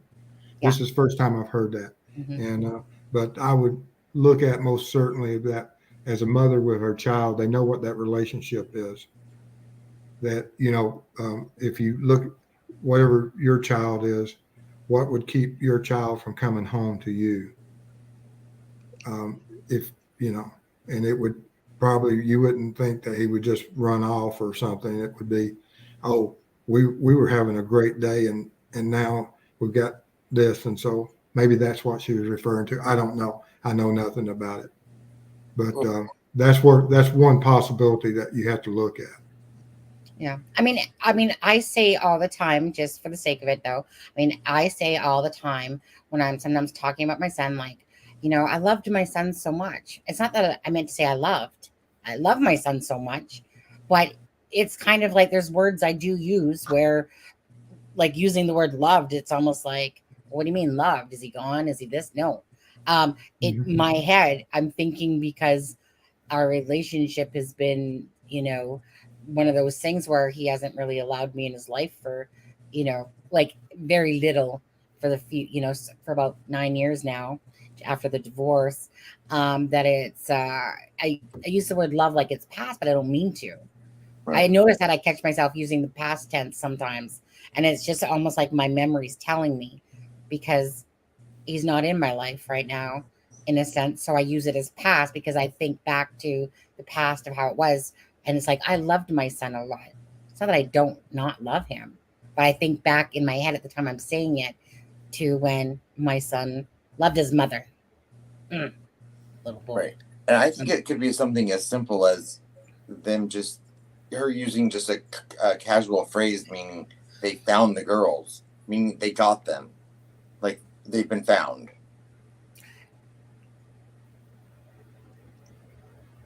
Trying to remember when this was said. Do you remember what it was said, Adam?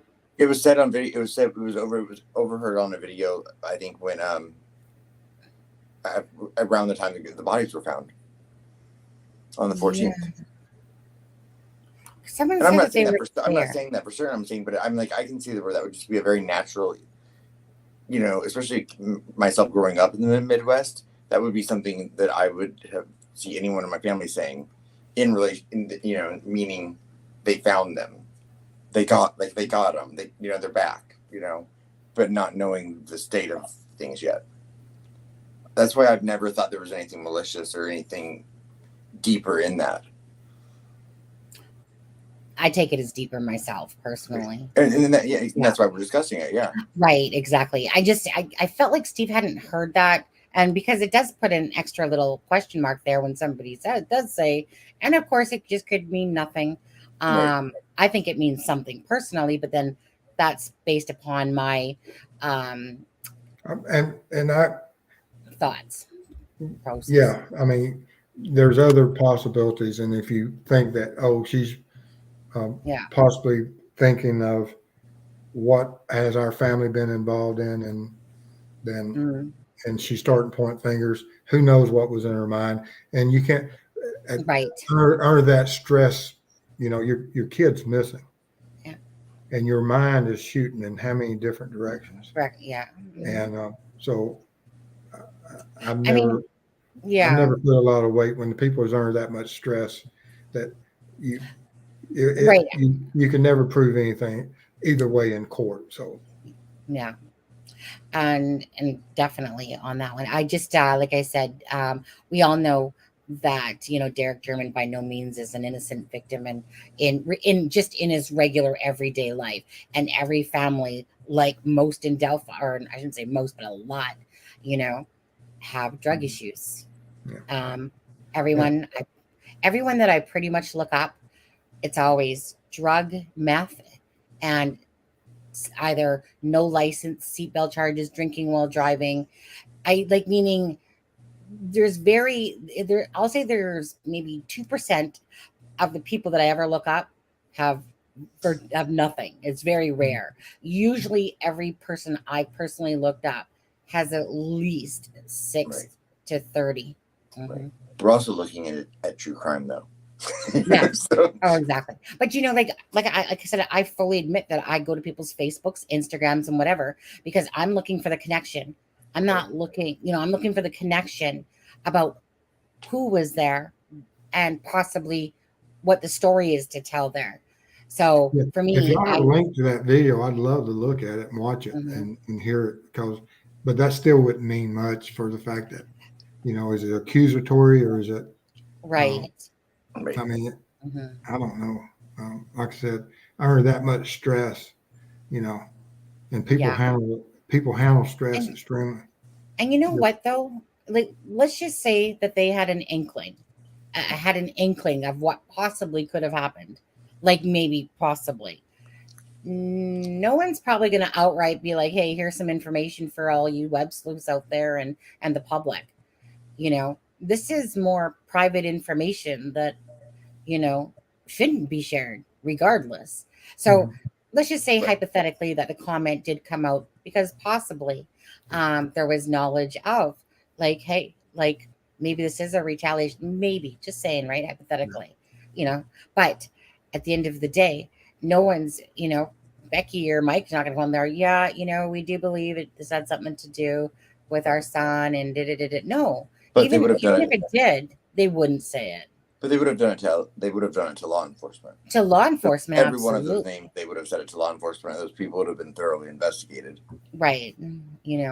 So just me. I mean, like I said, when it comes to the whole story, unless it's some weird ass storyline that somebody's trying to push on people that's like beyond ridiculous, like I said, then other than that, anything's possible, really. When I say anything's possible, I'm talking about that there's certain things that make sense and there's certain things that are way out there and far-fetched. I do like to stay to the basis of what's put out there and what's being said. And like I said, then I sit there and do my research on people and moles and stuff. I'll be right But back. I'll be right back. I have to pee so yeah. bad. But I just kind of like to say, I do remember though, Steve, when someone said, like a lot of people think that they were brought to a shed, that they possibly were put back there during the search. And I remember, when I heard this, I was like, oh, you people are off your rockers. Are you kidding me? You think that somehow that these people while people are searching or in the middle of the night, they snuck and placed these bodies there and did all this. I'm just like, but what do you think about okay, so what do you think about someone that had emailed me that said that she had worked, that she was asked to do or use her abilities, that I'm not going to get into the whole story, but it's one of those things, where fate steps in and next thing this old acquaintance says, hey, you actually are hitting on things that I know. Would you mind talking to Holcomb, I think it was. Yeah, Holcomb. And then that person's telling you, okay, look, I believe in your path and which way you're going, but hey, let me tell you a couple things that they asked me and that they deemed as important. Now, this wasn't just recent. It was recently that someone contacted me, but this was from back in 2019. And she said that the main thing that they wanted to know was how they exited and entered. But the second question was, how were the bodies moved? And knowing that from Ron Logan's transcript and knowing that the girls were moved and staged, so what my thoughts are, what are your thoughts on about the whole, how were the bodies moved? Because you would not say that if it was a couple feet away. In order for the police to ask her to think about that question and how were the bodies moved? She said more, but I'm just giving you the two basic things that were the main things she felt like that were asked. Yeah, man, knowing that they were moved, because knowing that's they were, well, we moved and staging was used in that search warrant. Or and regardless if he was moved 5 feet or 10 feet, that's significant. And you're probably right. Just someone flipping a body over or pulling them a foot or two is not what they meant by being moved. right. I think that now, if it's, I wouldn't use the word move unless it's probably more than a body length away, is what I would classify as being moved. But I don't know. It is so, and about the shed stuff, I don't think they were, I mean, Yeah. we had to do training. We had to drag fire dummies, which weigh anywhere from 150 to 180 pounds. It's hard to move a loose dead weight body. And so moving them after night through a crowd of people searching, no, I don't think that. I think whatever movement happened within that crime scene tape. Right. Okay. I'm going to say that I believe that whatever happened happened within that crime scene tape. And if I was to go by my gut intuition on this one, when I heard the two officers say that the house overlooked the crime scene. Okay, so I'm going to pull this up on Google. Okay. Mm-hmm. I want to show you what I'm referring to here. So let me go back to my Google friend, which is here, share, and let's go back over to, let's just go over to Kate Weber's. No. Okay, I am sharing. Okay, let me get this out of the way for a second.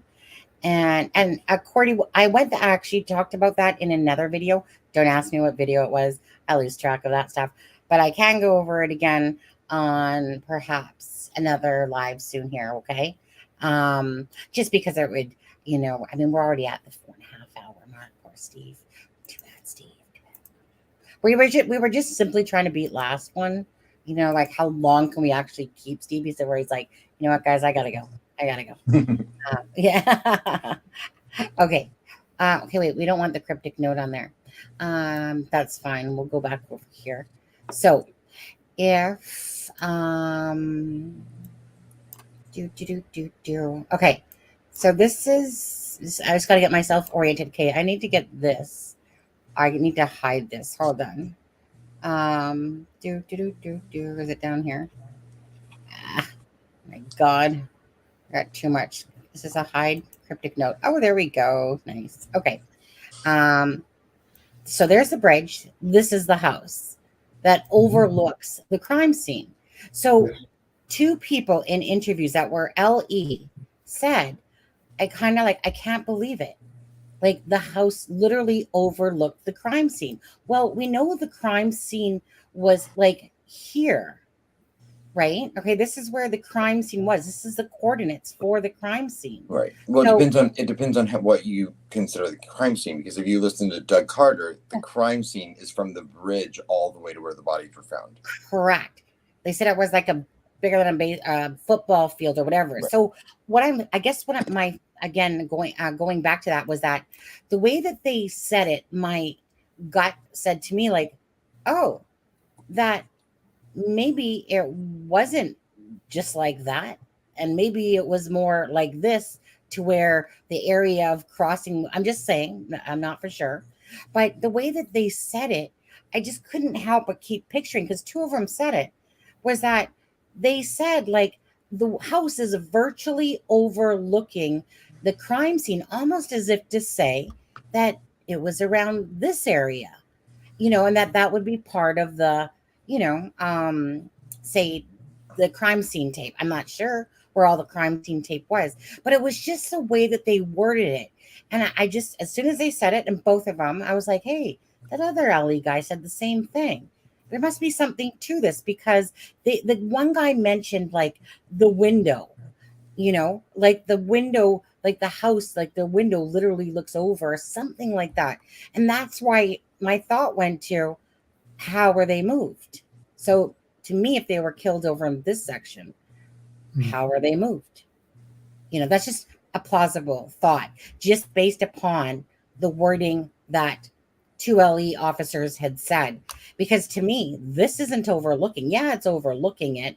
But I remember distinctly one of them talked about, like, as if it was like the window, like the kitchen window was overlooking. And that's why my brain went there. I'd have to look for those two videos again to bring them back up, because I just remember going, oh. That's why I want to go to Delphi. I'm going to try to make that happen at one of these eventually. I really want to go there and see it for my own eyes, and see if I can't get these people to allow me to get my eyes on it so I can have a clear understanding. Because right now I can't argue for or against. The only thing I can argue is that during the helicopter footage, you see where the divers are in the water. Yes. Yeah. And where they're working. Yeah. They're in that section of creek for a reason. Right. Obviously. Yeah. Yeah. And taking so multiple that pictures of that. a lot of things went on in that section of the creek for a reason. And they were looking for something. And so we have to, so whatever that section is, until you could get up there on that yard or in that house and look down, it's really, until you can see that with your own eyes, it's maddening that, we don't know what we don't know until you're standing there looking at it. Yeah, exactly. Now, Cordy, I know I asked you this before and I didn't see you answer, and maybe you don't want to. So Laura said, I seen you in Delphi yesterday. Did you want to say why you were in Delphi? Like, did you go to the bridge? Were you just checking things out? I'm not sure if you want to say or not. I just know that you had said that you were in Delphi before. And you had said. So how many of these people are from Delphi that's in your chat? Okay. Well, there's some people that they don't think that there are, that they come in and I know who they are from Facebook's.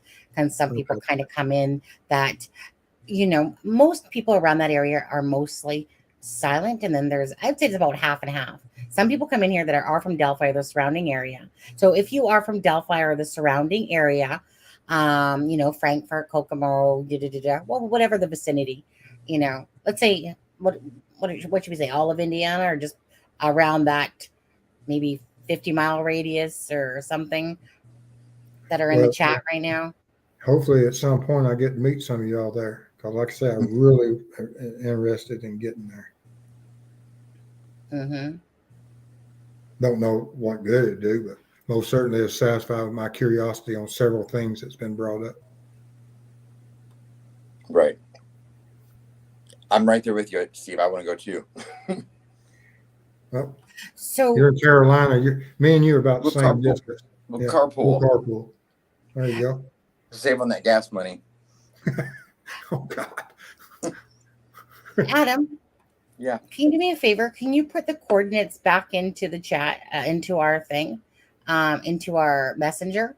Yeah. I just want to see if I entered them properly. I'm sure it's only like 1,000 screenshots ago. Just give me 1 minute. No. But maybe you have it in your. It's only because I just want to make sure I entered it correctly. Because sometimes it's just like, I had to change it manually. I'm like, how do I change it? So I just want to make sure, because the coordinates, they were in Ron Logan's search warrant. Mm-hmm.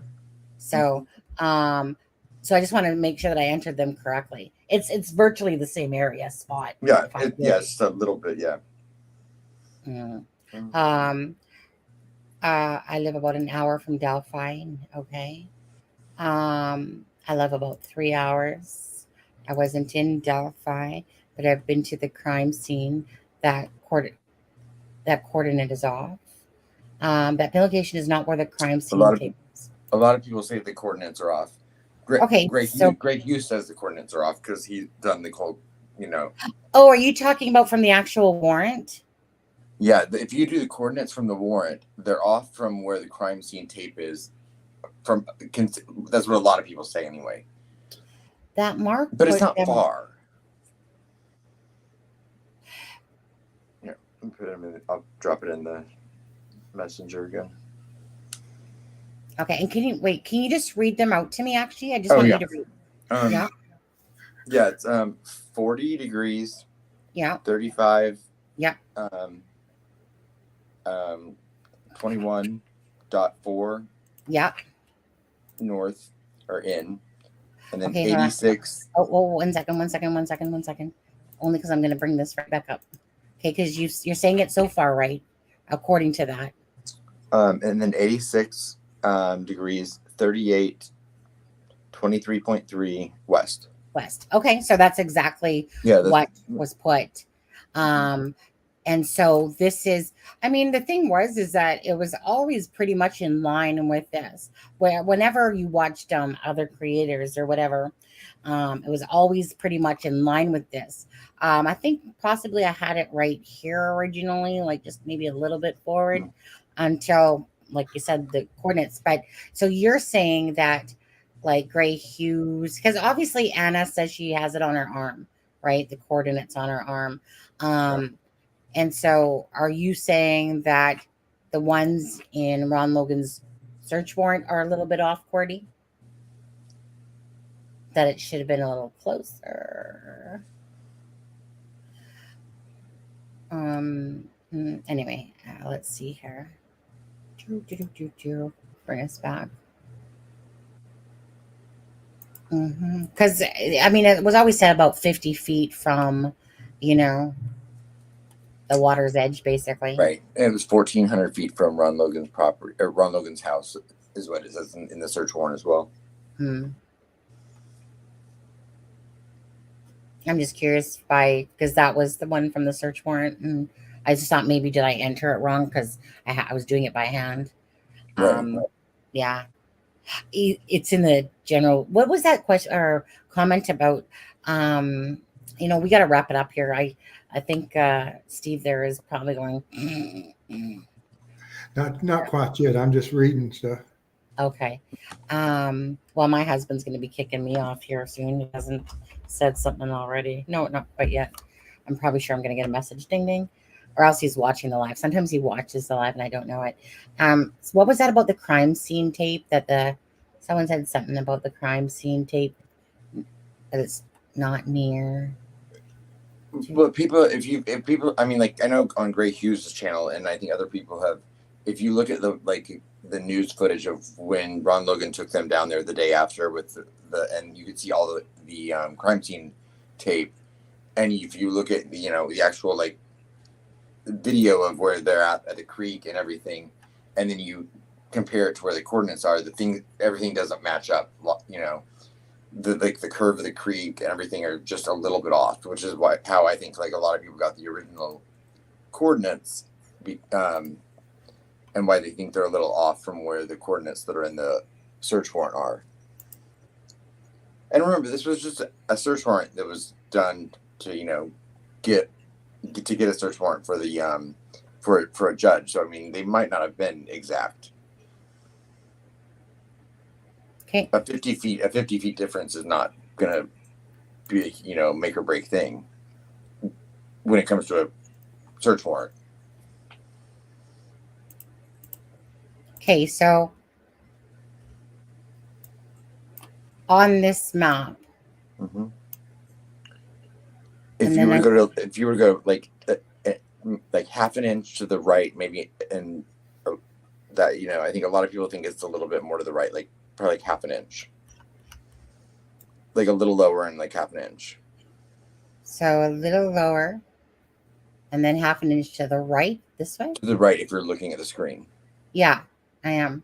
Go like half an inch over to the right. Okay, so half an inch. Like to the end of where the W is.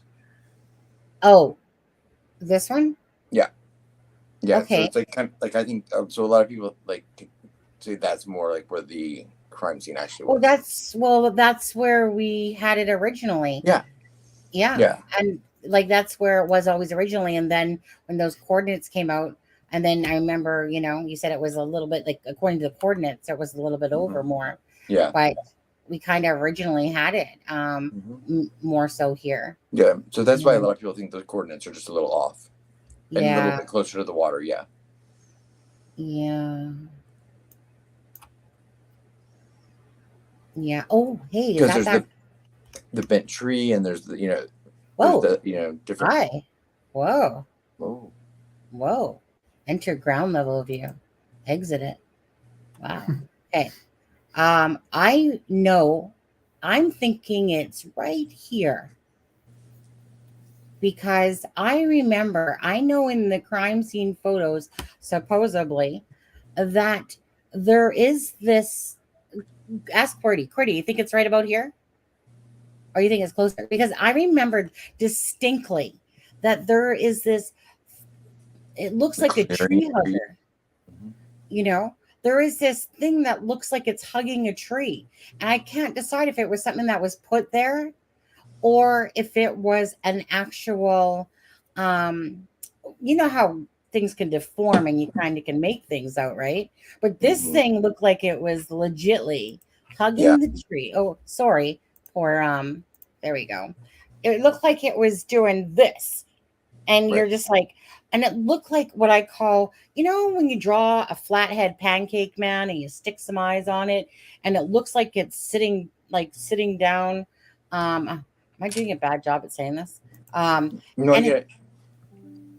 It looks like its legs are out. Here's the tree, legs are out, hugging the thing, and then you see like this round facing. You're like, is that something that was put there? Or is that just a tree that's making it seem that? Because it was during the daylight, but in order to see the crime scenes, supposedly, you have to have the different color tones to bring it out. Anyways, I call it the cuddle tree. Right. Yeah. And so,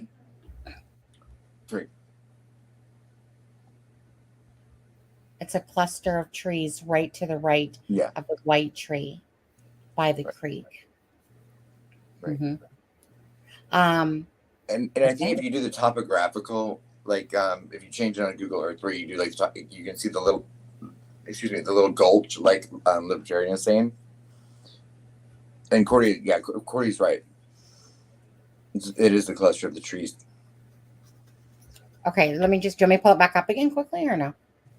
I mean, it's hard to tell on that map, but yeah. I know. It's like I'm just gonna. Like you said earlier, you can see when you watch the helicopter footage, you can see the flashes of light come from where the crime scene's at. One thing you have to realize now, when they're talking about crime scene,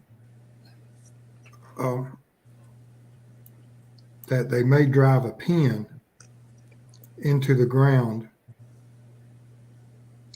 Used to that you had to, before we had all the GPS markings and stuff, you actually had to physically drive almost like a stake into the ground so that you could come back with a metal detector and locate a crime scene and restructure it from that. Mm-hmm. So whatever those numbers are, what those coordinates are, is that from that coordinate, certain measurements could be made throughout that crime scene to replace everything from that coordinate.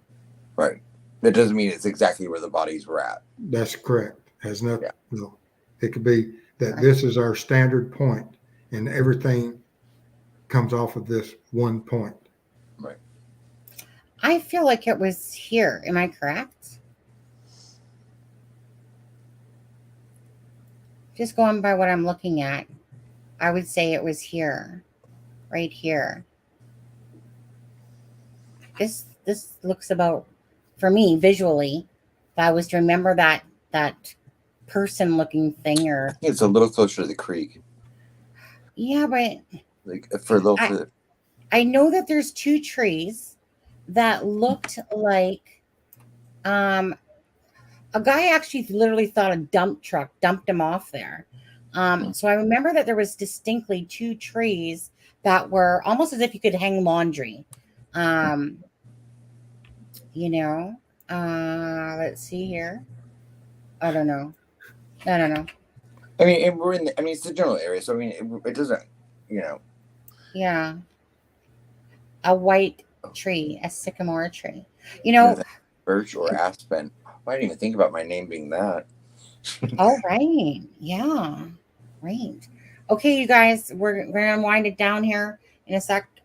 Is there a couple more things that Steve can answer for anybody? Because, I mean, me and, wait, hold on, Steve. I think you need to prep yourself first before you answer any more questions. A couple more, Steve, then you're out of here. Okay. At what point is Steve going to say, I'm not going to come on their lives anymore because they cannot stop talking? That day's not going to come, is it, Steve? No. Look, as long as I can be a good ambassador, I'm here. Okay. Well, I'll tell you what. Like I said, I'm loving your knowledge. I know that someone that has the opportunity to ask someone that's been in your career, and you've done, like I said, a lot of different things there, and it's meaningful to us for sure. So don't underestimate the value of your worth when it comes to that, because it's not like we're sick of you. So don't ever feel like that, because really we love it. Like, meaning, you can sit there and say, hey, Sonny, can I come on? And I'm like, every day and Tuesday, every day that ends in one. Oh, that's fun. That's funny, Cordy. That's funny. What? I think it's really close. Thanks, Steve, Sonny, and Cher. I mean, Adam. That is funny, actually. Dun, dun, dun, dun. You can be my son. You can be my Sonny Bono. Yeah. You can be my Bono. Don't even get me started. All right. Let's see. Find the helicopter. Adam beat me to it. Okay. White Sigma tree. No, that was the birch. I feel like if you took the R out of that word, Joey, I just feel like if you took the R out of that word, I mean, correct me if I'm wrong. Were you just purposely making birch or aspen, right? No. I'm pretty sure there was like some, subtlety in there. If you read between the lines or the words. Joey, your comment about Twin Peaks, though, that's one of my very favorite shows ever that's been on TV. I never watched that. I was like 8 years old. I was too young to watch it. I don't know what was wrong with my parents. I know I own Twin Peaks. See, Cordy, I got them too. Okay, okay. I'm gonna start going to bed at 10 o'clock when Andrea goes. I know. This is we digress once again. Belinda says, thank you all for your expertise. We appreciate you. I know. I mean, thank you, Belinda. We appreciate you being here. Yeah. I feel like I don't really deserve a lot of credit. I mean, like I said, I think everyone, even including Deb, like the road one, I feel like we just all offer our each uniqueness. And obviously we feel like yours is like, spot on and great to have you, because, I mean, truly, you make us look like nothing really when it comes to anything to do with like police knowledge and stuff like that. No. It's like but I said, talk about hair. Well, intelligence is just, there's so much based upon people put so much value that certain people are more intelligent than others. That's not the case. Everyone has their own special abilities. Yeah. Well, in the collective is what I always work with. The collective is far greater than any individual. Yeah. And sometimes it just takes leadership to get the collective together to figure out the angles, and that's all it is. But no, don't ever underestimate you and your communities. That within this community here, y'all are far and more expertise than you will ever realize in the collective.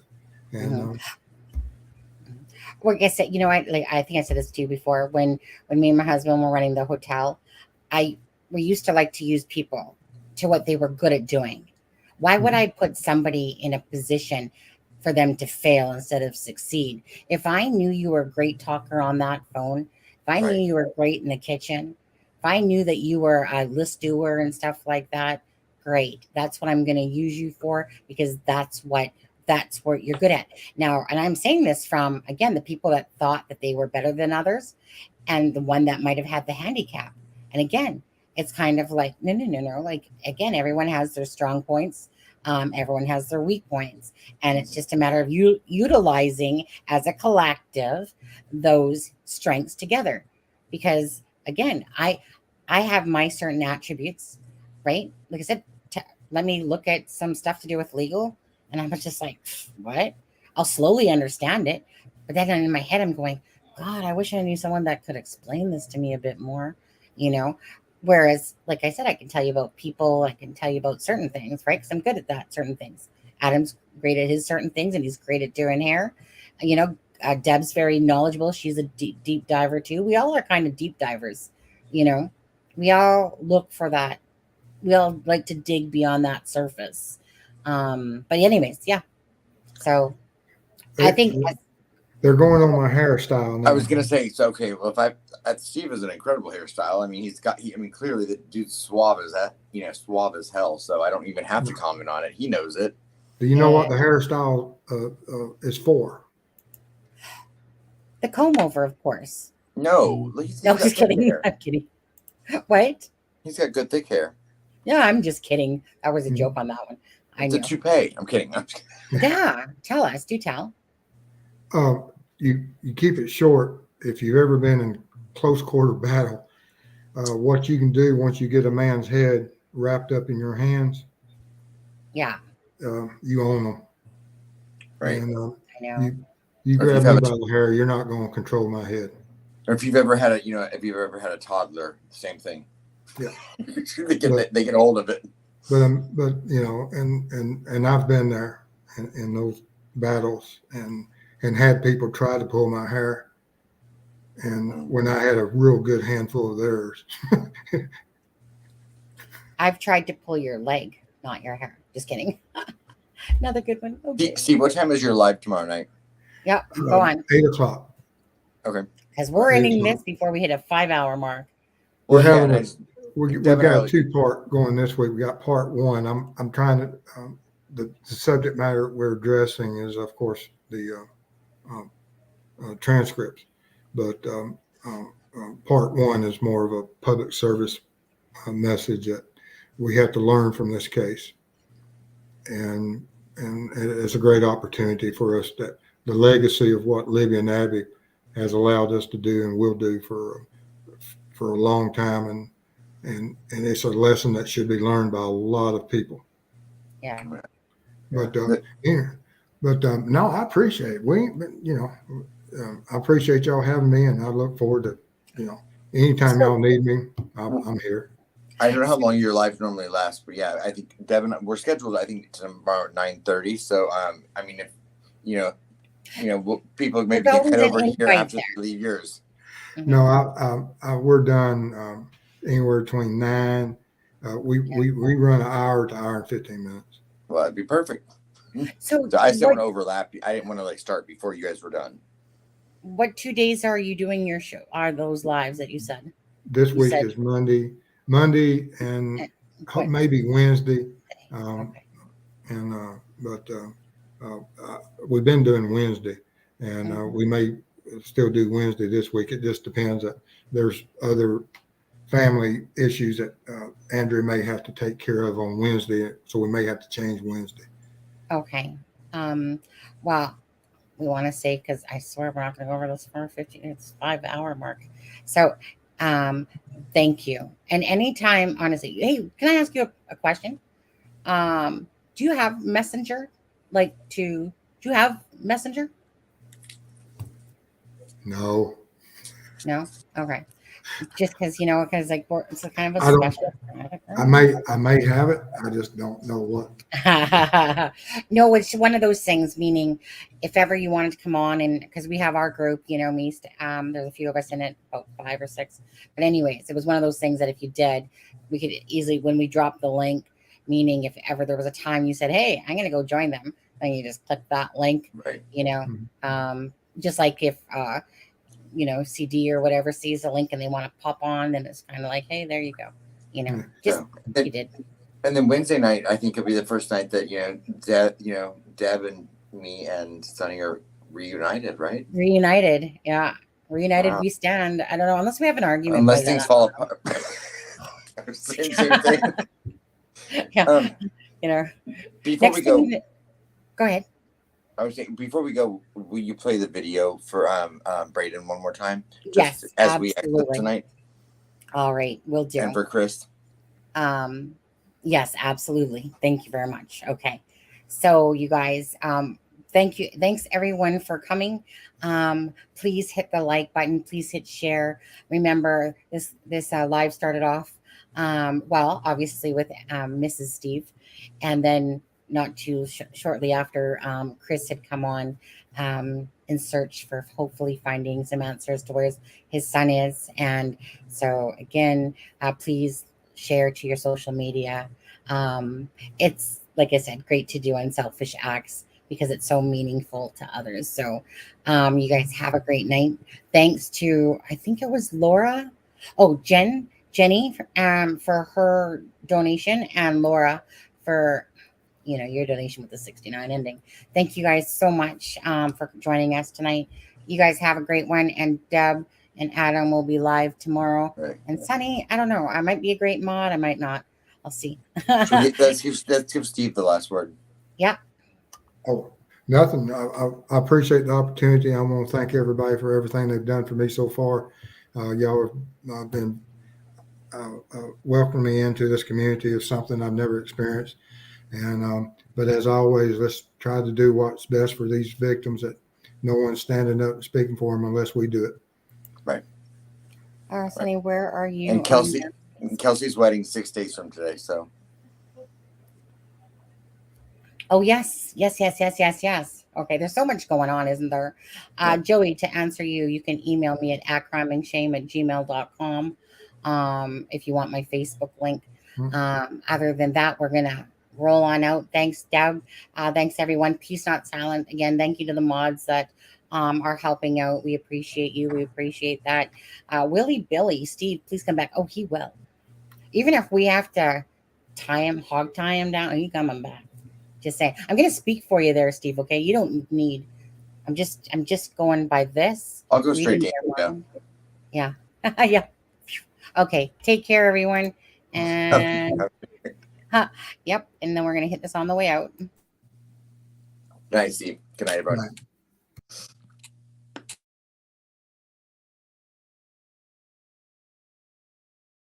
Thank you for watching It's a Criming Shame. Tonight at 10 p.m. Eastern Standard Time, a father who is desperately seeking to find his son, Brandon Mahon. Brandon Mahon is approximately 5 foot 11 inches tall and weighs approximately 145 pounds, last seen in the Shelbyville, Indiana area. If you or anyone else has any information regarding Braden Mahon, please contact It's a Criming Shame at acrimingshame@gmail.com. That's acrimingshame@gmail.com. Adam will be joining us from It's a Criming Shame. Deb is away from It's a Criming Shame. But Steve, retired LE officer of 20 years, will be joining us from True Crime Web. Again, if anyone has any information that can help this father, Chris Mahon, help find his son, Braden Mahon, and please share to all your social media accounts, Snapchat, Twitter, Instagram, Facebook, YouTube. Thank you very much. And to all the fathers out there, have a happy Father's Day.